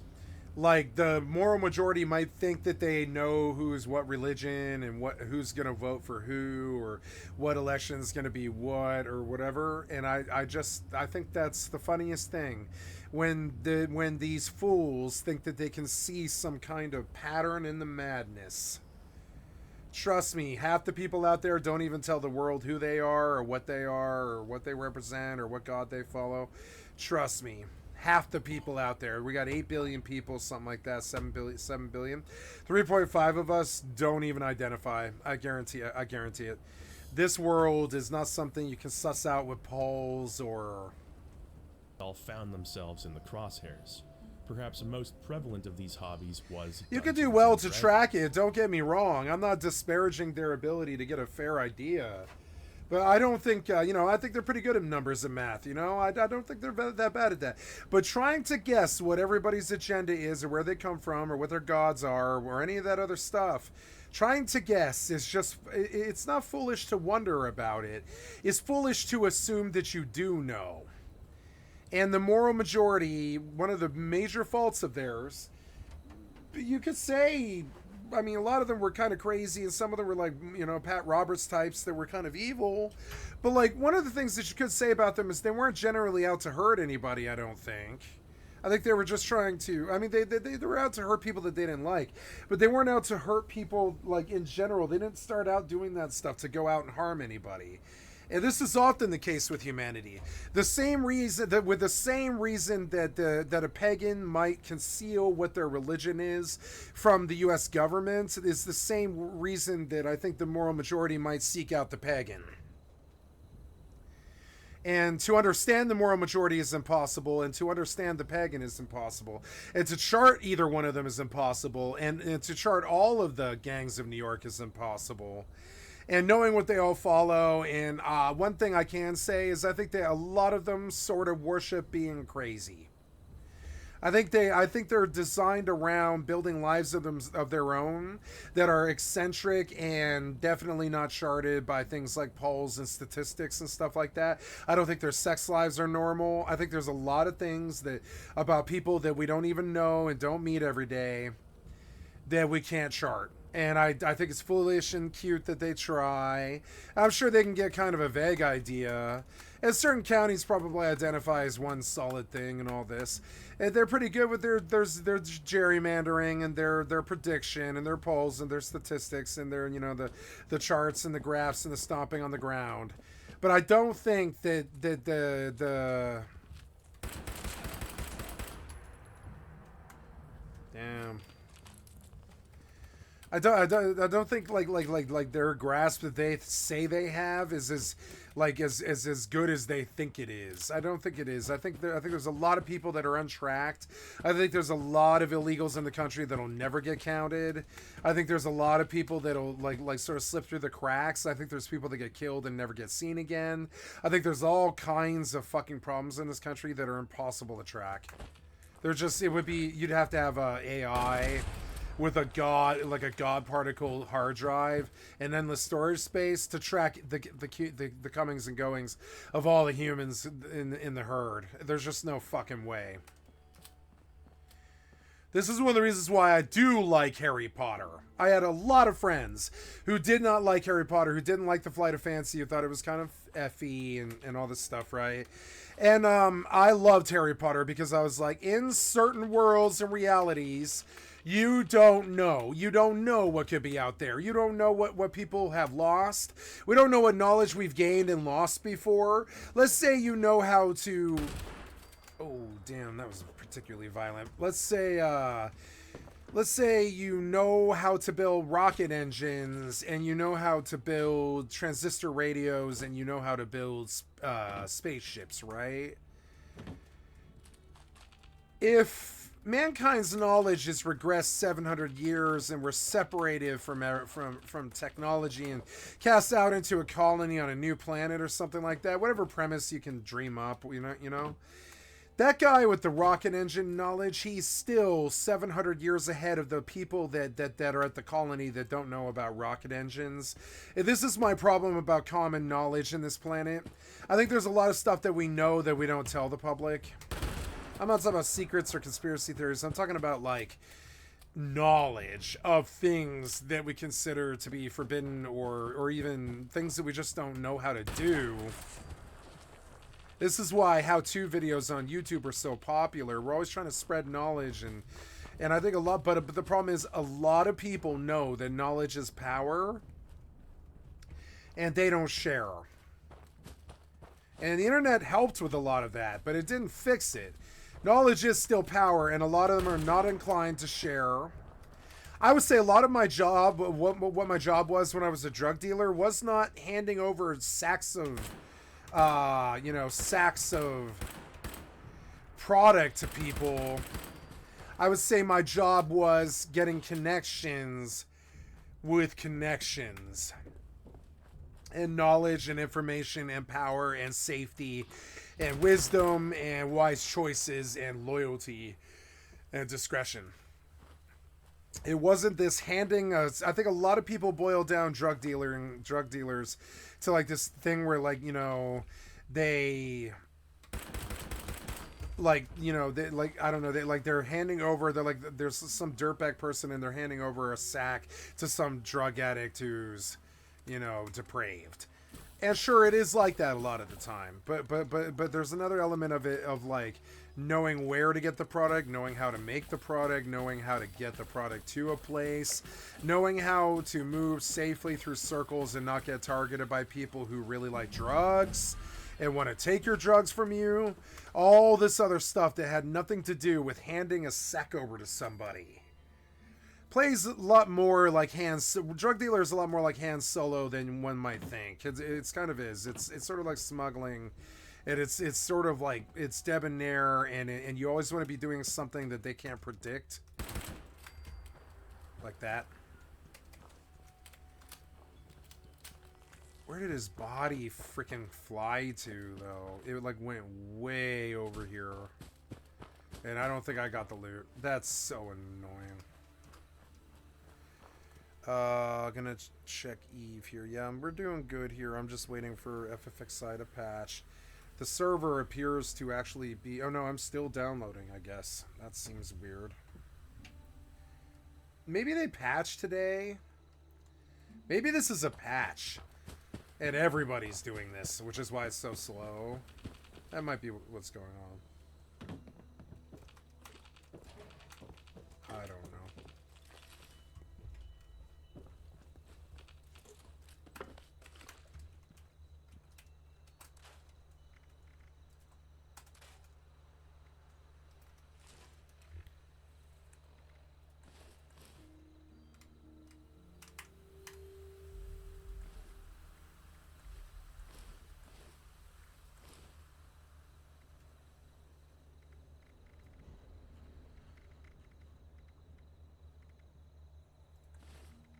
Wood chest piece with 12. Wow, 12? Really? Yeah, 12. That's good. Alright, let's scrap all the rest of it.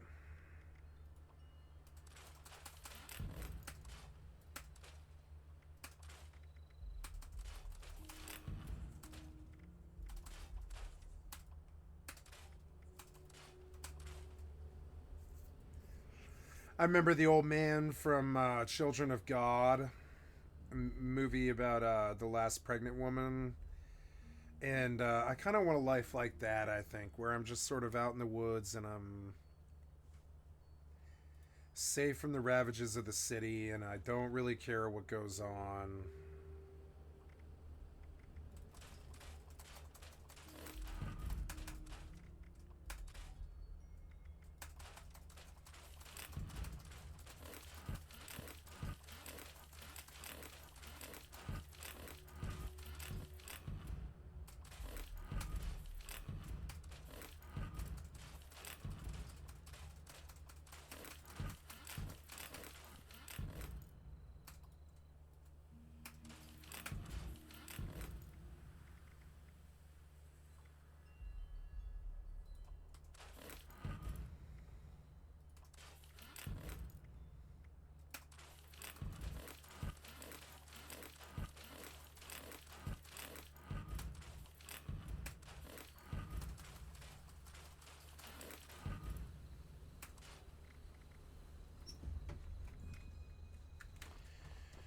Okay, I think I will park here for the night. Where am I? I'm at the Moonshiner Shack. This was fun. I just kind of wandered around and did a lot of the content and enjoyed it immensely.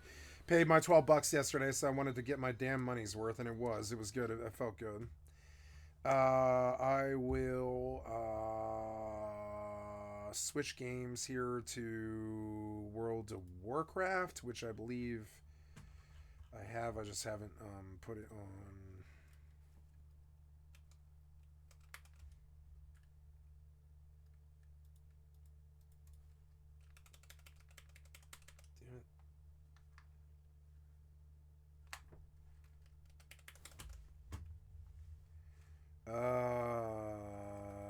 I can't show the desktop down. That's all right. I want World of Warcraft Classic. Yeah. I didn't know it was going to take all day to patch like Final Fantasy 11 like this. I did not know.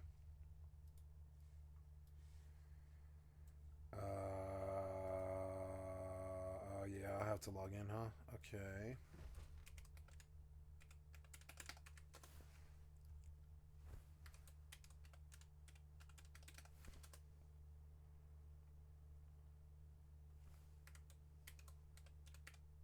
Oh, maybe I'm gotta check something real quick. That is the problem. Yep. All right.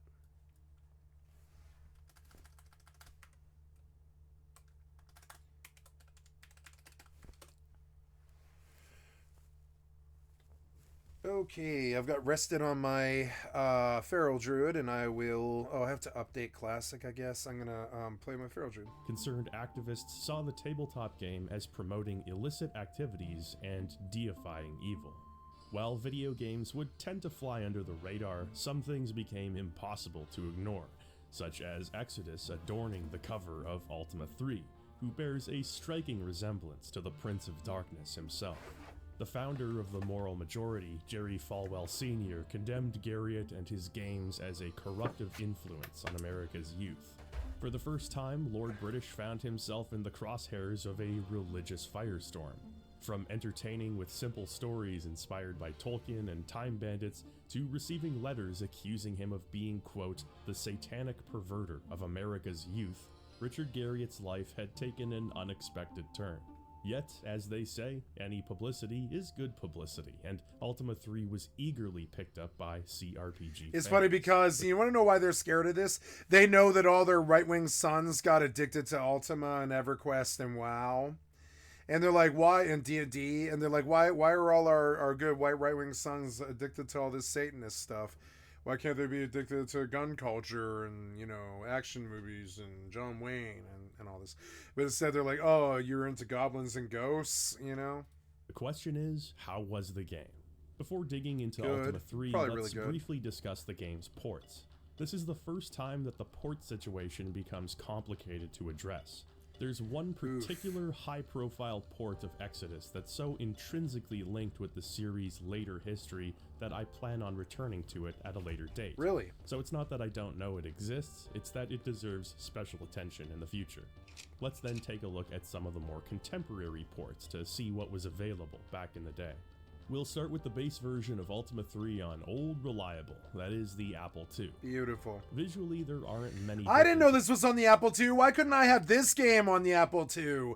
My life would have been so different if I had had this game on the Apple II. Instead, I had like Cat and Mouse Pac-Man game and like, you know, the deepest game I had was like Armor Alley and Lunatic Fringe. Like, this is so much deeper than any of the games I had until I was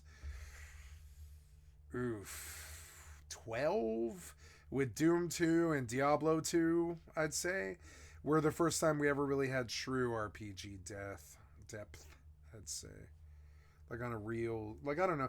Final Fantasy had its moments and stuff, but I wouldn't really consider it hardcore like this. This is hardcore. This is a real RPG dungeon crawler PC game that's... Ultima 2. It will suck you away for 4 months or whatever. It's... The user interface itself might be the single biggest change.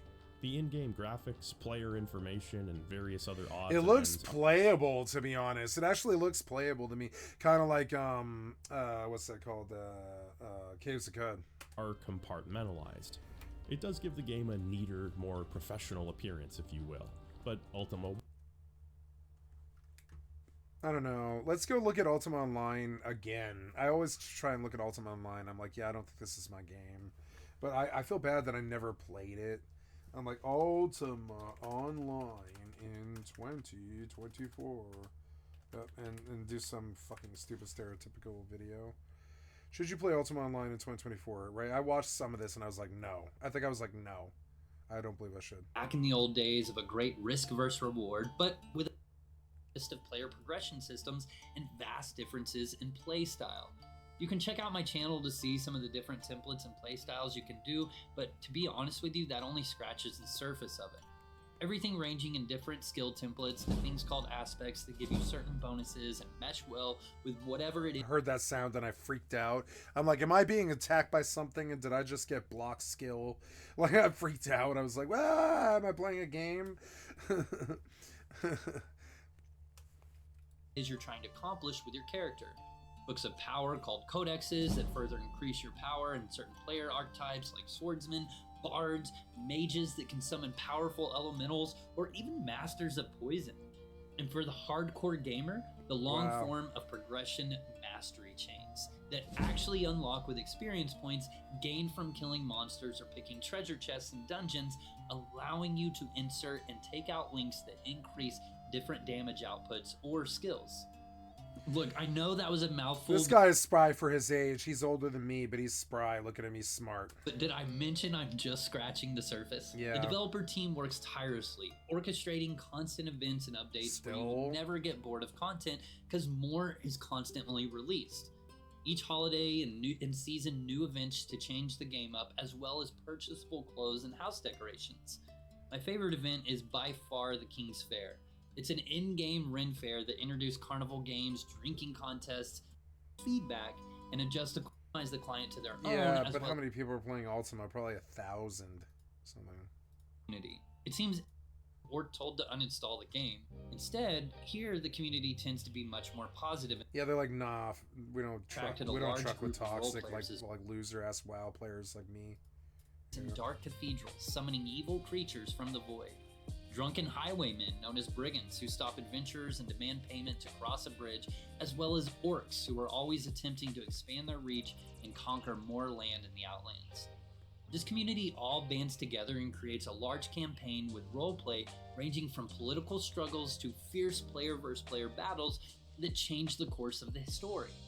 What's great is the GMs of the server help to assist in these events with explosions if needed, or random particles, or just all kinds of weird things like that.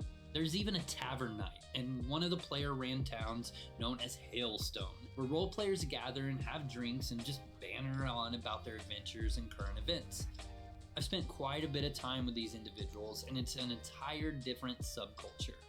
Me being an inexperienced role player, I was pretty timid going to my first event, but to my surprise, I was welcomed with arms wide open and not felt to be inferior just because I wasn't on my these and thous or quick to think of some witty response. This has yet devised a number of different houses and continue to come up with more models for gold business here and other decorations. So I do want to hear about this, yeah. Of different houses comes to Ultima Online. All gamers want a place to call their own. The creators have devised a number of different houses and continue to come up with more models. They also constantly continue to develop more furniture and other decorations, some that are even animated that can be bought for your home as well.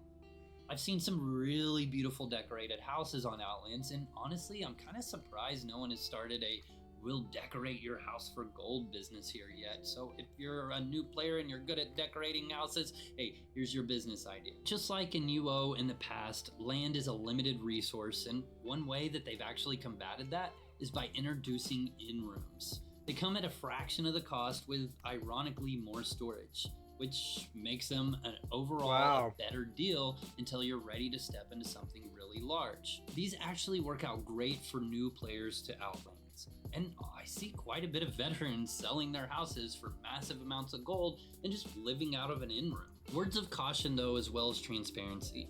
Outlands keeps the risk versus reward concept that Ultima Online is known for. Being Felucia rule set that means players are free to attack and steal from each other at just about any given time. This gives you the looking over your shoulder and rush of adrenaline if you get something good, where you may need to leave the dungeon to stow it away safely. But hey, fear not. If you get home from work and you just want to veg out and farm without worry, or perhaps you're a new player and you're just trying to learn the game, there's actually a weekly rotating region bonus that makes the dungeon free from thievery or PKs. It's not my game. I can see right away. It's too isometric and shitty. It's got to be more 3D like old school RuneScape to even give me for me to even really do it, or it's got to be good like Caves of Cut and very, very slow. 1, for example, is able to display 30% more tiles on any given screen, which makes Exodus's real estate feel cramped. Wow. This change was functionally necessary, however. Yep.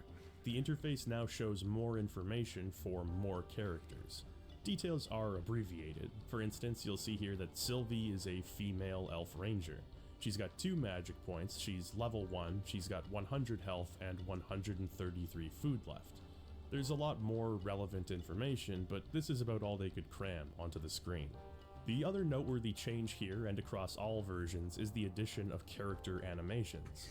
Now, like, I'd be okay with doing isometric if it was turn-based, but I haven't seen anything good out of that in a long time.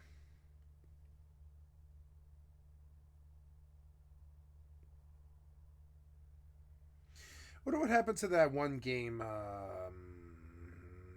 Once Human, something like that?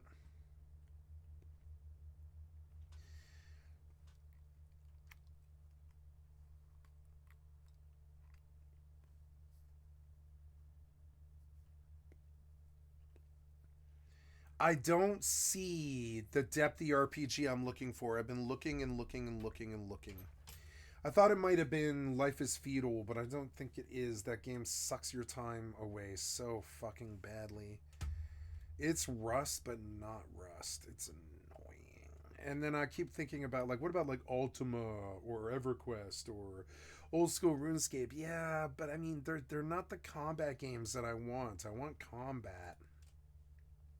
I want mindless auto swing combat, and I don't want like an AFK battler. I want a full MMO, and it's a hard thing. 11 scratches that itch, but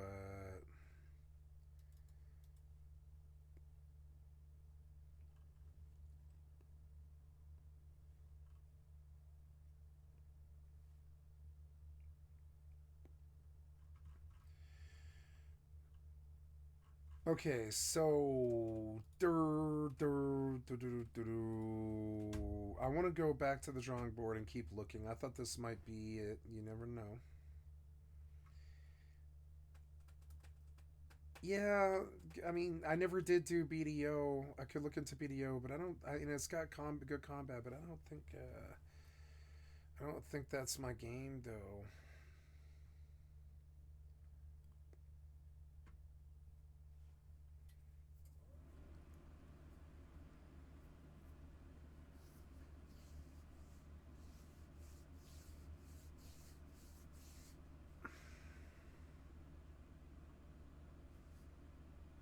Into the Necro Veil, huh?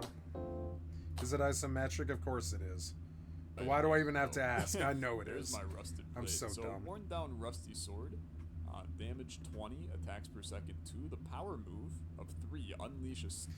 I could buy that one game, I suppose. I don't know. I could take a look at it, I guess. We'll go take a look at, oh, yes, I was patching WoW, but it's still going. I don't know why I'm still patching WoW. Like, I really thought that I had WoW on my drive. But I guess not, maybe. Oops. There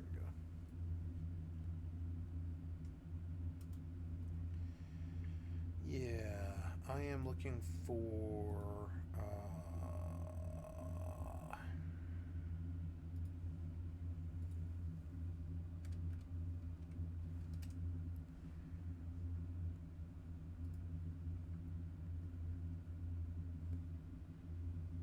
Yeah, WoW is patching right now. Okay. Well, maybe I should just keep playing 76 then. Until everything is up. I don't really feel like playing EvE, so... I need a new game, but there's nothing out there. A pathetic weapon, but a weapon nonetheless. I wouldn't expect anything less. This looks like that game Dead Trash. Right back in. Oh, dude, the sword is infinitely better than my bare hands, let me tell you. Power builds... This isn't it.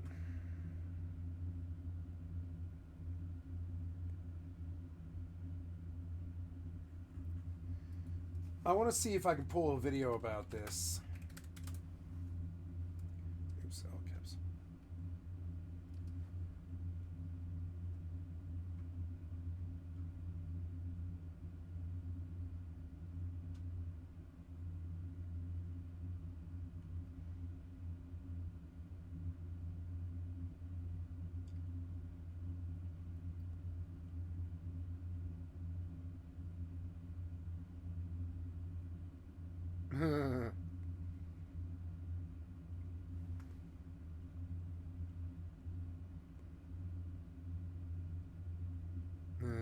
in pickaxe in.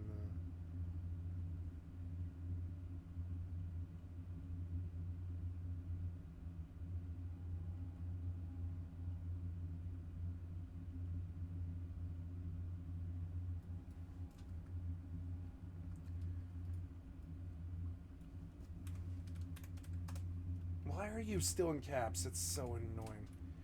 I'm looking for auto attack RPGs, right? You misspelled. Yeah, like auto battlers, but yeah, but I'm looking for auto battlers though. Unity RPG tutorial, Shy auto attack and auto fire, fifth universe auto battle.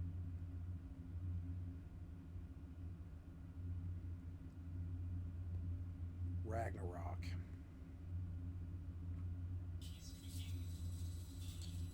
Hi, today I'm gonna show how does this new system that I added a while ago. I've been working with this kind of system. It's called auto attack, and it's only found here in our server.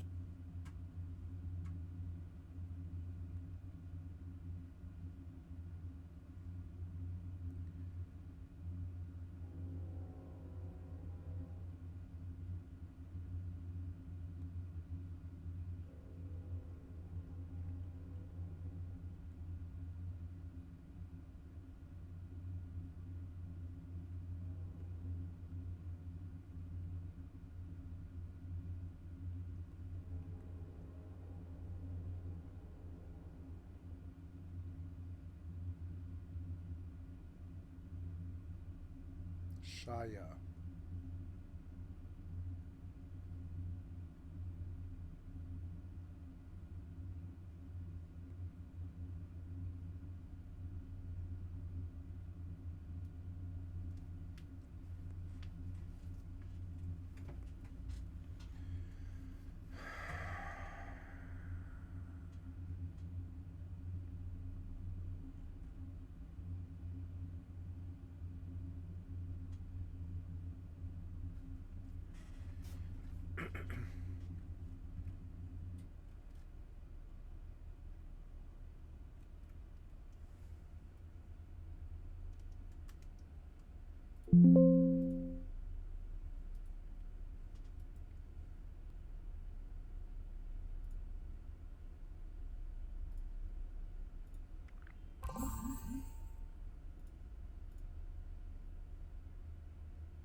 Damn it, why can't you do that anymore? It's so stupid.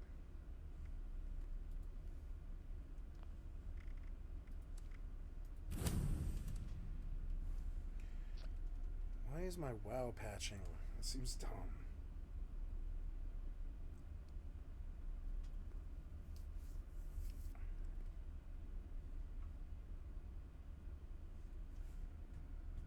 I better not have lost all of my stuff. I don't think I did though.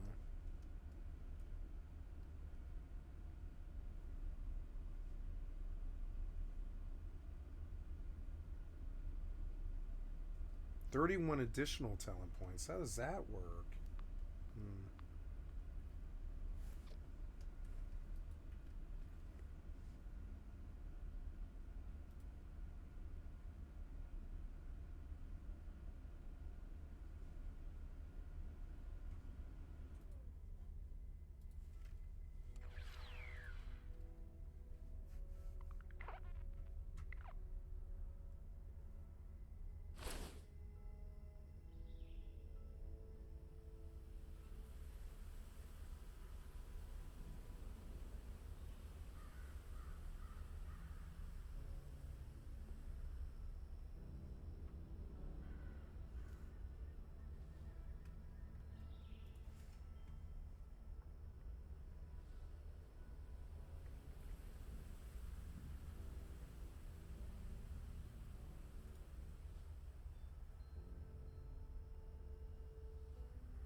Navalny, wow.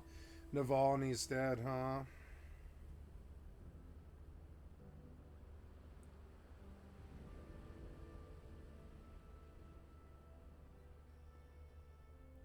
That might be good. Let's watch that. It's so dumb. Welcome Spiffing to Brit, Elder thank you Scrolls for the extra content from Oblivion, Mr. I'd like to sub to your handcrafted, channel. expansive RPG experience spanning hundreds of hours of questing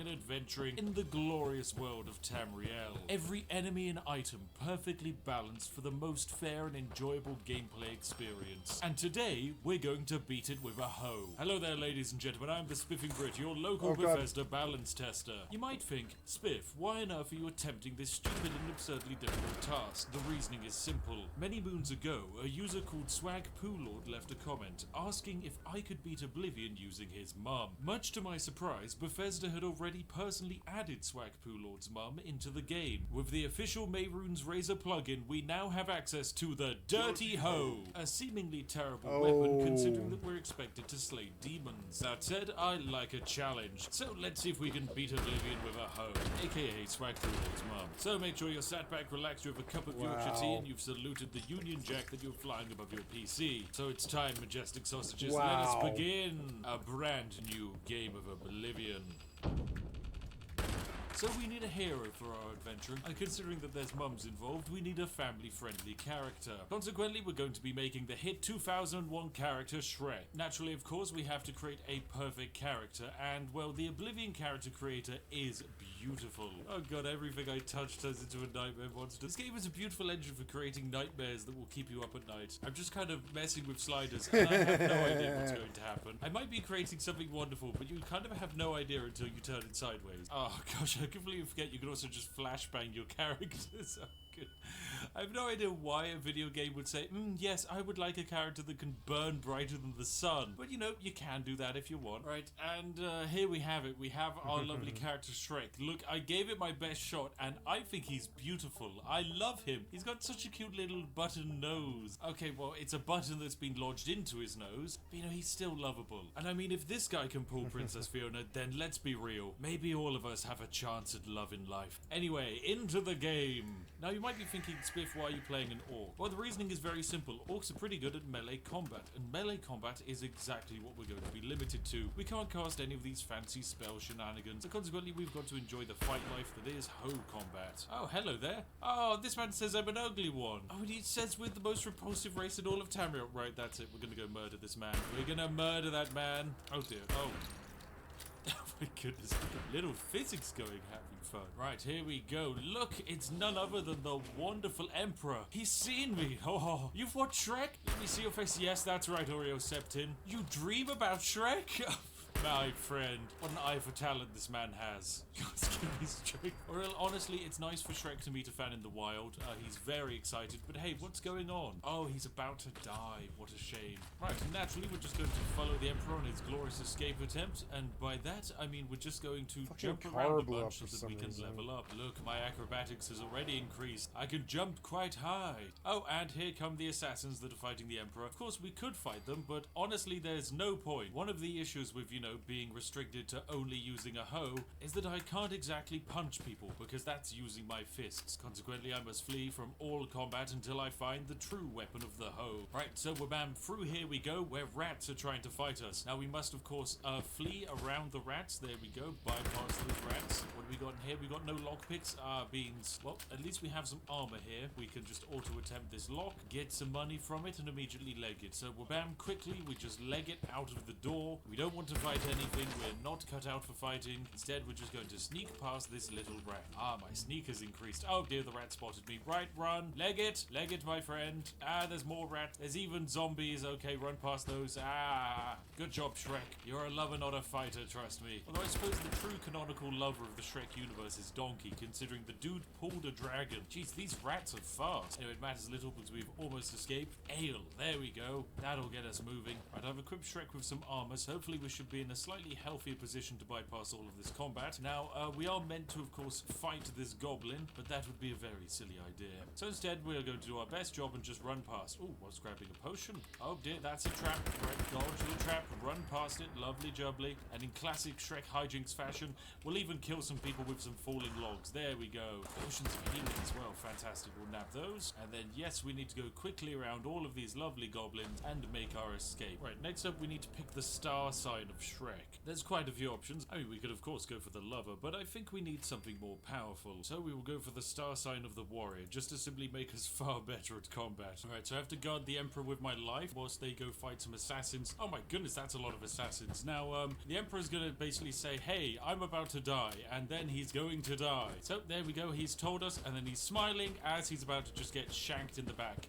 Rip, so he's dead. Now, of course, we're expected to fight that man. We can't. Luckily, we can get supported by Laurus here. I know, the Emperor's dead. Sorry. Next up, we actually need to pick a class to fight with. I think we're just going to go for a barbarian. Covers all of the good things we're going to need. Right, so out of the sewers we go. And whilst I do that, I'm going to get harassed by all of the DLC quests activating. Right, and naturally, we're just going to blitz our way past all of these rats. Sorry, rat friends. Not going to fight you. Aha, I've defeated you with a gate. Good luck, rat. Ha ha! Outsmarted, my little furry friend.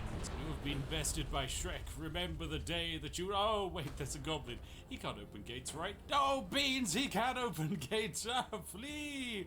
Flee, my friend, flee! Oh, my goodness, we've got to get a wiggle on. Ow! Okay, right, quick, flee. Right, we're finished. Exit the sewers. Ah, welcome into the glorious, glorious world of Oblivion. Once again, we're bombarded by even more DLC messages. Yep, I don't know how we're getting all of this innate knowledge about locations on the map and bloodstained keys, but it matters little. And because I can't fight anyone until I actually get myself a weapon, we need to beeline our way there. And luckily for us, it is way on over here in Sunt Watch. So we need to fast travel to the nearest settlement, which would be Breville, so that's what we're going to do. And yes, despite the fact that there's a weird floating head in the water, we're going to ignore that and simply run past. Now, like all good unarmed British people, if we encounter any danger on our route, we simply must use the handy acronym of FLAF, which stands for Fight Like a Frenchman, and by that I mean flee in the opposite direction at high speed. Alright, fantastic, we've landed on the opposite shores. All we need to do is basically run in a straight line. Now, because we're level 1, there shouldn't be too many dangerous beasties, lots of happy little deer, although honestly, all it takes is one particularly grumpy bear and then we're kind of dead.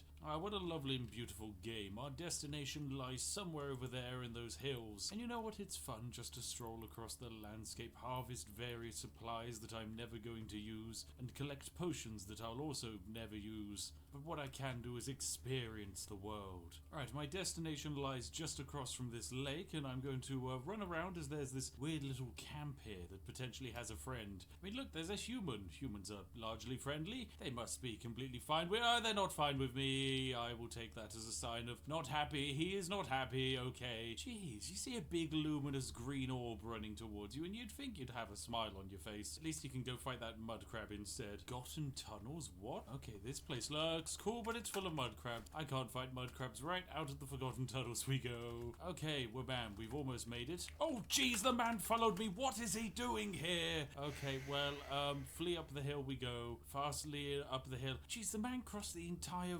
lake just to chase me. I mean, at least you can say something about the enemies. Definitely the enemies in Oblivion are kind of persistent. But bam, we've made it over to Sundercliff, which is our destination for our weapon. For you see in the bowels of this forgotten lands, we will find ourselves the Rusty Hoe. So now I've entered, I can basically begin my search for Mehrunes Razor, which is what this quest is about. We are not going to be doing any of that. He followed me in here! Okay, right, that's it. Right, grab all of these. Oh my goodness, they're fighting. They're fighting with themselves. Well, I can't particularly fight them. What I can do is try and find the Rusty Hoe. Right, now what we're about to do is very rapidly speed our way through this dungeon. There is no way that we're going to survive, so instead we're going to flee. Now what we do need to do is read this little note so we know Fallout the password died for the door. again. We're then going to answer with the password for the door, and then they're going to panic because evidently I was not meant to gain access to this area. Nonetheless, we're going to just run our way through. We've got to be a very speedy boy because there's a lot of very grumpy people on our tail, and when they see us, they're going to get pretty stabby. Excuse me, please, thank you. I have a very important quest to do. Anyway, down into this section we go, as we now need to make our way over into the lovely Sundercliff village. The Dark Elves have set up a little town. It's very, very cute. And of course, we just want to charge our way through here. We do not want to fight anyone. And on the other side, we're going to find ourselves the glorious Sundercliff Forge. Then we're going to make our way through the forge and its very twisty canyons. Means, excuse me, just run past anyone trying to fight you. There we go. And then now that we've made our way through, we are into the Sundercliff mines, where we get to see the Dark Elves' main operation here. Mining. That's right, they've got a bunch of Khajiit indentured workers. And these Khajiits, for some reason, are working using hoes, which is where we get actually the access to our first ever hoe in the game.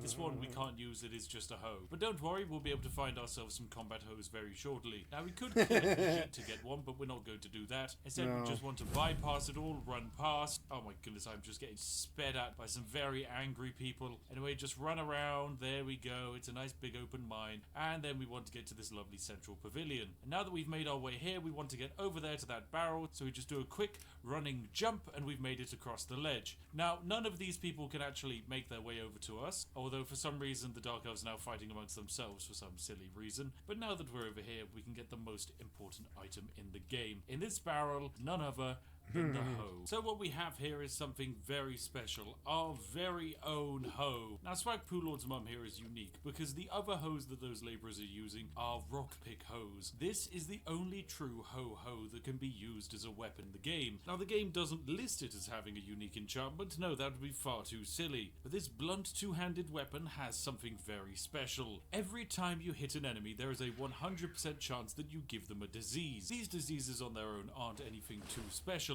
but if you can stack them enough on one person, you can lower their stats by a very large quantity. So I think it's time for us to begin our little rampage, starting with this elf man over here trying to fling arrows at me. Oh dear, I'm on a ledge. Right, hello there.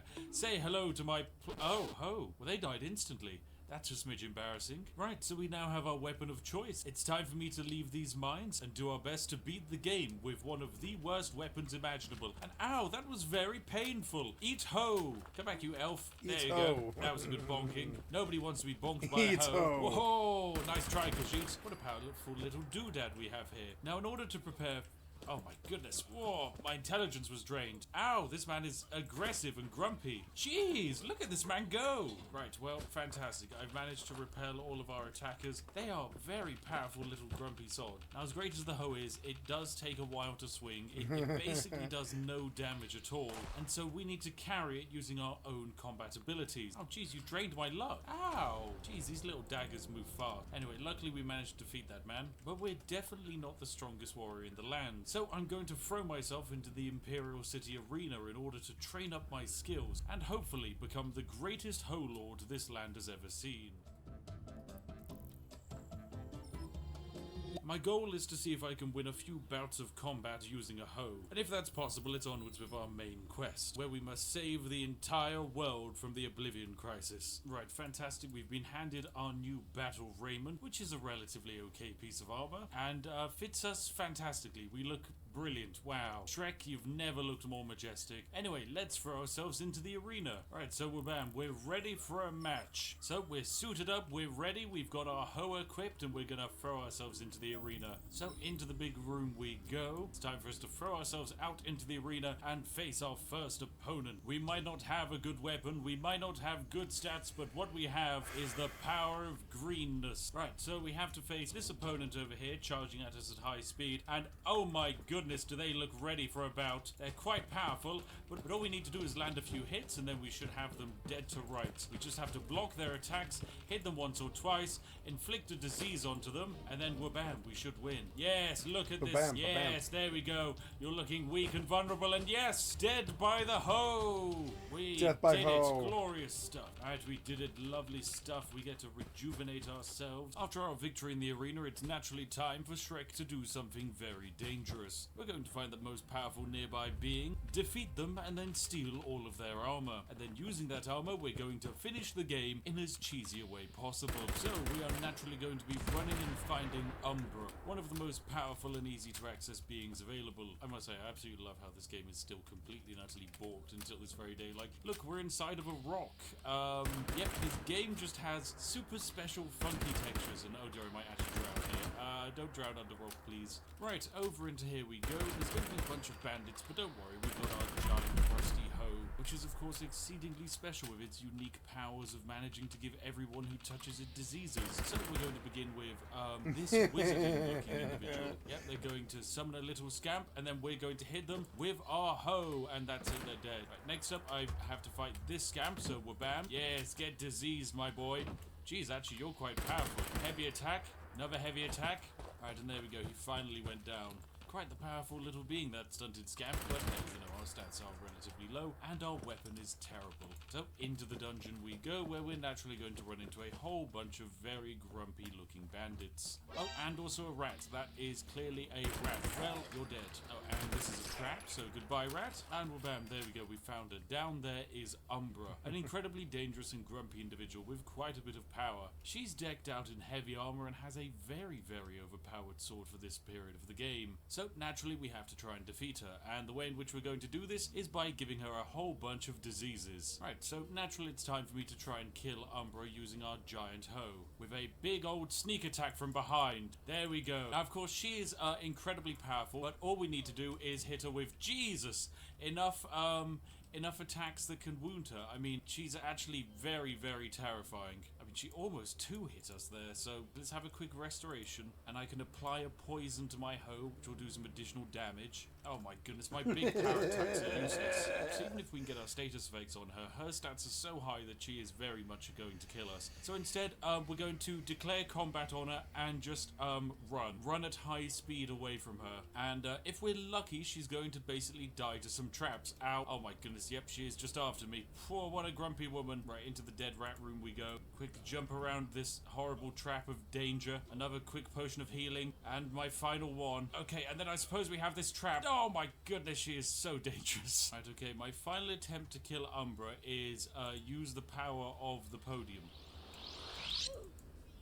Fucking hell. Okay, I've realized that there's actually no way I can defeat Umbra. She's just way too powerful. Luckily, that doesn't mean I can't defeat the game. Now, you might be thinking, look, Spiff, the game is going to be filled with enemies, many of whom are incredibly powerful and immensely dangerous, and if a hoe can't defeat them, then how on earth are you going to win? Well, that solution is actually pretty simple. Firstly, we're going to need to make our way over to the Imperial Marketplace, as we've got some shenanigans to do.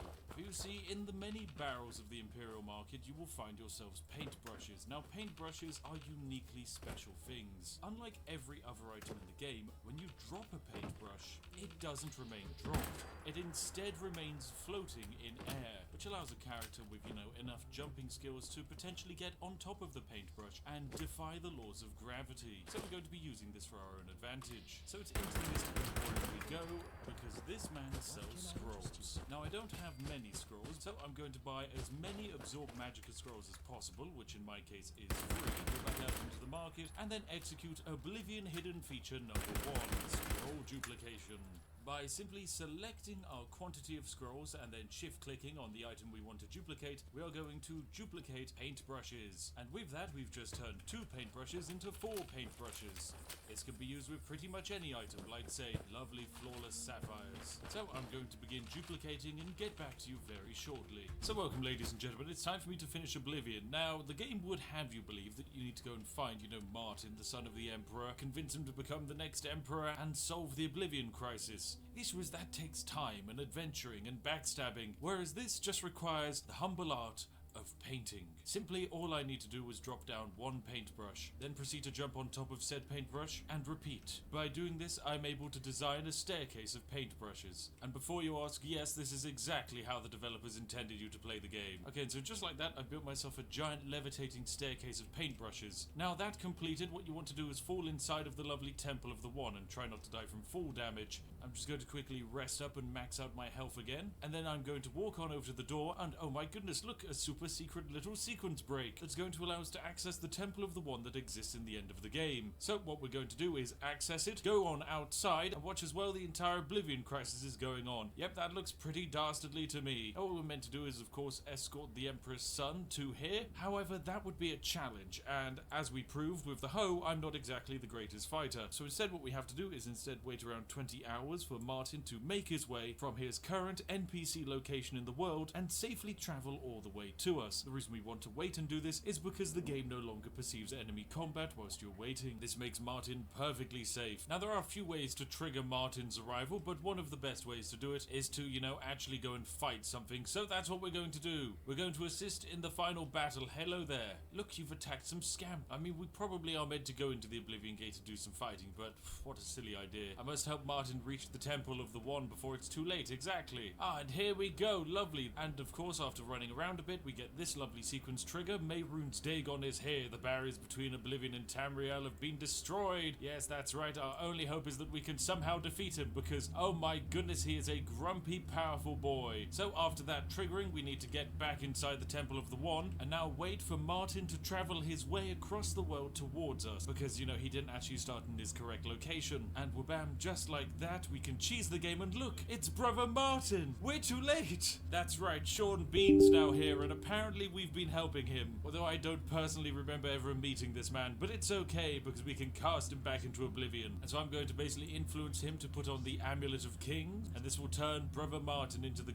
greatest weapon of all. And so basically brother Martin has said, hey, you need to lead me to the temple. Luckily for me, I've led him to the temple. Look, we're here, brother Martin. Martin and I are now inside the temple. Yep, look Martin, here we are. So he is going to do his best to begin the sequence. Farewell, you've been a good friend in the short time that I've known you. Brother Martin, it's been about 60 seconds, my friend. Good luck. I'm sure you're gonna do a great job. Oh dear, look, it's the big evil enemy. It's Dagon himself. But don't worry, because Martin Septim transforms into a dragon. My goodness, look at this. This is like some kind of anime showdown, and it is glorious. Oh dear, no, the dragon is mortally wounded, but it also can breathe fire, and fire is apparently quite effective. Dagon does not like having his neck bitten, so yes, he gets a little bit destroyed. And with that, Tamriel is saved. We did it. What a glorious success. And unfortunately, just like that, a giant new dragon statue is created. Oh god, I forgot about the cutscenes. So there we go. The Oblivion crisis is over. Every Oblivion Gate has been closed, despite the fact that I never even saw an Oblivion Gate. So there we have it. We did it. The world is saved. High Chancellor Okuto is happy that we saved the day, but hey, Martin's gone. We proved once and for all that you can indeed beat Oblivion with a hoe. I mean, did we use the hoe much? That's questionable. It matters little. Oblivion is over, Okuto. It's over. You can die now, you piece of scum. You bastard. You horrible man. I will resist arrest, you puny guard. You have no idea who I am. I'm the Hoe Lord.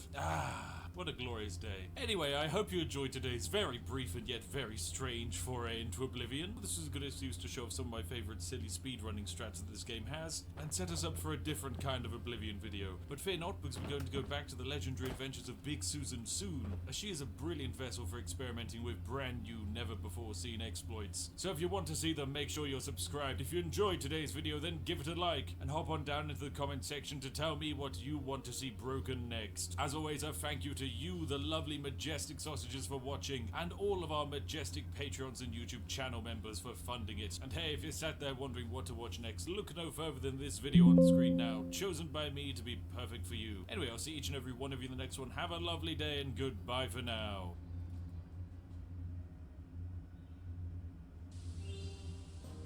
Daggerfall released 25 years ago. Oh my and god, guess what? it always It's tries to actually play my the favorite same game video in the over series. and over again. Yeah, I said it. And this is coming from someone who played Morrowind first and didn't even touch Daggerfall until last year. But after a long bonding session with this phenomenal game over the course of the pandemic, Daggerfall has proved itself to me. So before we get started here, over the next few hours, I will deconstruct every aspect of Daggerfall in an attempt not only to learn what made this great mid-90s immersive sim tick, but also to convince you why I think you should play it. Okay, first off, most of the footage for this video was recorded using the Unity version of the game, which is the superior version. All points made in this series are made with this version in mind, including all the bug fixes that it makes.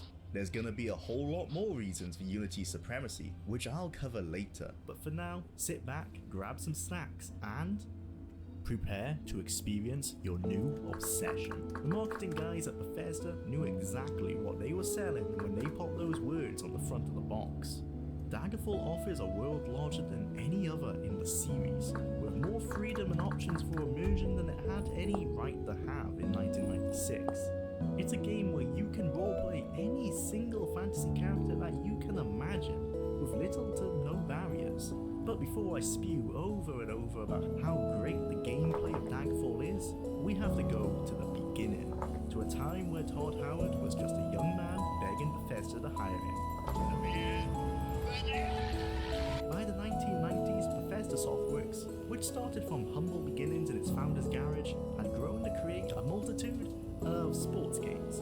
Not exactly what they're known for today, but they had also acquired the license to make games for the Terminator franchise, making them an action game company more than anything else. One of the lead designers and programmers there, Julian LaFay, began working on a personal project with a small team of co-workers. That project being a fantasy adventure game, inspired by tabletop RPG hobbies. We're talking Dungeons and Dragons and all that good stuff. That project would be known as The Elder Scrolls Chapter 1 Arena.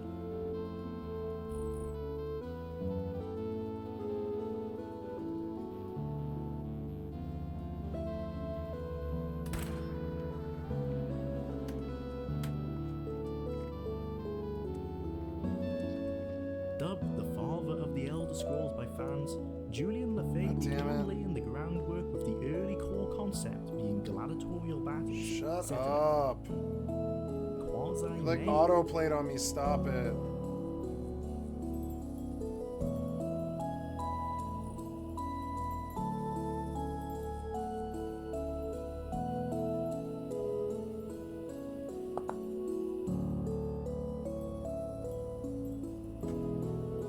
Can't see my mouse.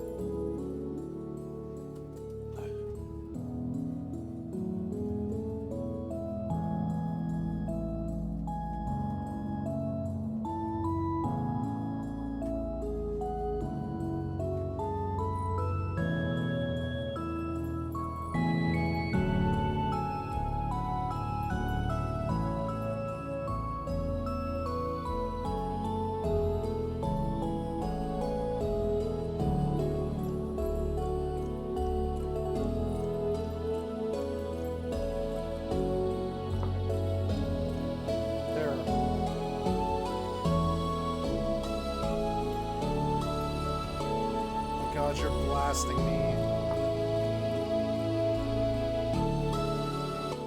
Jesus Christ, there. It took me a while to find it. I am so sorry.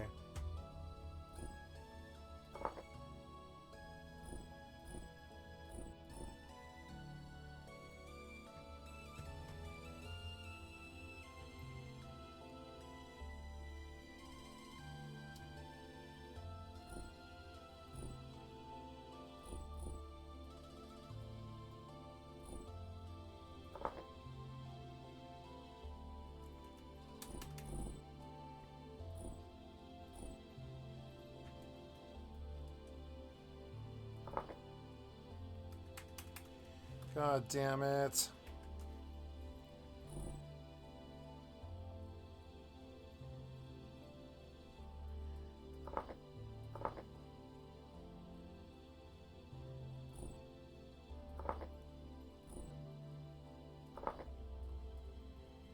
God damn it, I can't get you to spawn on the other screen.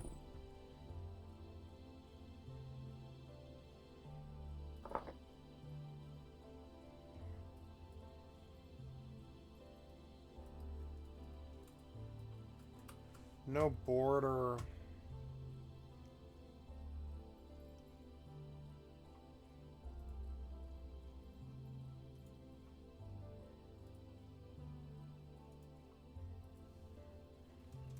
There. I got it, I think. There we go, I got it. It's sorry, like, Windows sucking dick. Can't do anything about it. Just like the Streamlabs problems and all that. Can't do anything about it.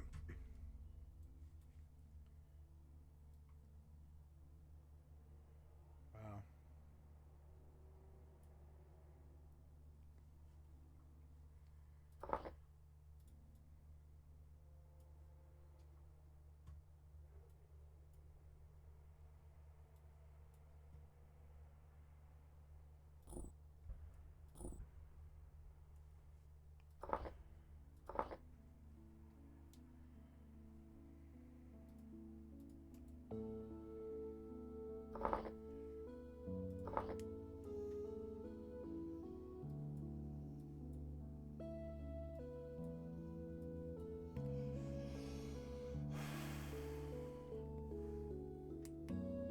Oh, I'm out of battery.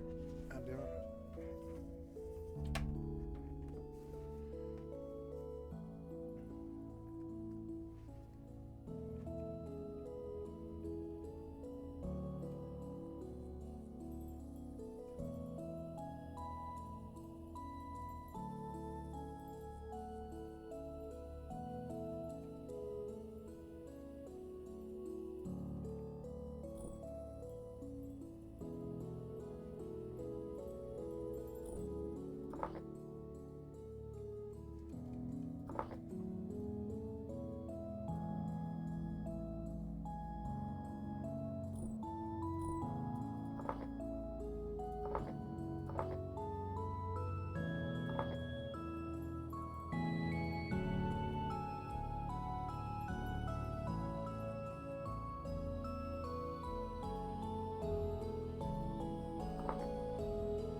Music's good.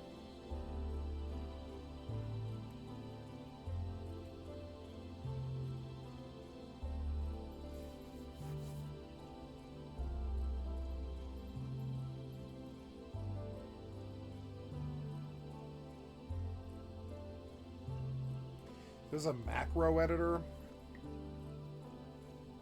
What do you mean macro editor?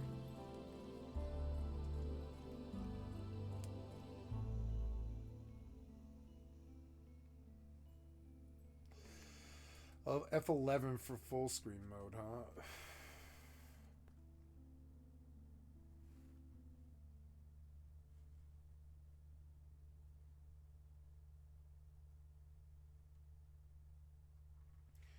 Okay, seems good.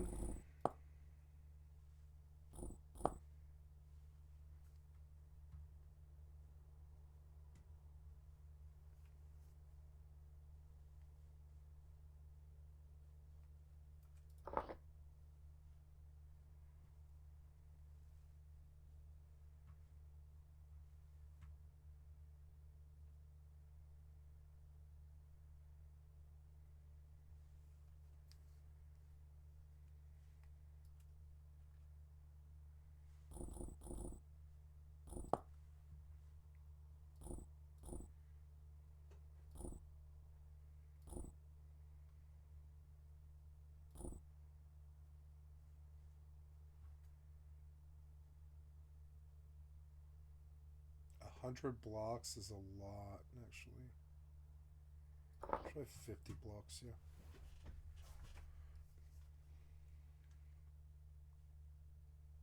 Oh. Yeah, so I have 3 days before monsters appear while I learn the world. Keep inventory on death. I have no interest in losing it. Timer for items dropped on your death, 10 minutes. Timer for items dropped if you drop your... Oh, yeah? Oh, I don't know. Yeah, do drop the inventory. That's okay. I mean, it's harsh in a game like this. I don't think so. We're going to keep it. Seasons are enabled. Player lives are infinite. Lung capacity is 2 minutes. Days per month. Days per month is 30 days per month, which is 24 real life hours is a month. 20 days per month, 12 days, 9 days, 3 days, which is 2.4 real life hours is a month. Okay, so in 24 hours, that'd be 12 times 3 would be 36 days. Yeah, 24 hours would be like 36 days or something like that. Days per month, 30 days, which is 24 real life hours. This is this true winters are enabled. Cave-ins are enabled, I guess. Yeah, cool. Yeah, and allow underground farming.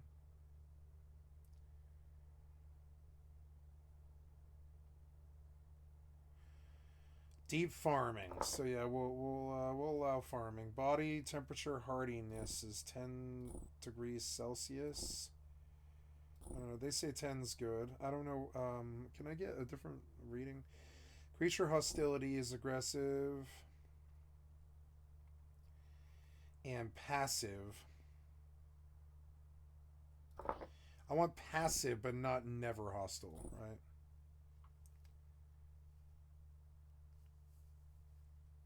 Or I don't know. Aggressive might be good. Fuck it. Creature strength is strong. I want it to be... creature strength?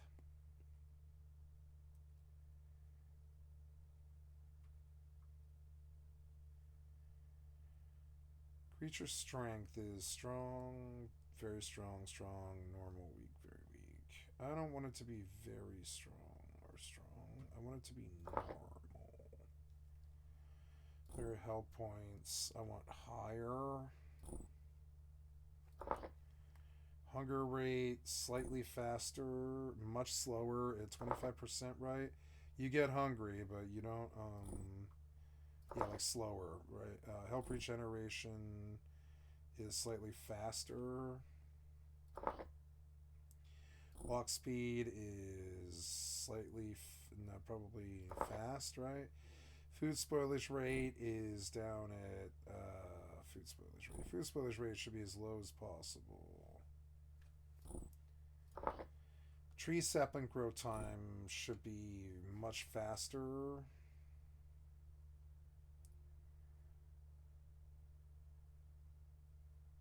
I want it slightly faster. Tool durability should be 400%. Tool mining speed should be 300%. Pro pick node search radius. The prospecting pick.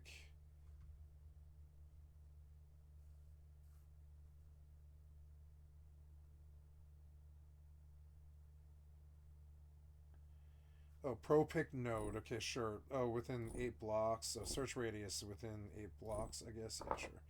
Global deposit spawn rate affects the spawn rate of all ores. Does not affect... oh, and I want it to be very rich. Yeah, I don't want this to be hard to do because I can't dedicate to it. Main. Micro block chiseling. The chisel can be used to carve and change the shape of blocks. Stone, wood, and bricks in survival. Most cubic blocks in creative. So stone, wood, and bricks I can do. Micro block chiseling. You can charge... Well, you can carve and change the shape of blocks. Wow. Coordinate overlay. I suppose I should change my title now. I didn't think about it. I'm ducked up right. No. No. But that's alright. We can both warp. That's okay. We're going to go to anomalies, clear, warp fleet point. Oh, wait. I have stuff on me. Oh, my God. Why do I have stuff on me? I just dumped. You're so stupid. You know I dumped that in the fucking thing. Oh, my God. Whatever. Oh, damn it. I'm like, you gotta stop making gameplay based around, did you forget the item? Did you forget the item? No, I didn't forget the item. You're just a bad developer. God damn it. Gameplay shouldn't be based around whether you remember to bring your hammer or not. So fucking stupid. Or whether you put stuff away or not.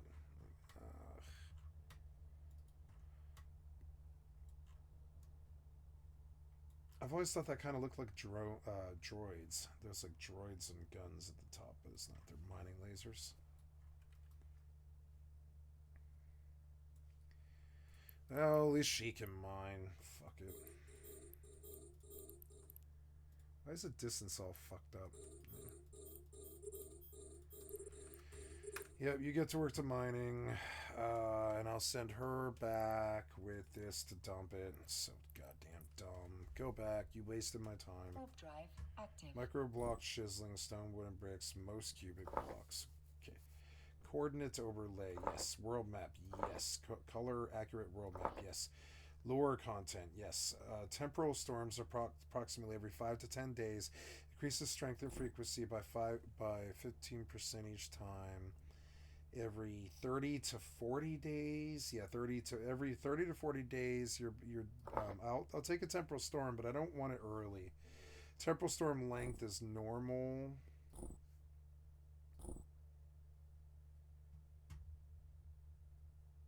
And we'll do this much longer. We want a long storm, but I don't want it often. So, temporal stability enables or disables the temporal stability game mechanic. Okay. Temporal rifts. Temporal rifts cause drifters to appear on the world's surface. Oh, visible. Okay. Oh, invisible. Okay.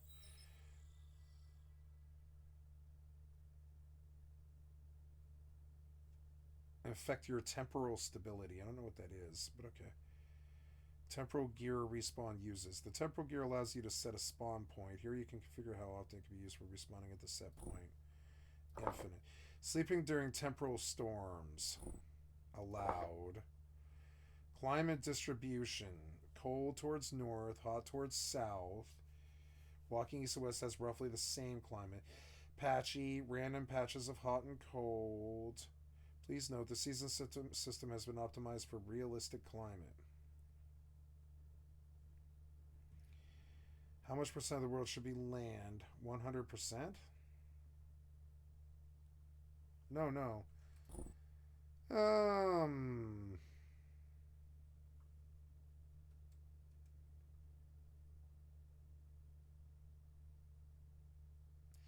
70% of it should be land cover and 30% of it should be ocean.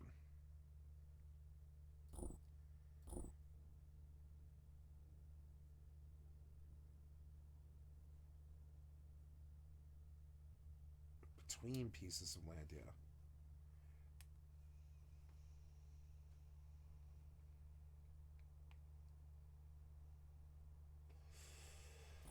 Usually they do 30. Geological activity, rare. Oh yeah, there's like an upheaval. Oh yeah, there's geologic activity and shit like that. Let's say it's common.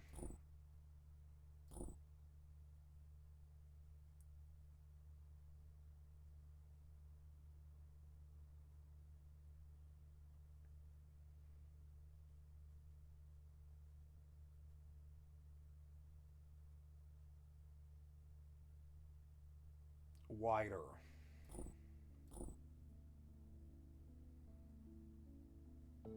$1 million blocks. Wow.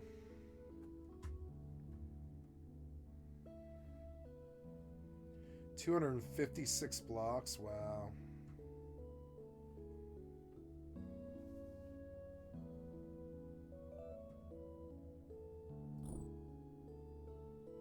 Rural dead should be blocked, yeah.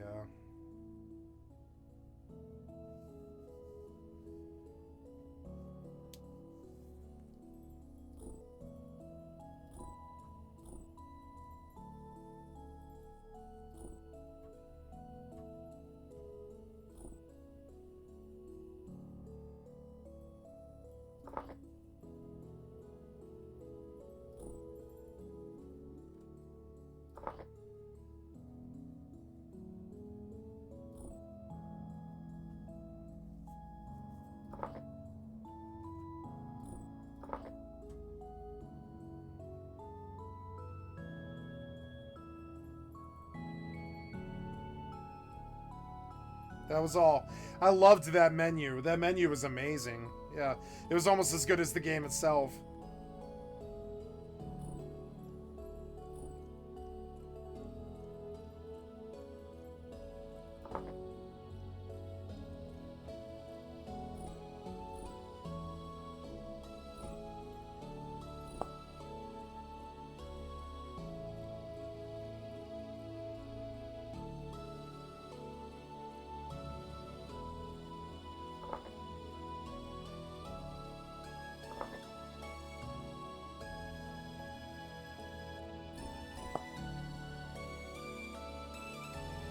Oh, it reset all my settings, though, I think. Damn it.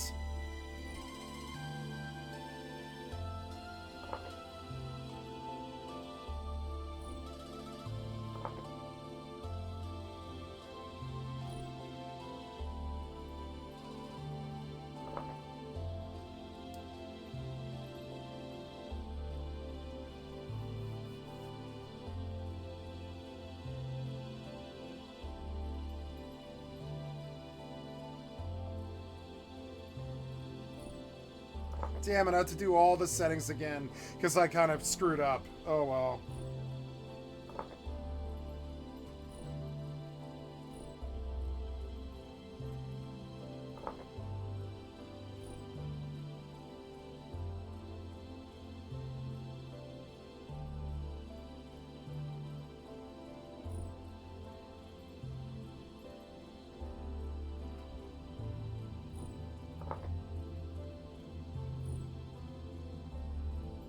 No, I want this to be harder or aggressive, yeah.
Coordinates.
Okay, that was it. Apply. Create.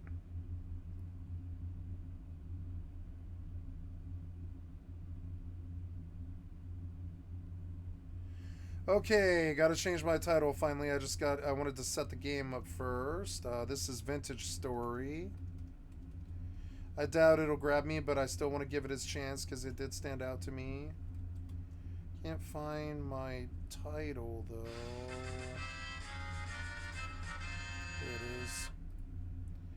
Gonna change it from Fallout 76 to Vintage Story.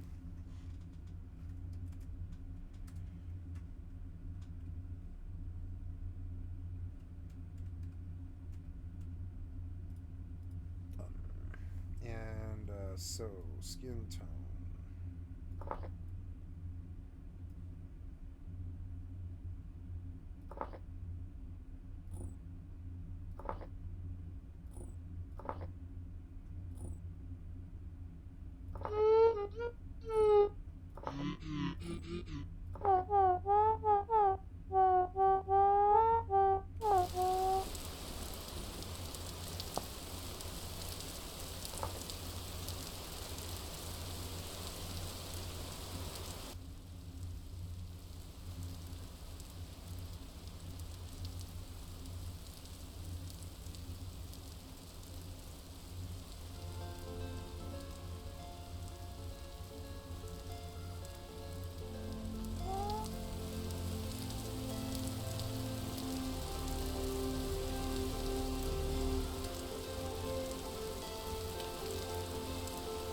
Her hair sucks though.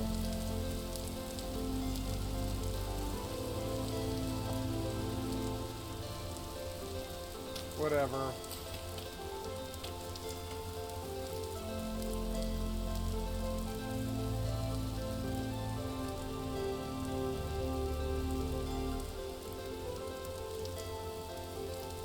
SH to access the handbook.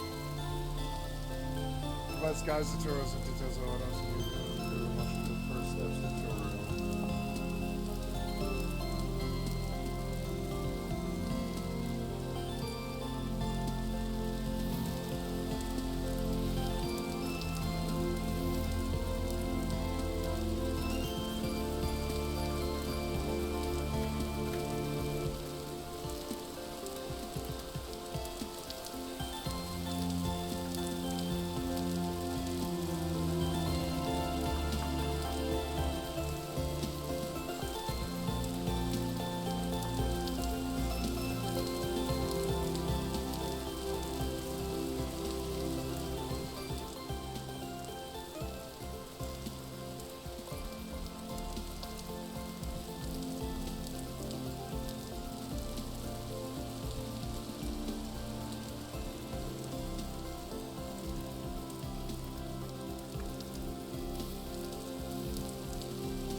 music's good. Like, really genuinely good.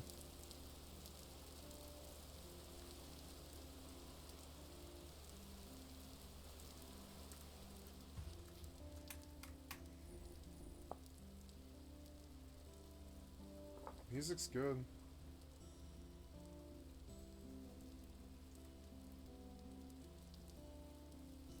God damn it.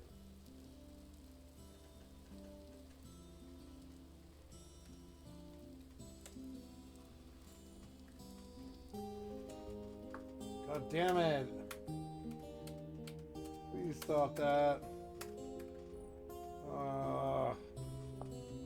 Fine.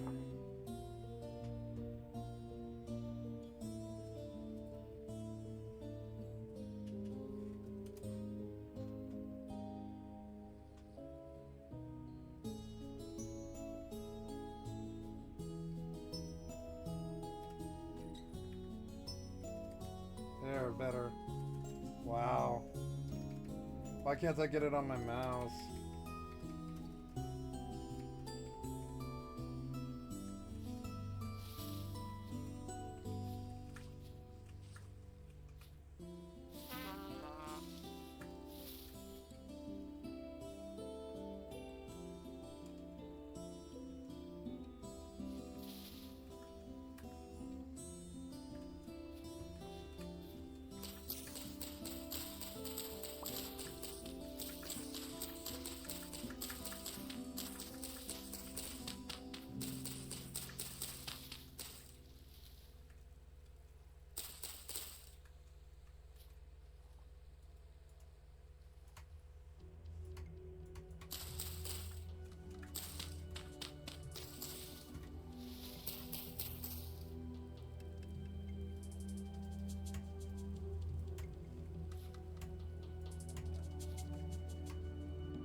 What was that over there?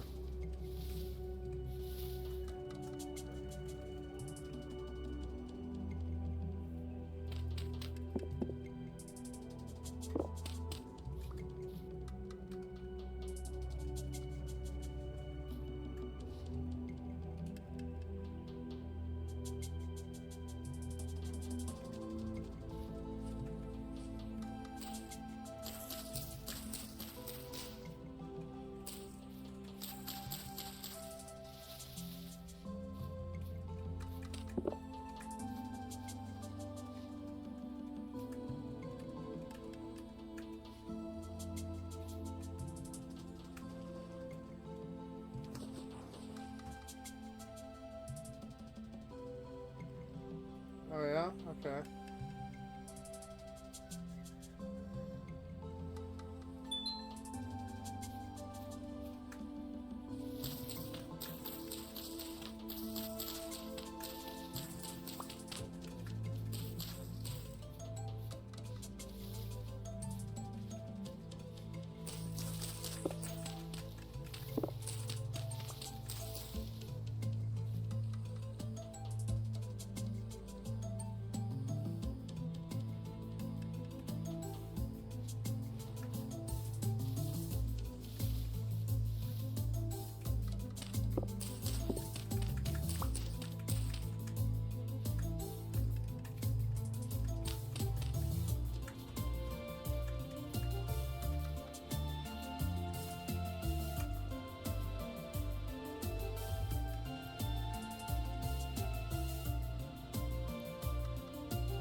Damn it.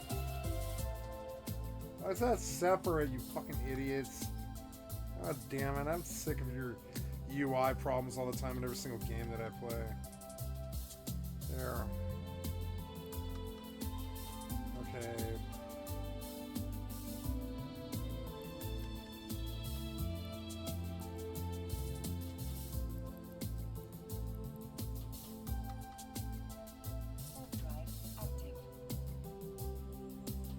Can't see my mouse.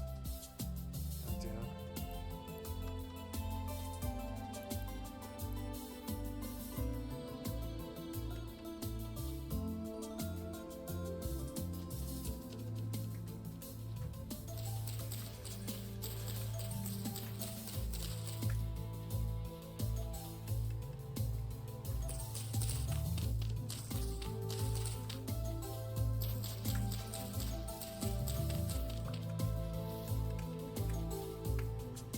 without parsley.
Oh, is that the sea? I think it is. I like that I've never played it before. I can tell you that. It started raining.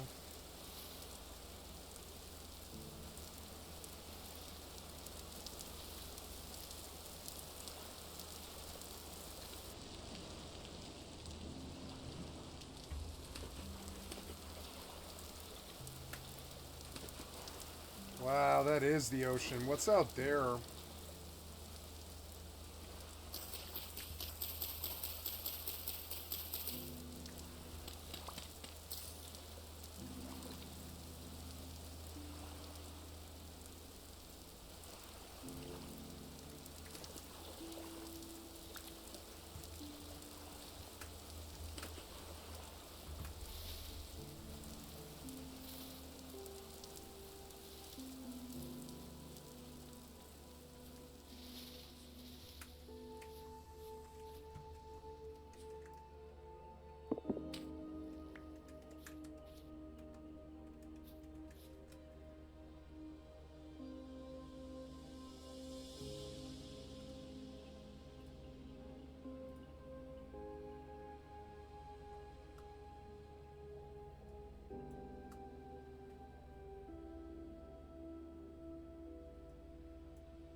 5 sticks. 2 stones square with the napping system. Left ship and... Is it black? Okay, yeah, black. And the hands to begin.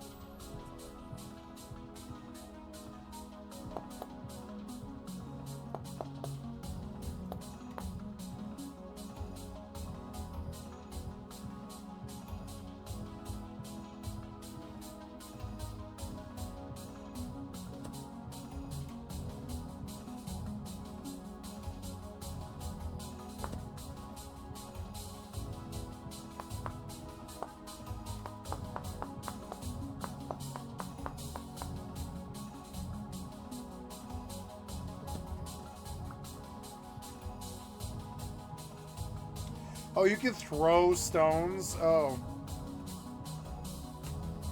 But yeah, you can throw stones at things. That's cool. Oh.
Ah.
Oh, wow.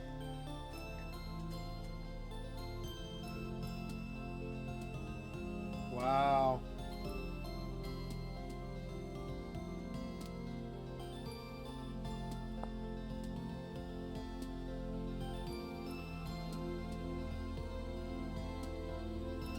Oh, wow, I like that.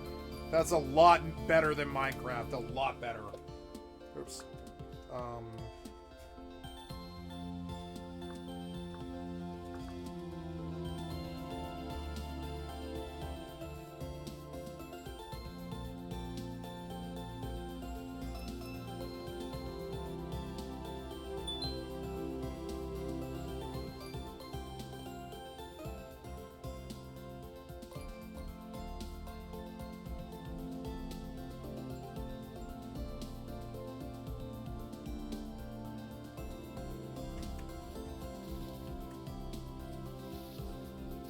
I'm in the Stone Age, okay.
Oh wow, storage is a thing.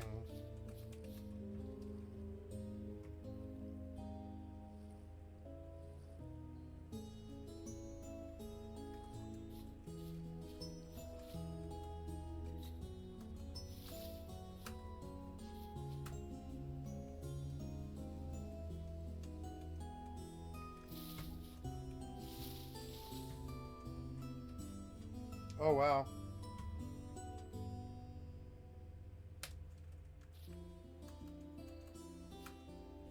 Can't see the compass.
It's getting dark.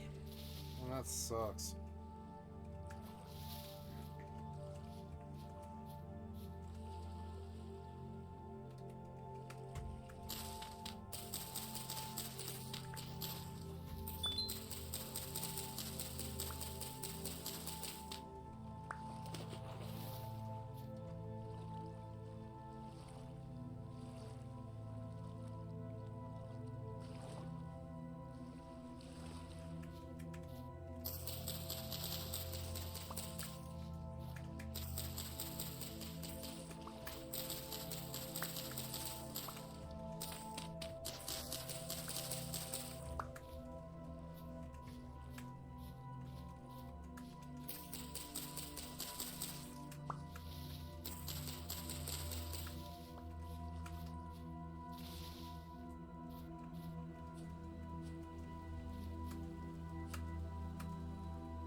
Hard drive active.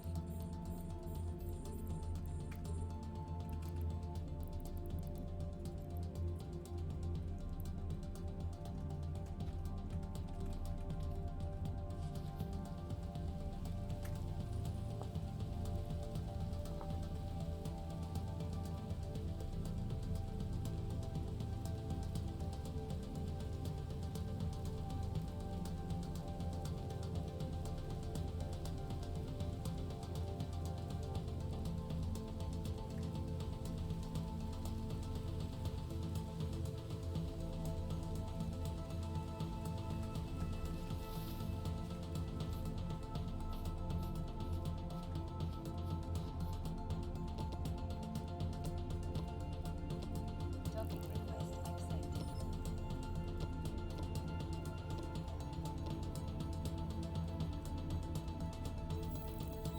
Oh, cool.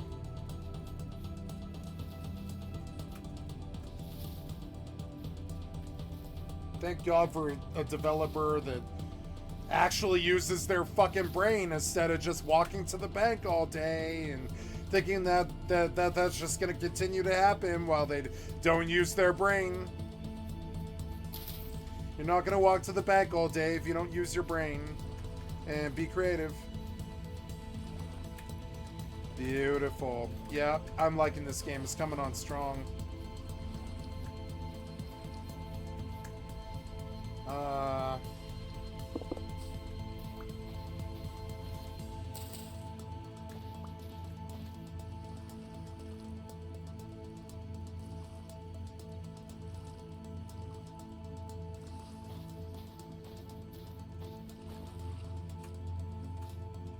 I haven't seen any mushrooms and it's getting dark.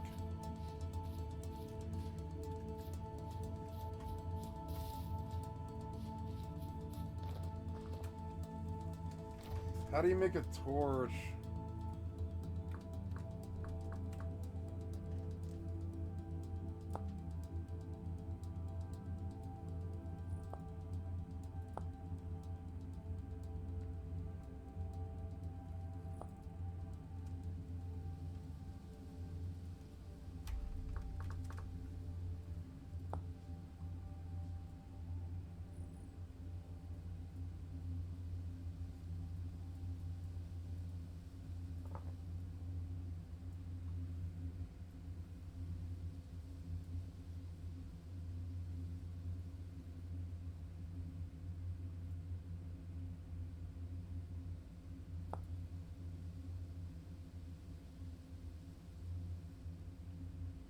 Dry grass and sticks, so make a torch.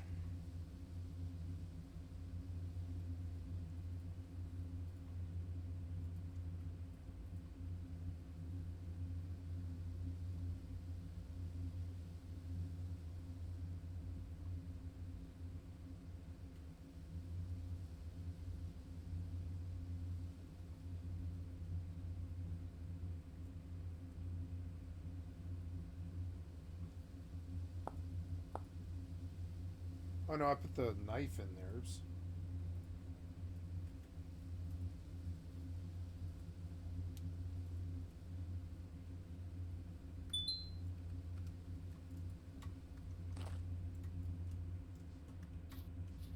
How to heat the torch? Oh god, I don't know. Flint and tinder, right?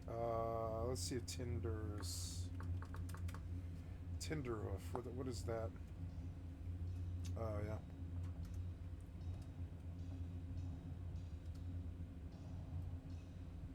Not cattails, but dry grass.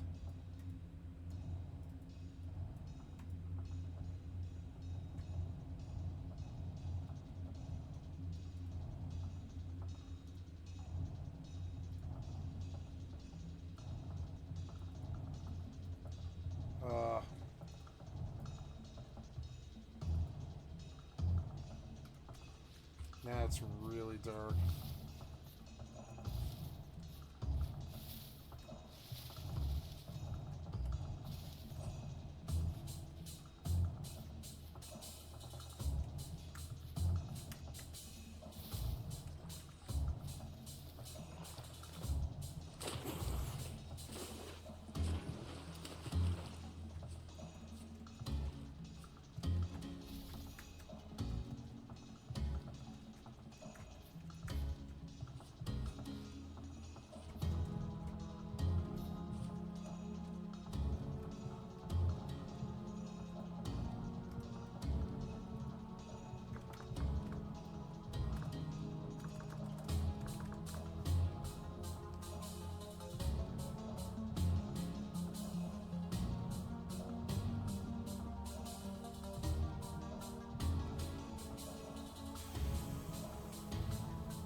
What's down there?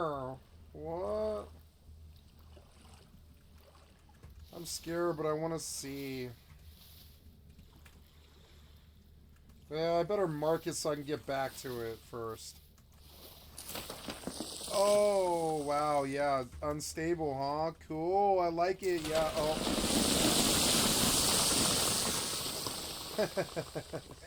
Cool, I like the physics.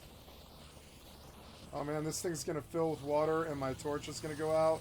And it's so annoying. Yep. It's so annoying.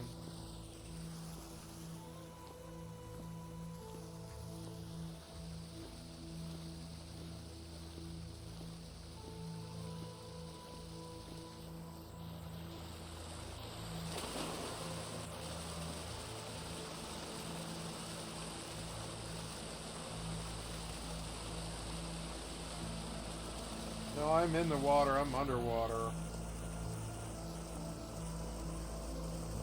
Wow, sense of exploration's good. Except I can't see shit and something's biting me or something. Something's biting me now. Fish or something.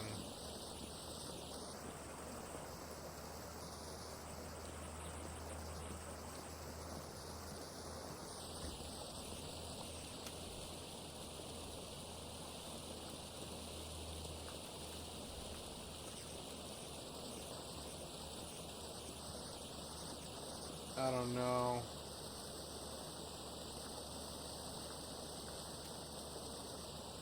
I dropped the torch in the water. No, it's in my offhand.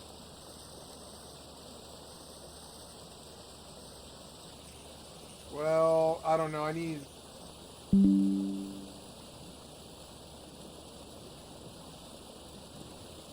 Oh yeah, that's okay.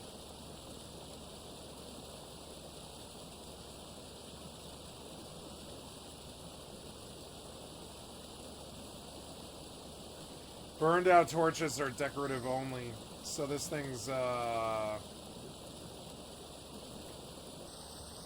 I'm like tracked down this cave and I don't even know. I'll lose all this stuff, but I don't care. I have to wait for natural light to come in before I can do anything.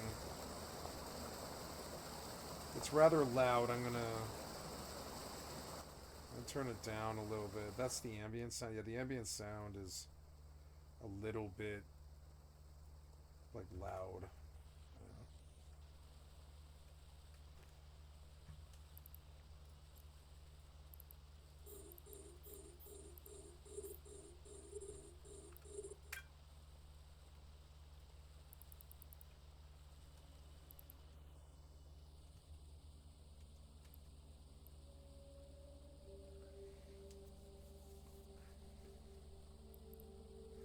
Loontao Mackinac. Pilot has a security status below 0. Is a sex status below 0. What does that mean?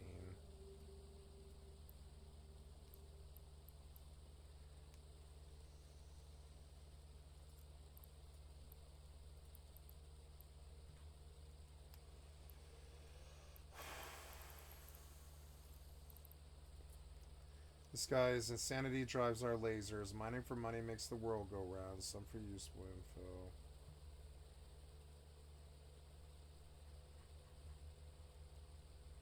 Bitch across the ditch.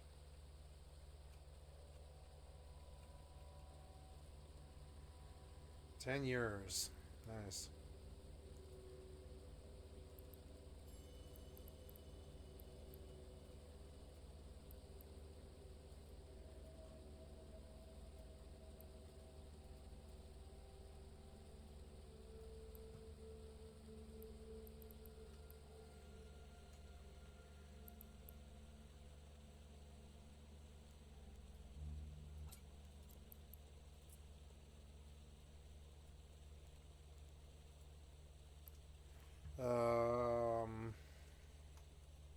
Yeah, this game you can't pause it, right? So, yeah, I think it's still going.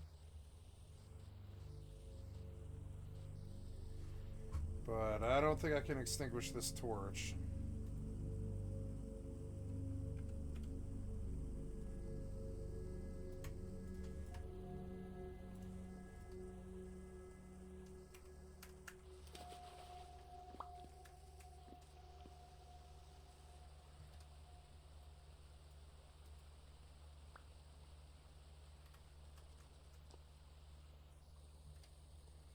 I'm standing on something, but I don't know what it is. It sucked. I didn't know that it was structurally dumped me in the hole. I didn't know. I really like that. That's fucking awesome. I loved it. I don't think I need that. I'm going to drop it, but...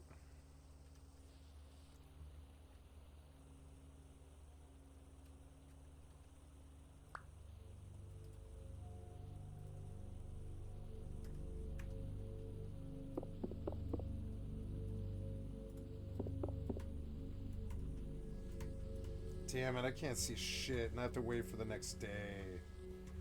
It sucks, and I don't even know if I can get out either. I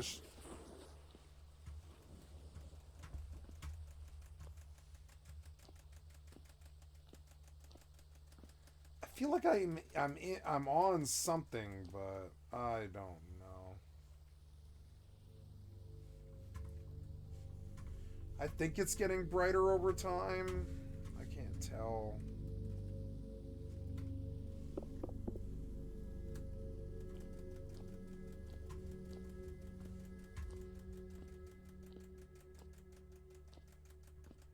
Instability.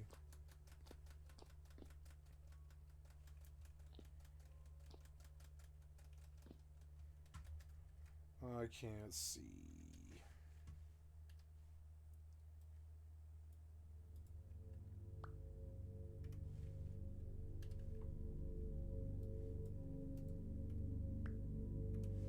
I'm like up against the wall, I guess.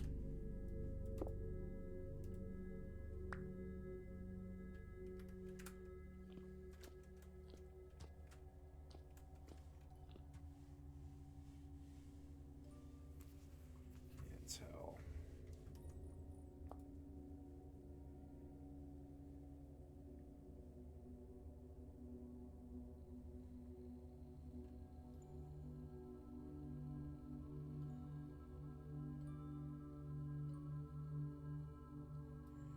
I'm gonna bump the gamma here, see if I can at least see my way out. Nope. Pitch black. I like that though.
Oh, I can see.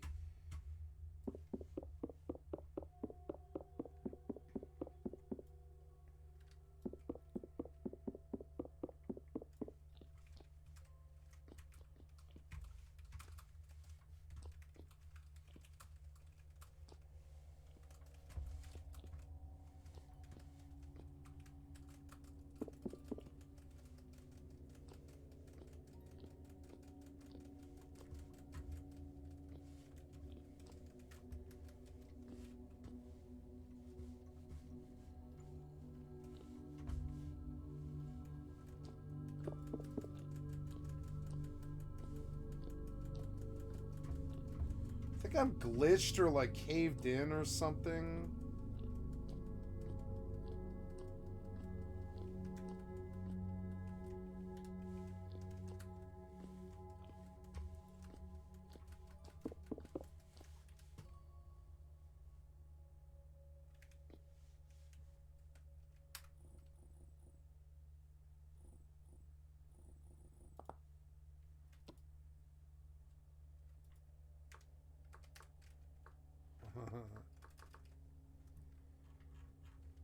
I'm stuck.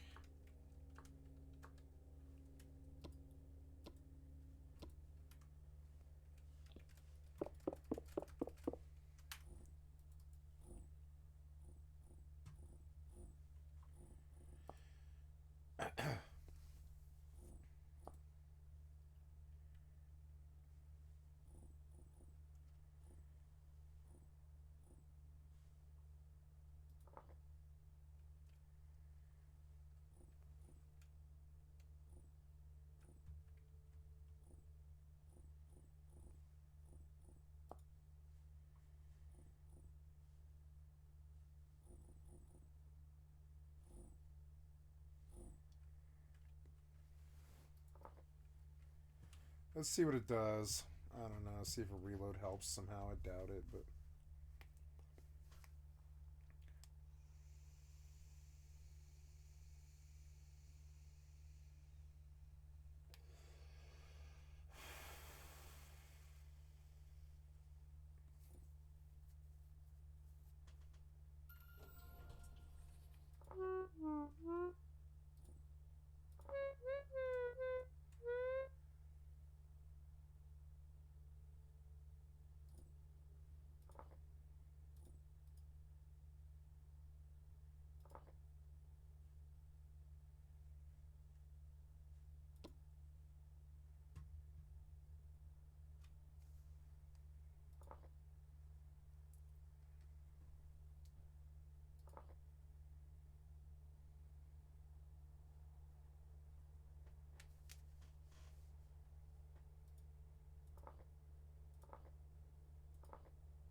Getting your torch douse sucks. I didn't know. This is a good game. I like it. I like it. It is satisfying. As the wow, what happened there? Did you crash? Our game is ready to play, but the server is offline. Really? Let's see.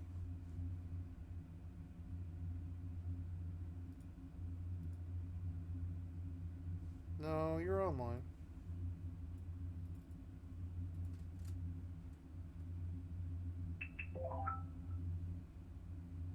That's odd. You acted like my sound changed.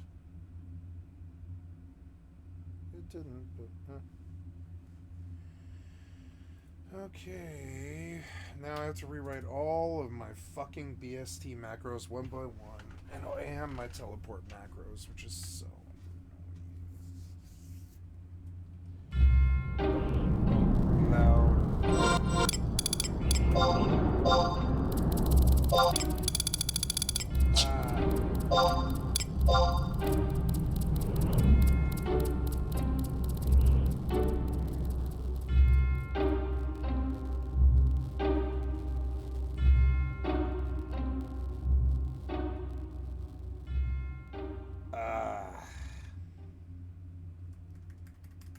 Fucking annoying.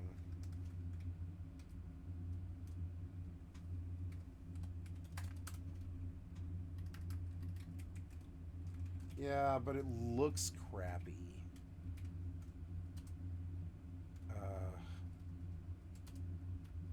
What is it? It's like, no. Okay, I get this. I understand. Go away. Go away. Oh, it is a better cast bar. Yeah, it is. And it still remains, huh? Yeah, but I can't get rid of you. Okay, I get it. Yes, you.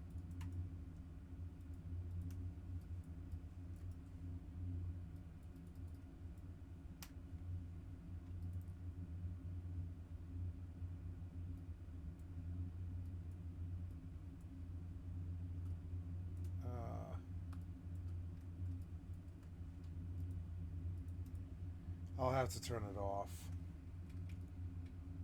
It's nice and I like it.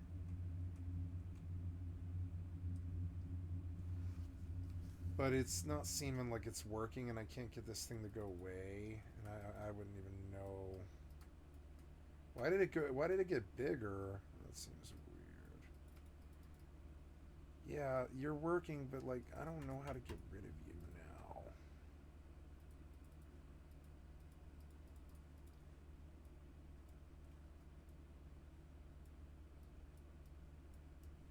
Yeah, I'll have to not do this.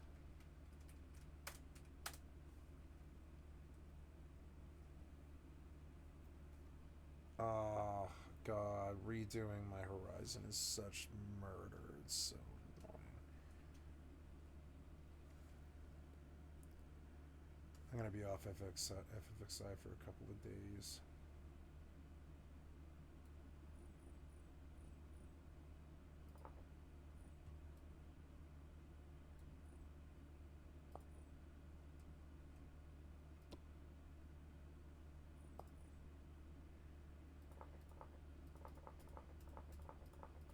Well, I never got to pick, huh?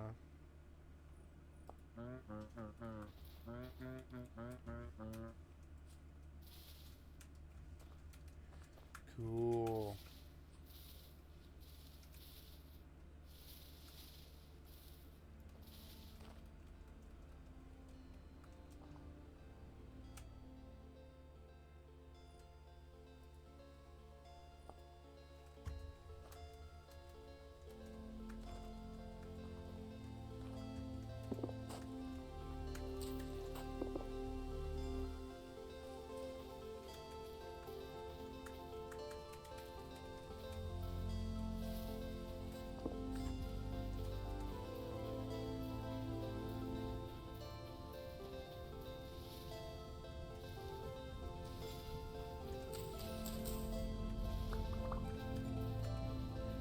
Oh, there we go.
Cool.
with the dry grass in your hands.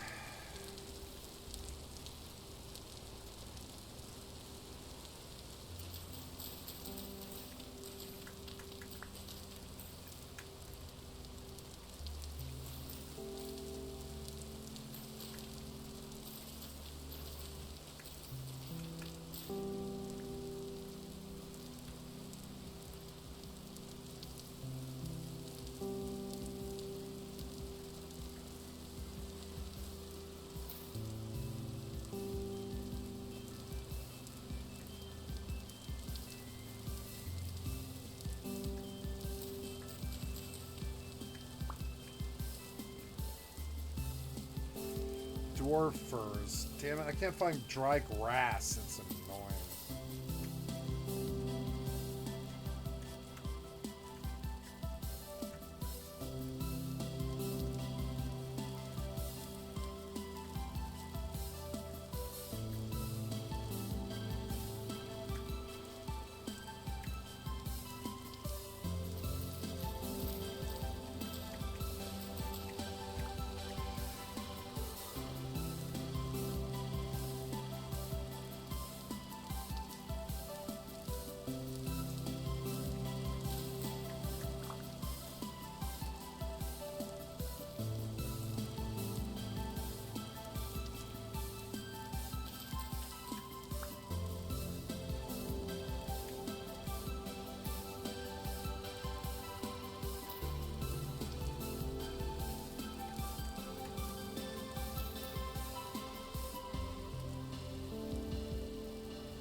Horsetail.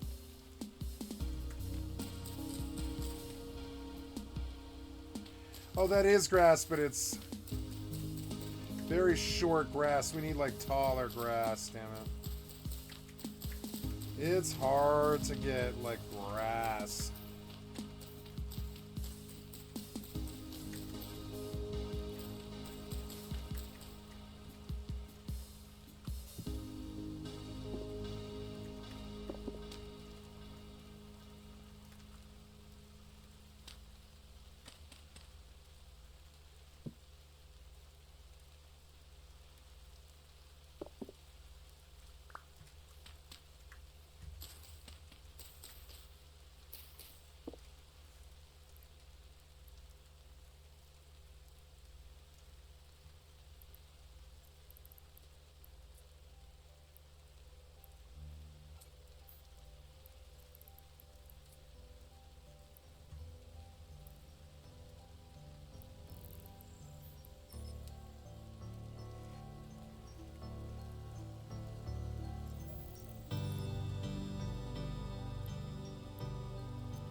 can't seem to get dry grass. It's so annoying.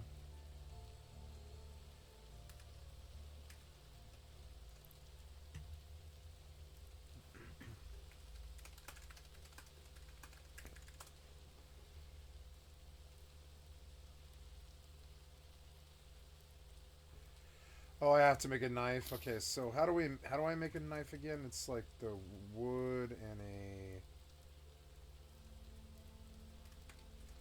Yeah.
Okay.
Oh, I love this game.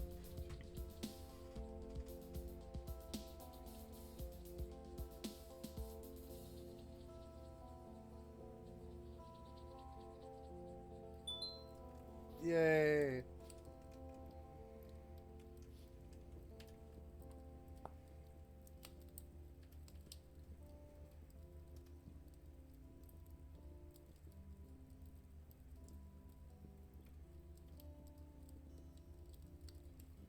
Oh, I love the music too. It's really good.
Oh, I threw my axe.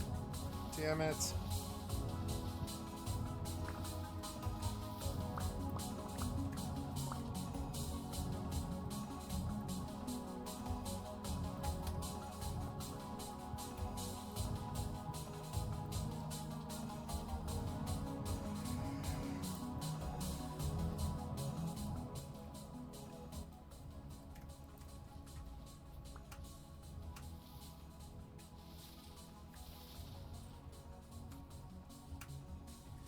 Ooh, the stars are pretty and well done. Wow.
Just throw like this stuff out over here.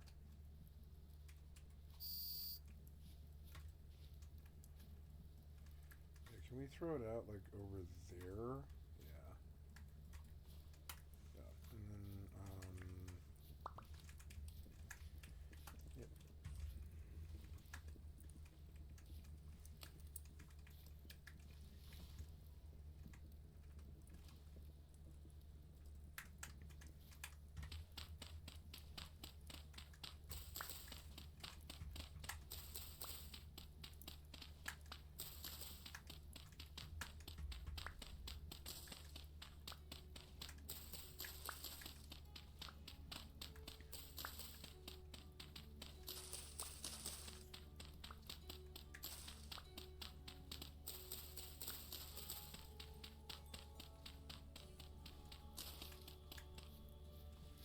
That could start a fire, I think, actually. I have to be careful.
Warp drive active.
If the game was cooler, it would use up your hunger for doing all this stuff.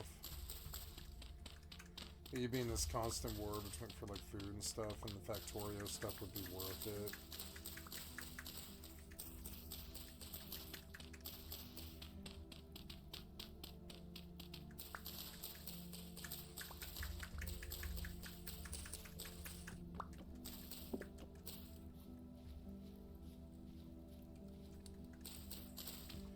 I like this so much more than Minecraft.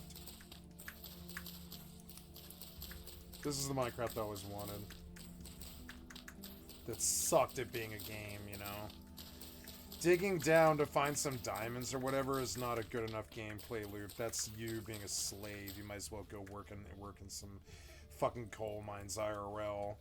It's gotta have some kind of progression like this.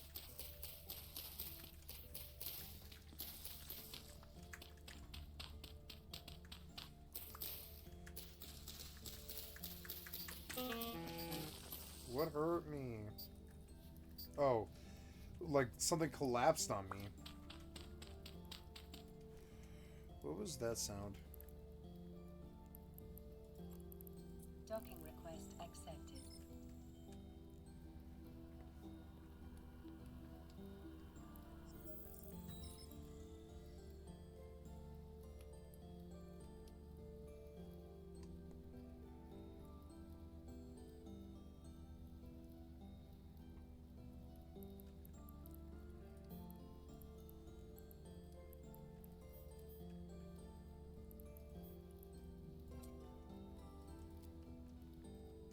The music is a lot better than it has a right to be. This is the best, frankly, some of the best RPG music I've heard in so long. This is not even a first-party developer at all. See, the fucking shitty rich white men who sit around on their fucking laurels just cashing in on the way to the bank and being like, I've got more money than you, I've got more money than you, I'm Elon Musk. And it's like, nah, man, just have some passion about what you do like all the rest of the motherfuckers, all the rest of us. Don't be cashing in shit that we care about like video games. Don't be doing that. Make it actually good. Don't release it if it's not good. Stop thinking about crunch time. Start thinking about, can you actually do anything? Can you actually manage to entertain anybody even at all?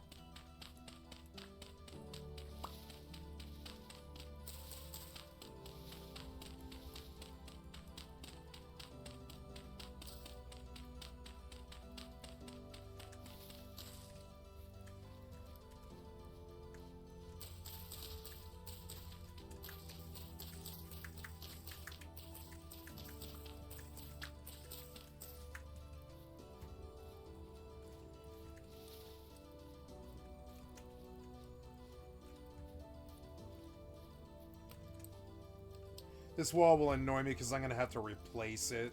It's so annoying. I have to make this a very small house.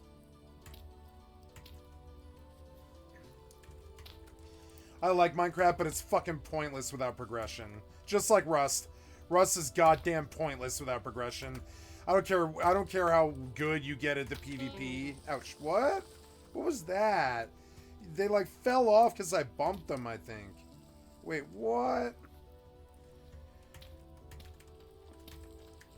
Oh my god. Are you fucking serious? That's how that works? Oh my god.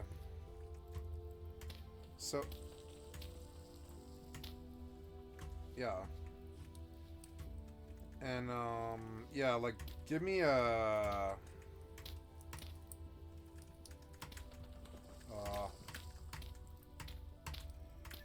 I think I'm starting to get it now. I'm seeing what it's saying.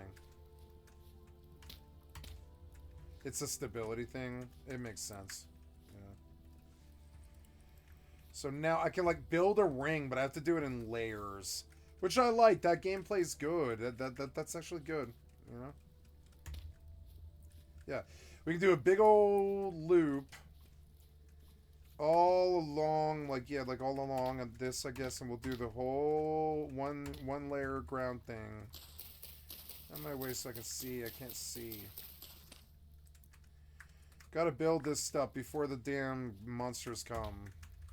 Yeah. And yeah, we'll build it like, oh, for now, we'll build it like right over to here. Yep, so...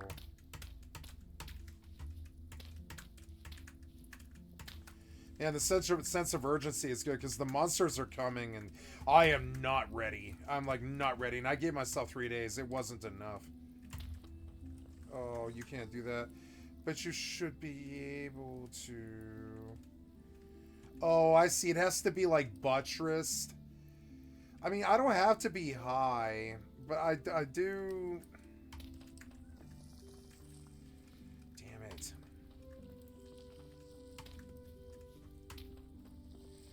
Don't fall on my fire. You are gonna fall on my fire, aren't you? I know you are. It's impossible to use this material to build with.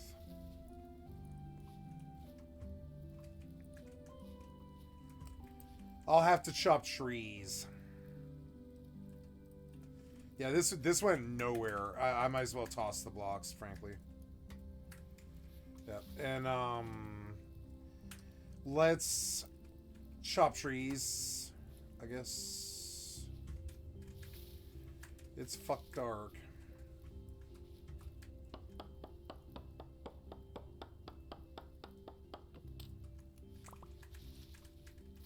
Chopping trees is easy. It doesn't seem like they wanted that to be this whole terrible thing like it was in Minecraft. That's cool.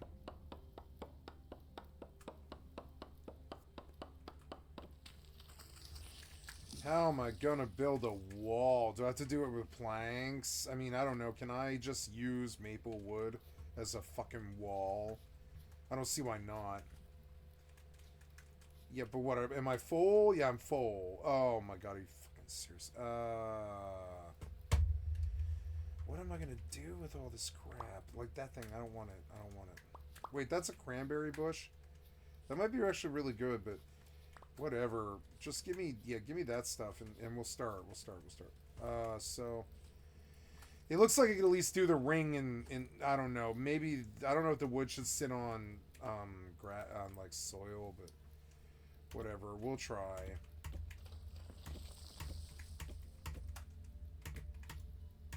Yeah. It's working, but it's expensive, so we'll do what we can here. But we gotta get shelter. Gotta get shelter going. I need to decide where the door is. I'm gonna do it right here, so this was kind of a mistake here. Hey, it's starting to be dawn. That's good. Hey, it's the Minecraft feel I always wanted. Now, does this pause it? It does. It full pauses it. If I want to go do something and I don't want time to pass, I can pause it. If I do want time to pass, I can leave it unpaused. It's an actually adult game with adult designers who actually have goals and use their brain. And it's not some fucking idiot who's cashed in and lapped their way to their bank and, you know, gone to their house in the hills. It's somebody who actually, like, really, really wants a good game.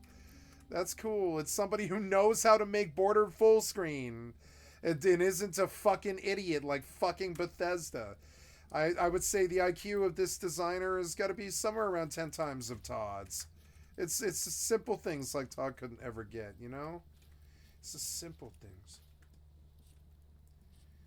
I think that B is something, but...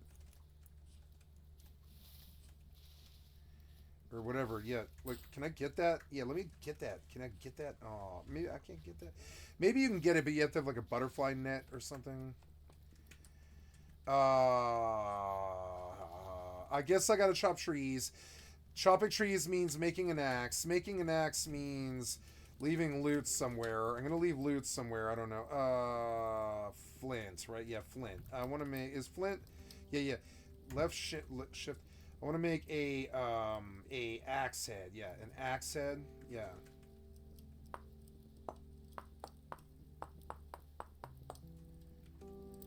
This game's so much more fun than fucking Minecraft. Fuck Minecraft.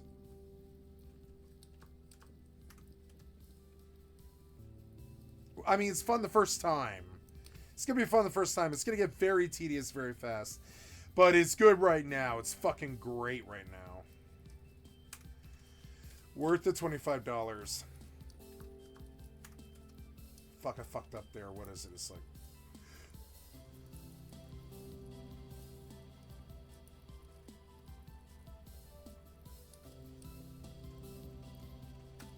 So I need like 2 stone to make it another whatever. I'm just gonna work with what I have though. So, but I'm overloaded. I need to leave stuff.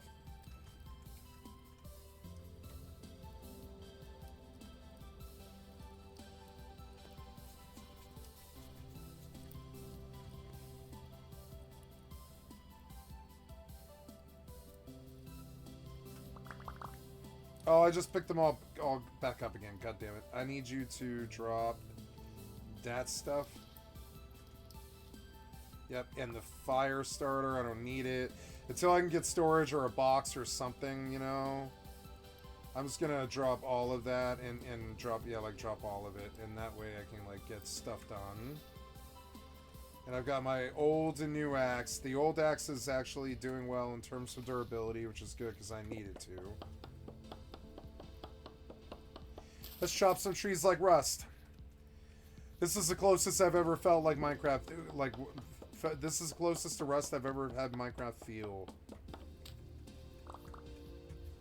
Ooh, the sun's pretty. Oh, look how beautiful my little meadow, my little Walden pond is. It's got sea access. I wonder if you can make a boat. A boat would be fucking sweet. Then I don't have to deal with the mobs. I have to get going on a weapon just to be ready for... you have to, like, run around and look for a rock. Well, I don't know. It might be a good idea to actually build this fucking base, though.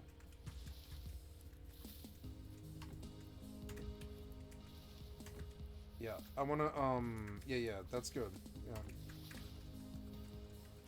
So annoying. Chop, chop, chop. Go. Get it all out of here so I can see.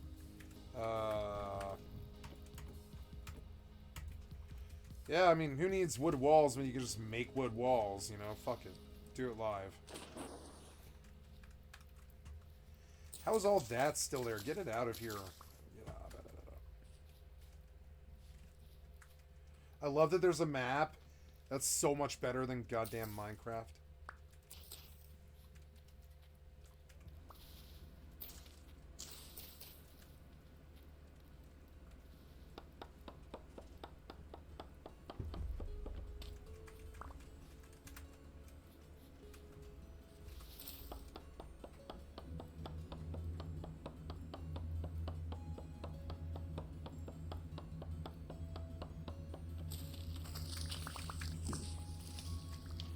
That was a good tree. That had a lot. That was a lot.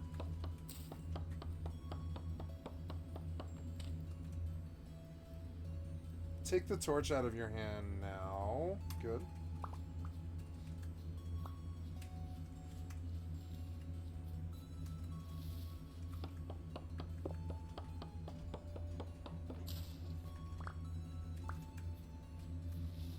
Wow, the chopping of the trees is way, way better.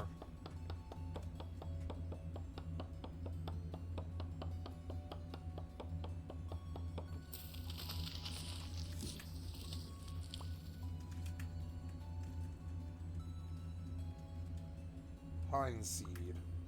Oops.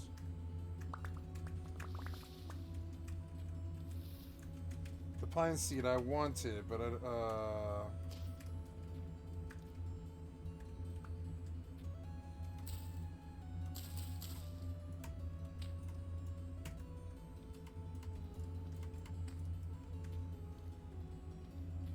nice, I just replanted 2 of the trees I chopped. That's awesome. And birch seeds. Awesome. Well, yeah, let's build trees by my house then. Yeah, like close to my house. What a beautiful little game. I like this game.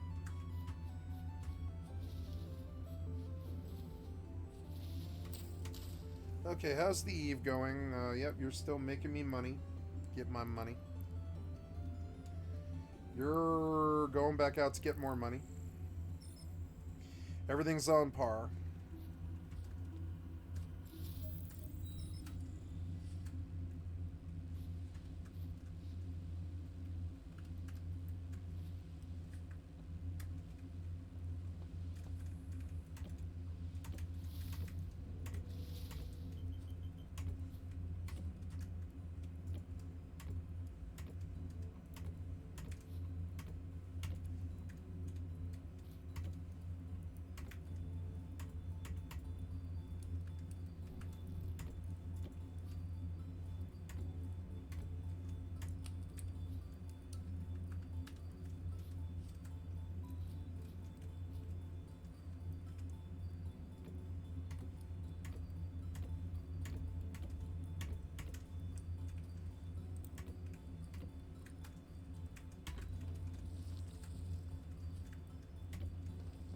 Oh, don't kill my fire.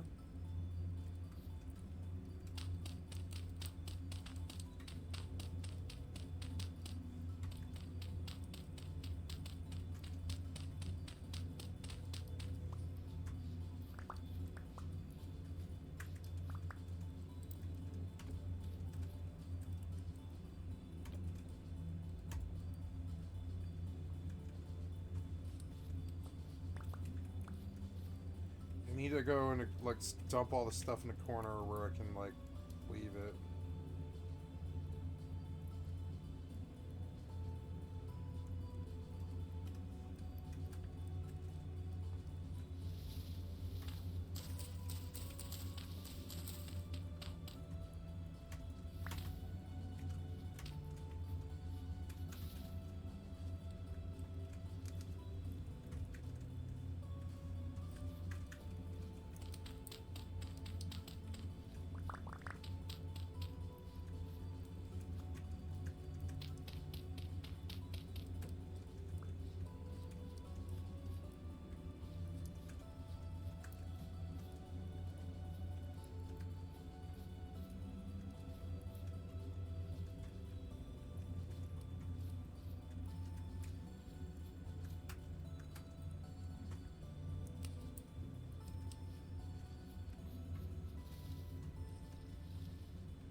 No, you filled up again, damn it.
Oops.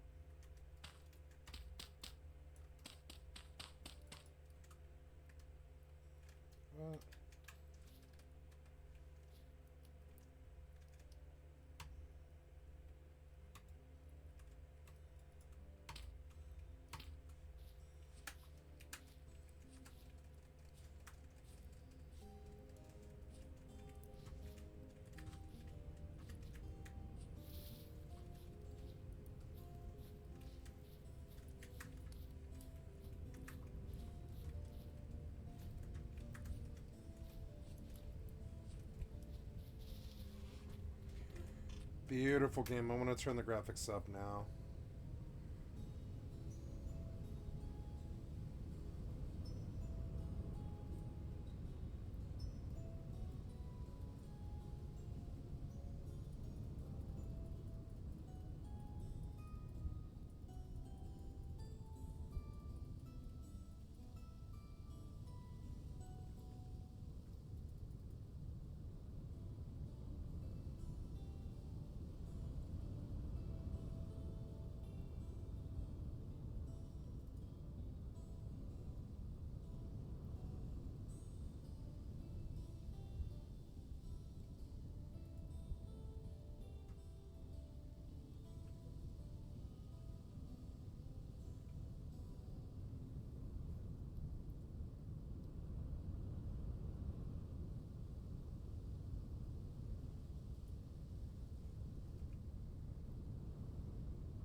Warp drive active.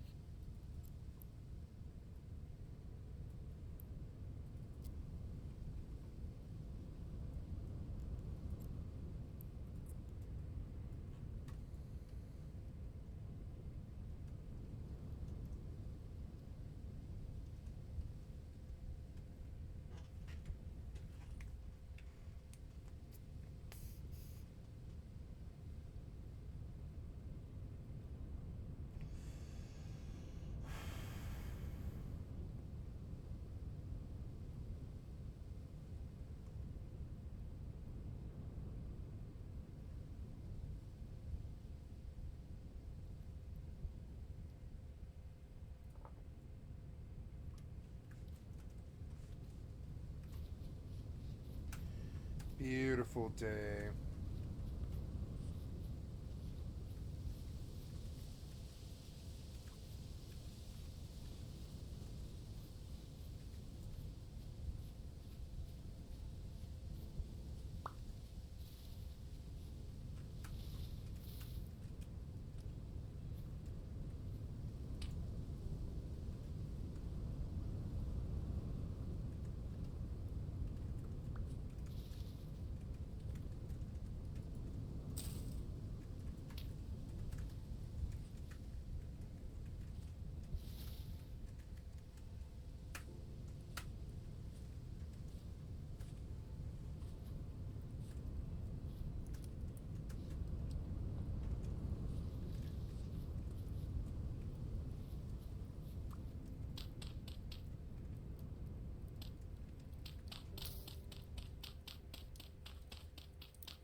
damn it.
Warp drive active.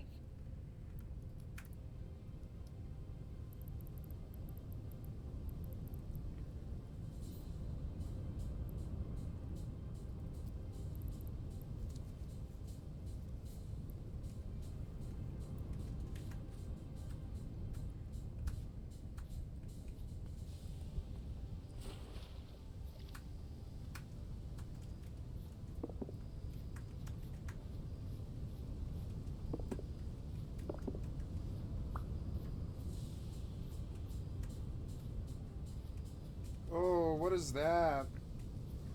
I don't know if that's too good. I don't even have a weapon. I don't want it.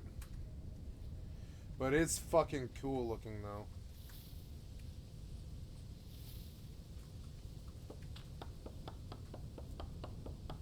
Docking request accepted.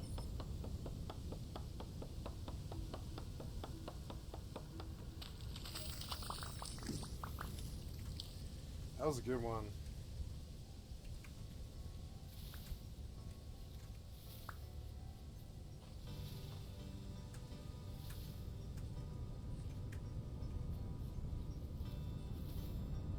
This game's so good. Why can't they make good games, you know? This is better than Power World or...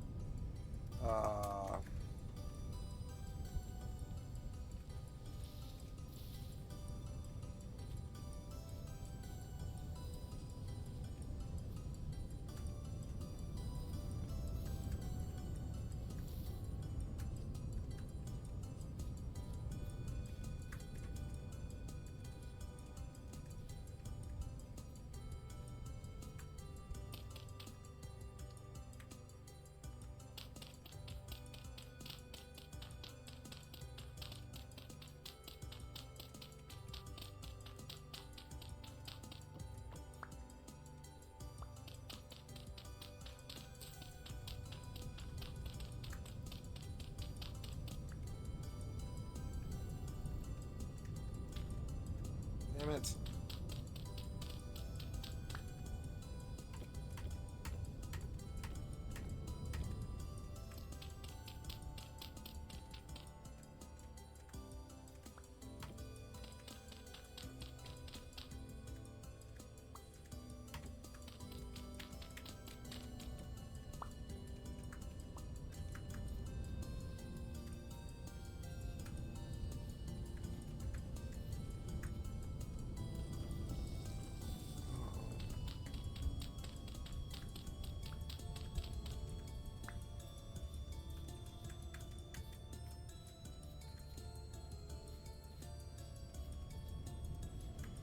And there it is. It's a wood box base.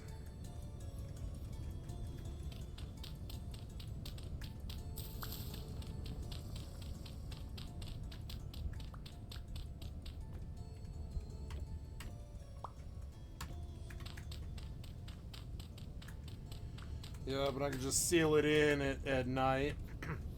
It stay in there. It dig downwards somewhere. And I can always expand this. I can always just chop out the bottom of this and push out a wall whenever I want, and I will.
My fire burnout.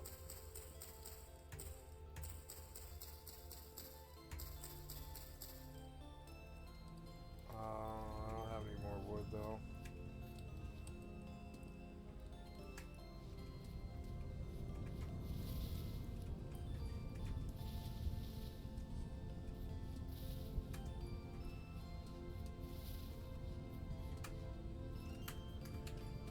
How do you check what time it is?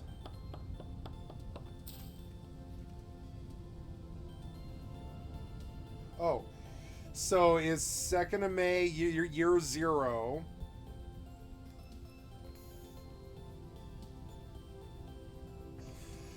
It is 5:40 in the afternoon, and it's getting dark.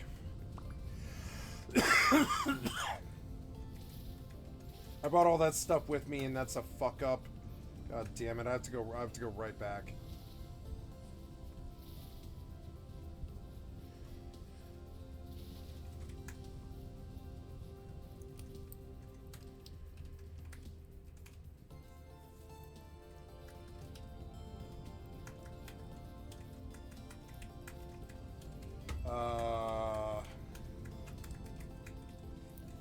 Gotta go throw this somewhere where I won't pick it up all the time.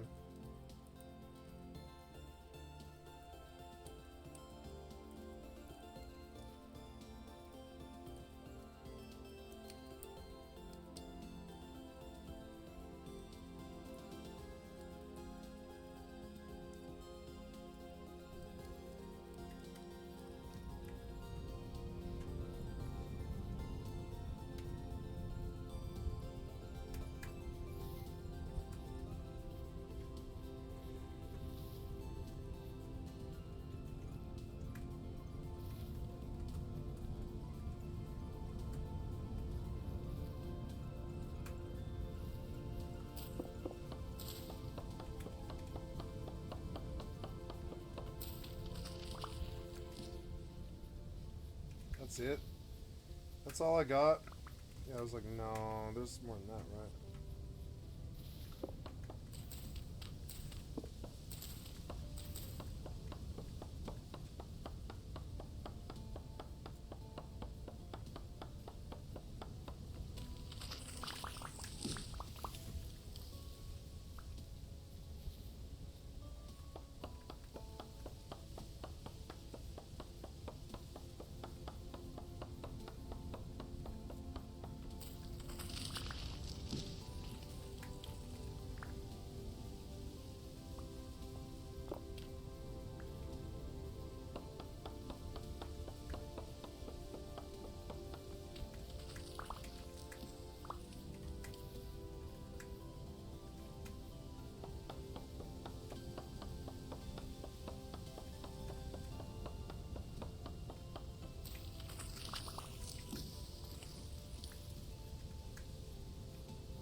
No.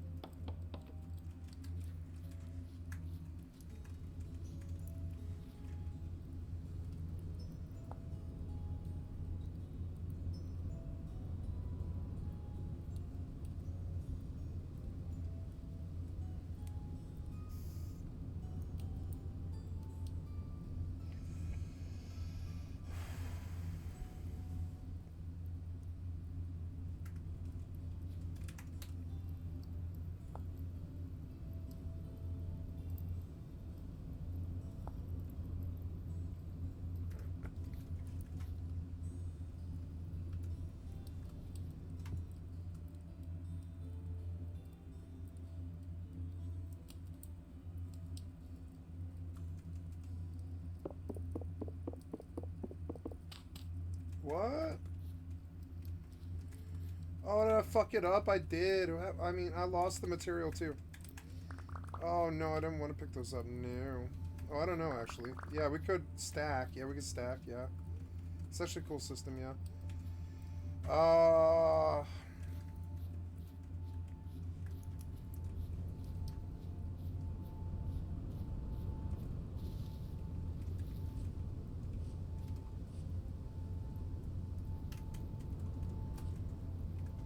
Gotta find stone.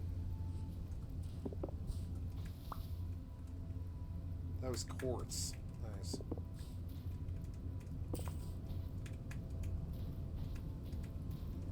I'm too full.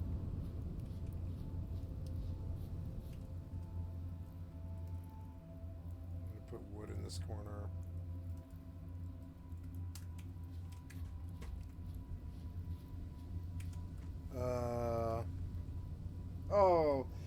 Oh shit. Wait, oh no, he DC'd? Yeah, he DC'd for some reason. That sucks.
Oops.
Cool.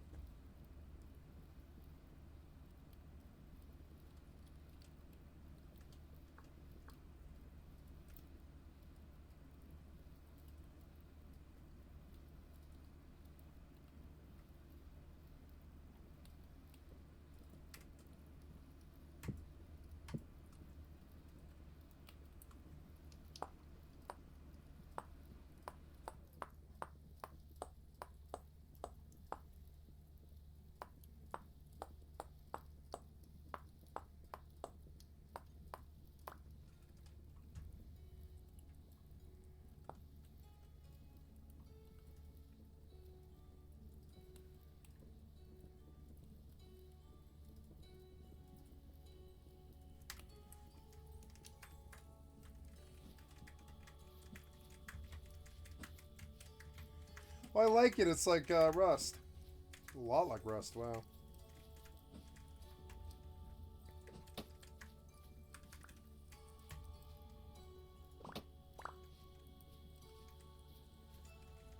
Oops.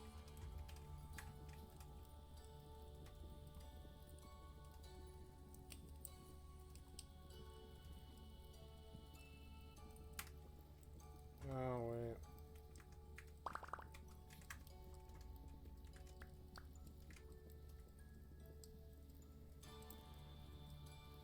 There's a butterfly right there. Oh, it's a moth attracted to the flame, I think. It is, it's a moth.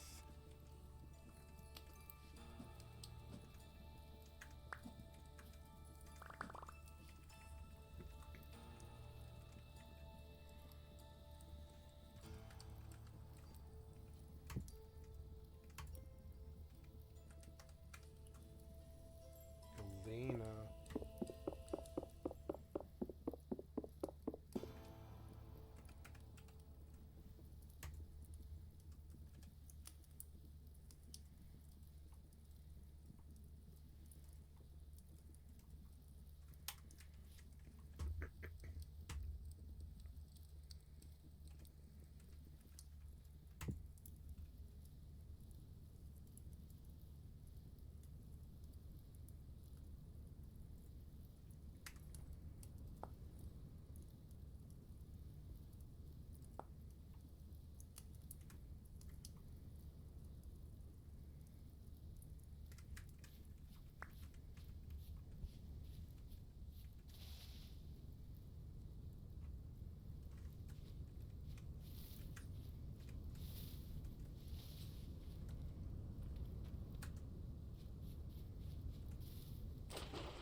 No, don't submerge. Are these the cattails? No, these are something, but...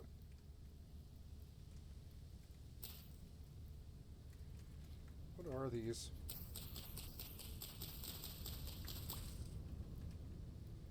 Thatch.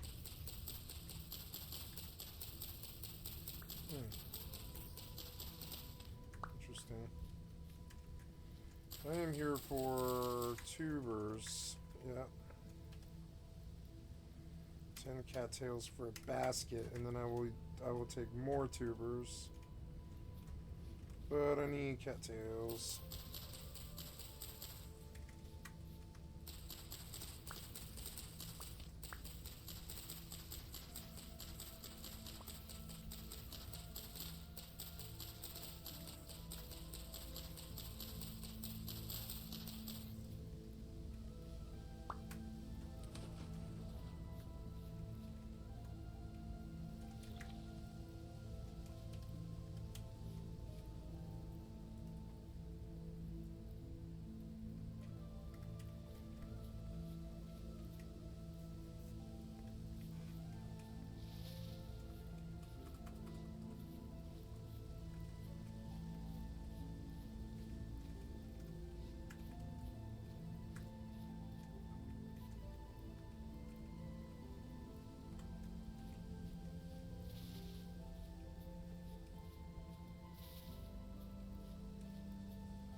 Oh, beautiful. Wow.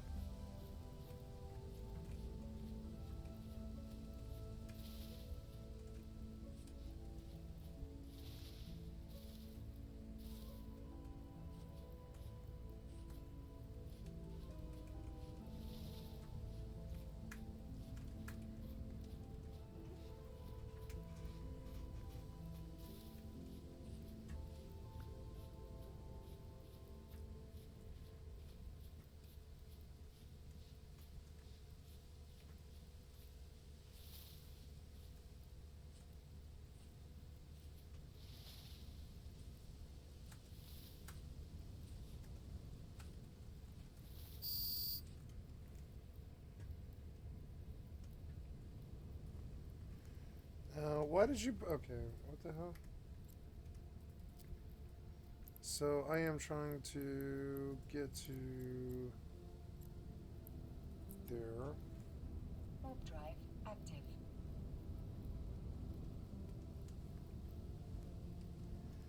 Fuck, the music's good.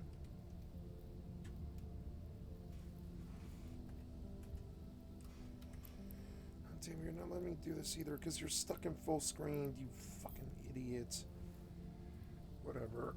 Fine, just run in window. It's fun. Go.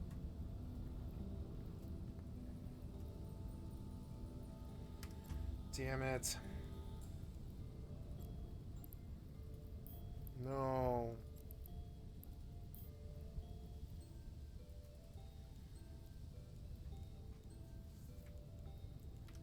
Yeah, that's fine, yeah.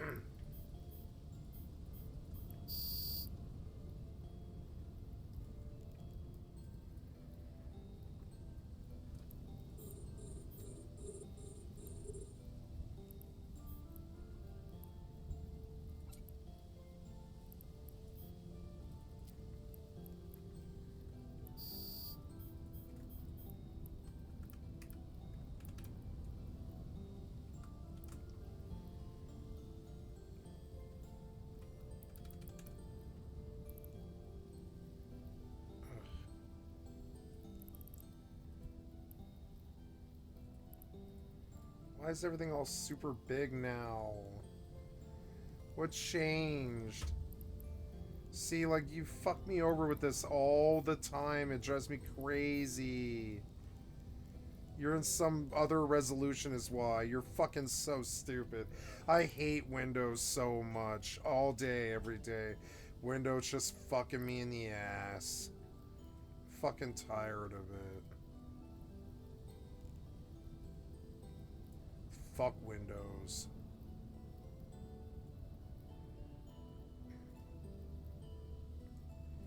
Suddenly everything's like double the size for some fucking dumb reason. Why can't you get this right? Whatever. No, not full screen. Yes. Keep it. And then fucking move it, though. Move this. You can't. You can't move this. Half the time you can't. Now.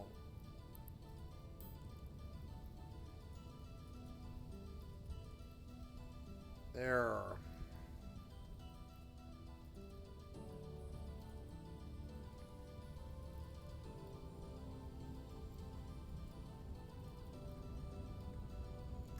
Whatever.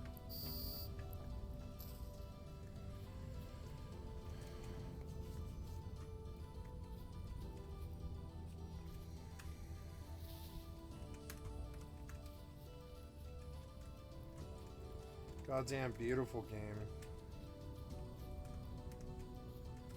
This is the Rust for kids that I think they've been looking for a long time. It's weird. It's not the most gripping game, but it's a good game.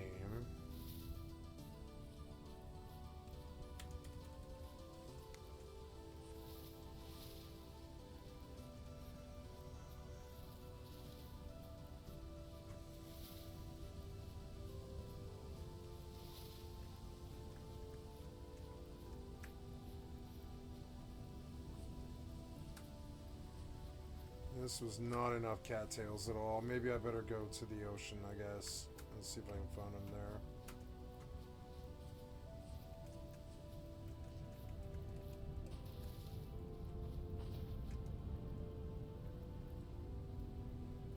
Oh my god, it's big. It's so big.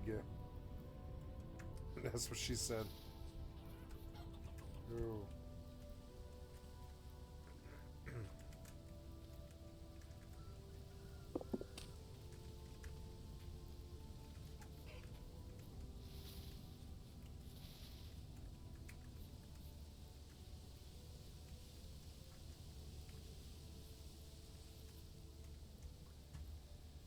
I guess I have to go to lakes, is what it is. Tubers are fresh water, so I have to go visit the lakes. There was one north I haven't been to.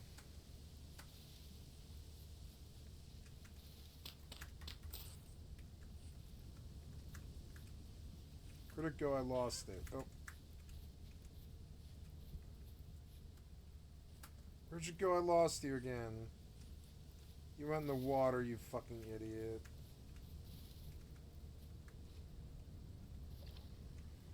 I can't douse my torch. No, get out of the water. I don't want to be in the water anymore.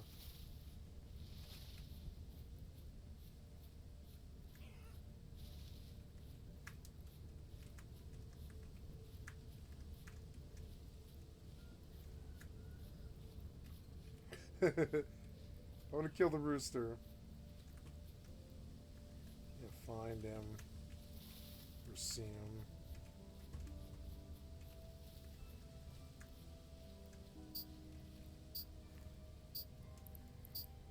Oh god, look at you fucking break. What are you doing? Fucking dumb. Okay, that's better. Fucking weird.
It's 4:30 in the morning and the sun's sort of starting to rise.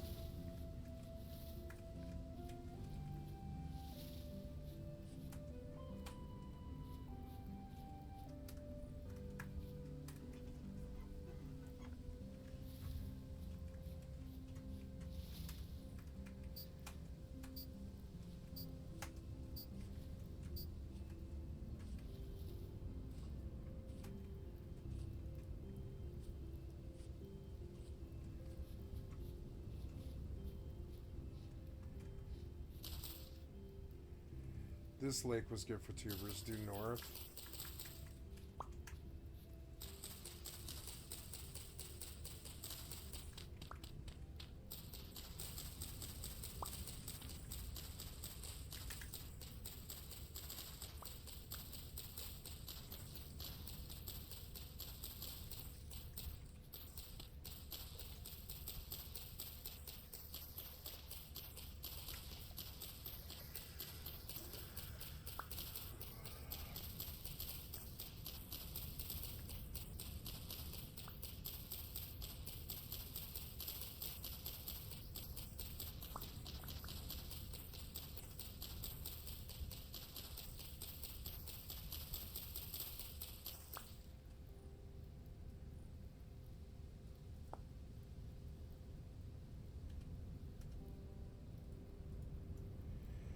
Oh, that's so much better.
Oh, nice.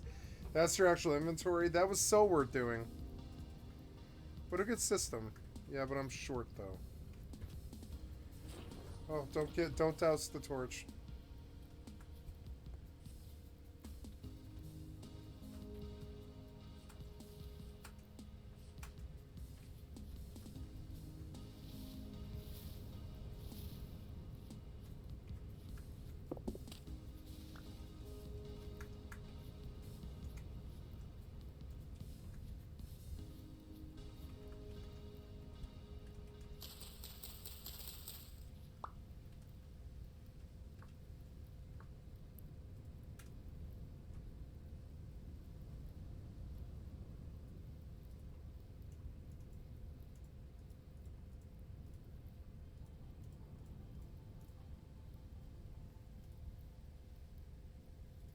Four baskets. Cool. Now we got some more room.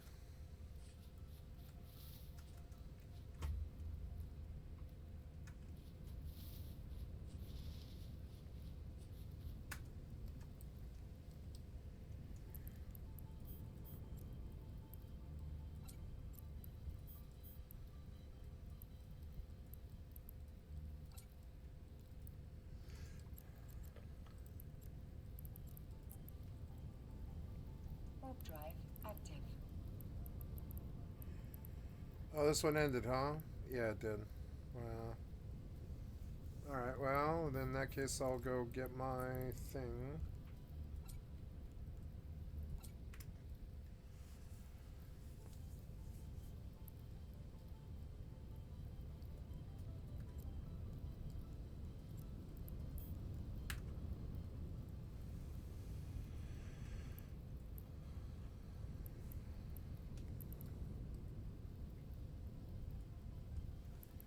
Some good money here, like 50 mil. I wasn't even trying today.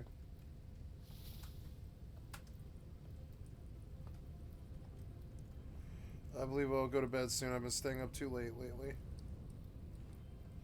Been a long, trying day full of Microsoft fucking failures, but at least there's a new game I can focus on, and I'm happy. And look, there's fish in this pond.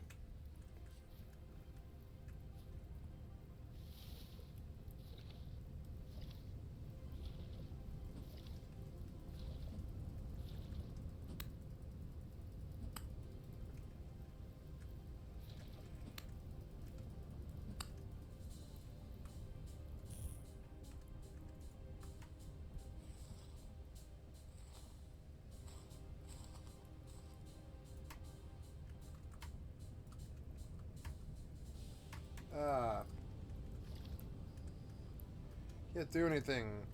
Wait, what? Oh. Raw fish. Oh, okay. Oh, cool. That's how you do it?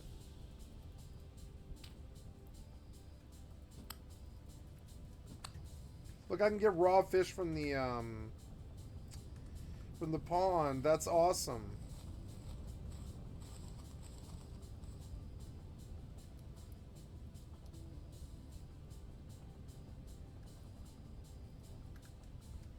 Nothing.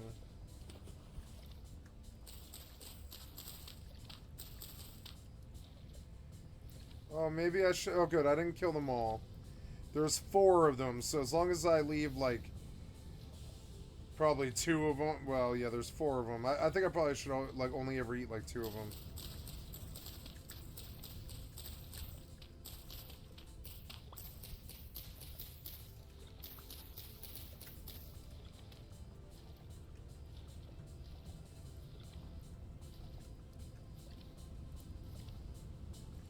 Oh, it's salmon. Creature weight is decent.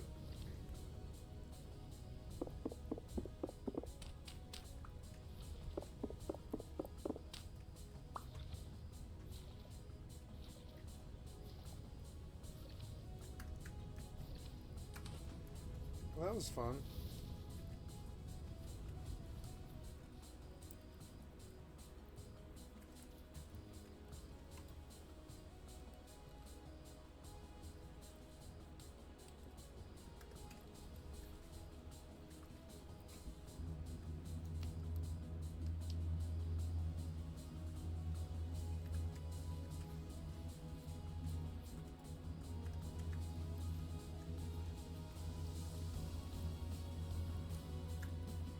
Oh, I think a lot of my items disappeared, maybe. Or no, maybe not.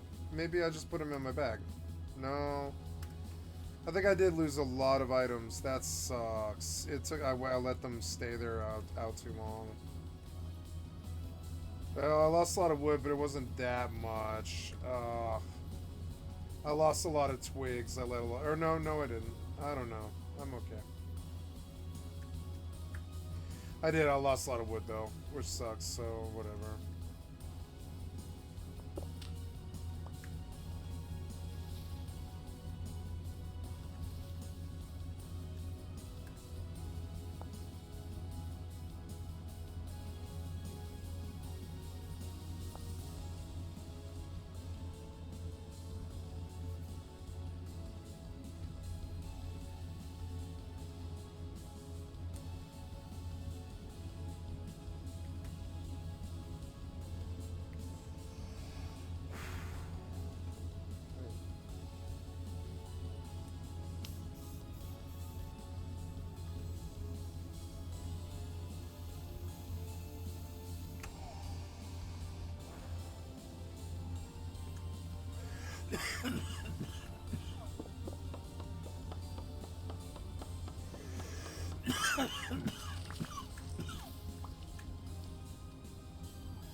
Oh wow, there's a glider.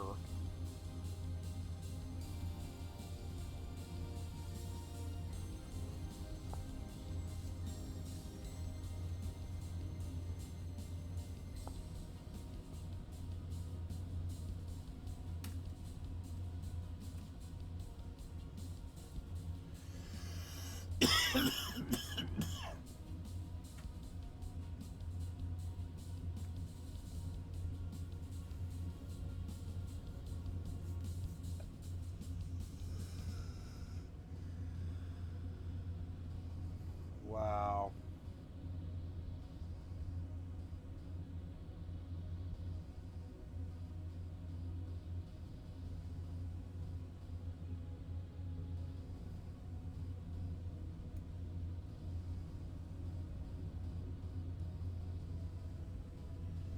Wow, it just goes on.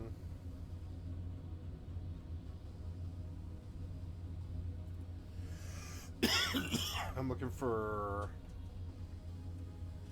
a chest.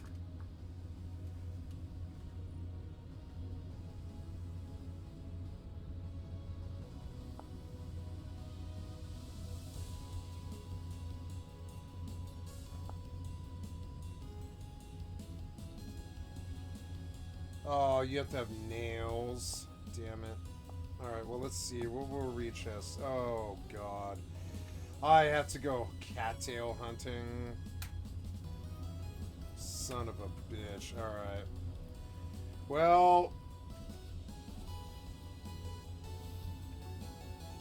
that's okay. Oh, my God. I have too much stuff, and I don't know what to do with it all. Oh, wait, no. I don't know. I'm okay.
41 mil there.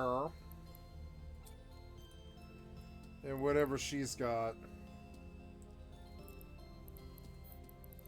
22, so like, yeah, it's like not much. It's like 50 mil today. It wasn't a big day, but it wasn't a bad day either, you know. That's not a bad day, 50 mil.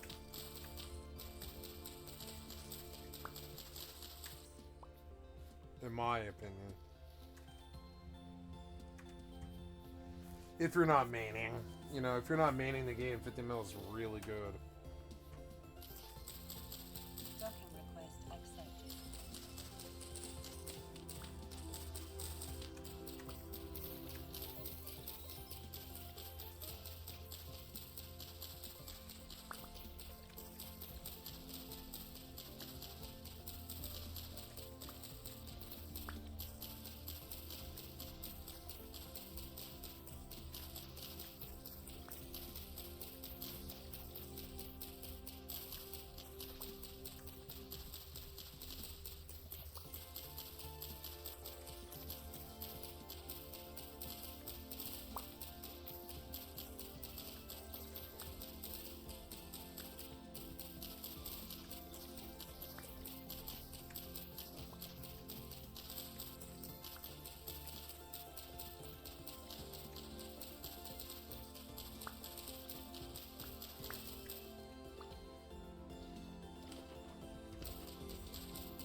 God damn it, you split the locations again. This is like the 5th time I've told you to stop doing that. Stop doing it.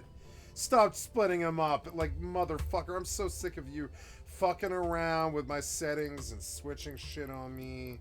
Stop doing that. I'm so fucking, like, pissed about that stuff. It's like, leave it be, motherfucker. I did not separate these.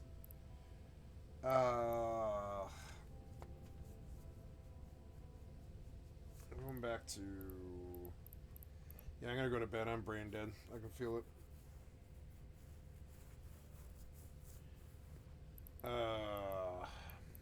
Going back to... somewhere else in the morning. I'm not gonna worry about this tonight. Downtime's in 10 minutes and I'm done. I'm done with EvE for the day.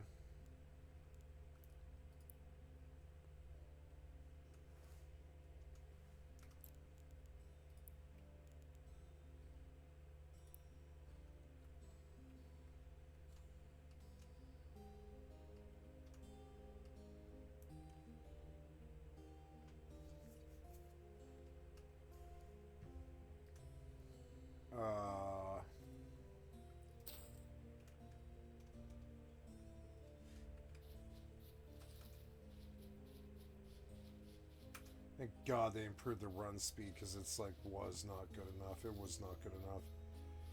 You guys have been stuck in that terrible run speed fucking mindset for 20 years. This is so much better. I love the run speed now. And this is so good. It's like, yeah. nice and responsive. Sprint key actually feels good, you know. You start hauling around, you know, like a real human being. You really could run around like this if you wanted to. It'd be kind of weird, but you could. Oh, I can't. I needed to chop trees, but oops. Oh, I did. There. I want you to.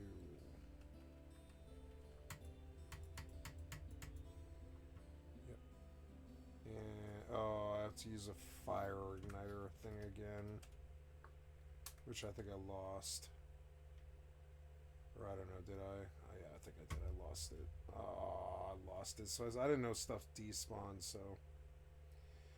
I have lost the way now to make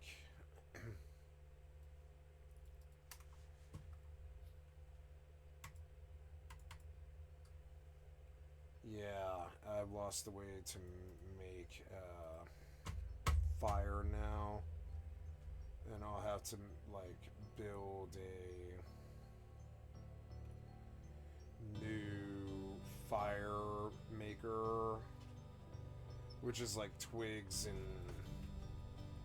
I think it's like, yeah, we'll figure it out. Oops. Fire starter.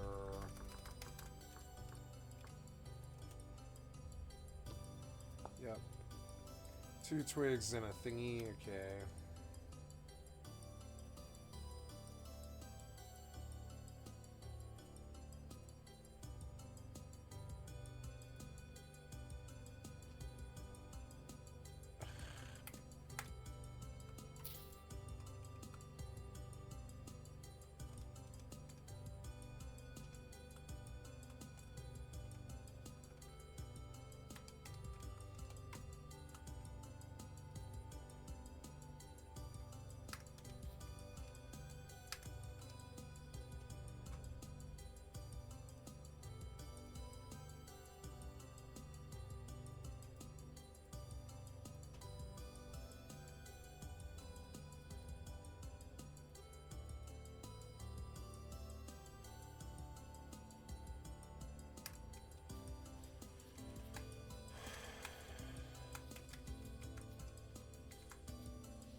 What? Oh no.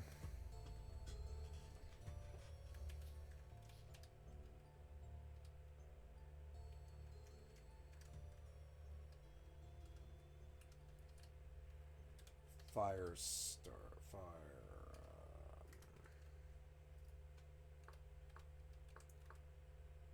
fire pit.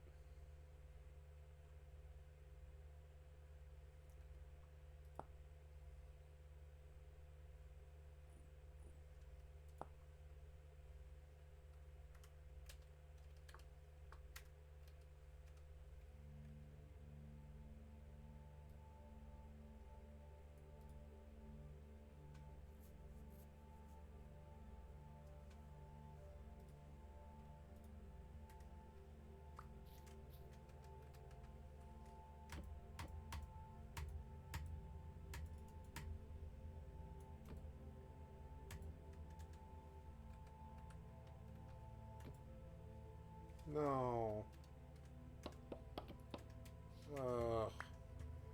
There's another reason why I didn't like Minecraft so much. No. Why do you say refill when I do it? It doesn't do what you say. It's so stupid, and that's the sort of shit Minecraft used to do too. It's the same game. I mean, it's like, I don't know.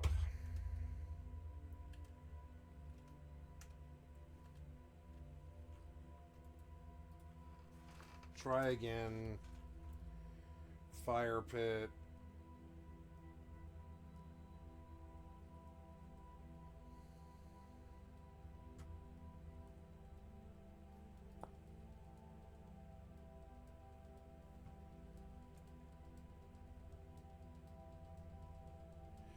Oh, yeah, firewood is...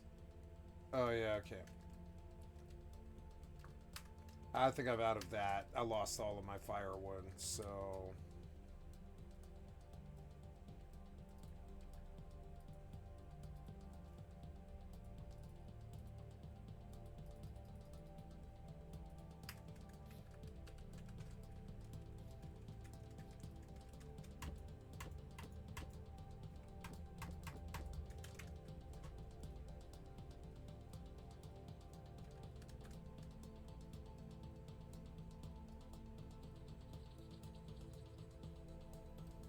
Nice.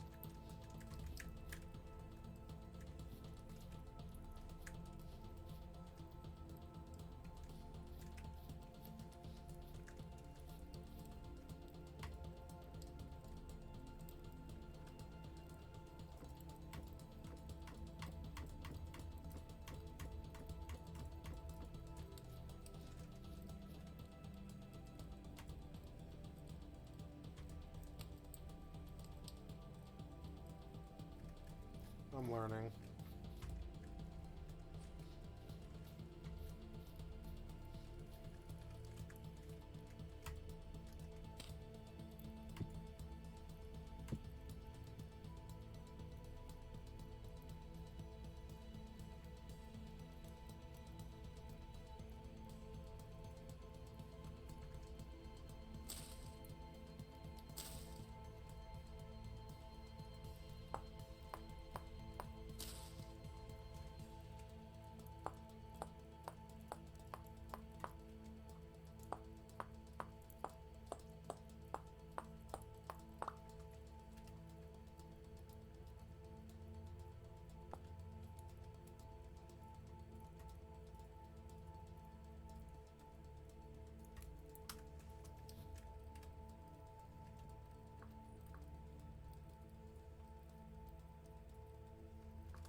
Oh. 3? Okay.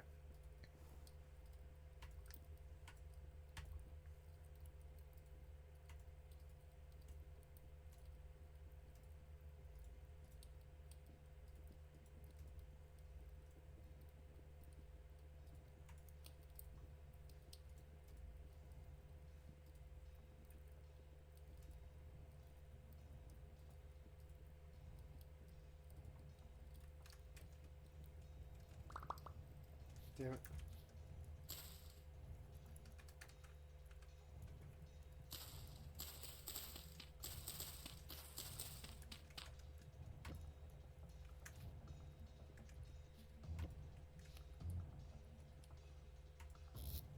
Oh, good. Thank God. Ways to store stuff. Now I have to go really hunting.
Great little game. I enjoyed it. Yep.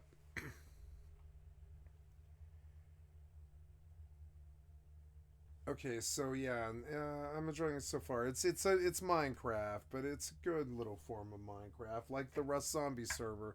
It's the best form of Minecraft I've ever done. It's I'm wondering if the mobs are going to be good enough. We'll have to see.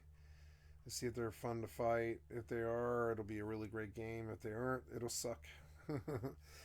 On that note, guys, I'm going to stop. And just a reminder, this session has been recorded. It was 9 hours long, and it would normally be longer, but Microsoft sucked a lot of dick over the last couple of days. Really fucking sucked, you know? I'm talking really wasted my time, fucked me around a whole bunch of ways. I had to reformat and all this other problems. And anyways, usually reformats are kind of good, but this one was kind of like bittersweet. It was like kind of sour, really. But anyways, just a reminder, guys. You have been watching skycat.live. You can sub to me or follow me on Twitch if you would like, or come click on the cast face to donate, or come click on Twitch or YouTube or Facebook. I'm sorry, not Facebook, Twitch or YouTube here, and you can sub to me or click on the cast face to donate. Sorry, I'm just brain dead. I'm going to bed. I apologize. But anyways, thank you so much for your time. I love you guys, and you have a wonderful day. Take care.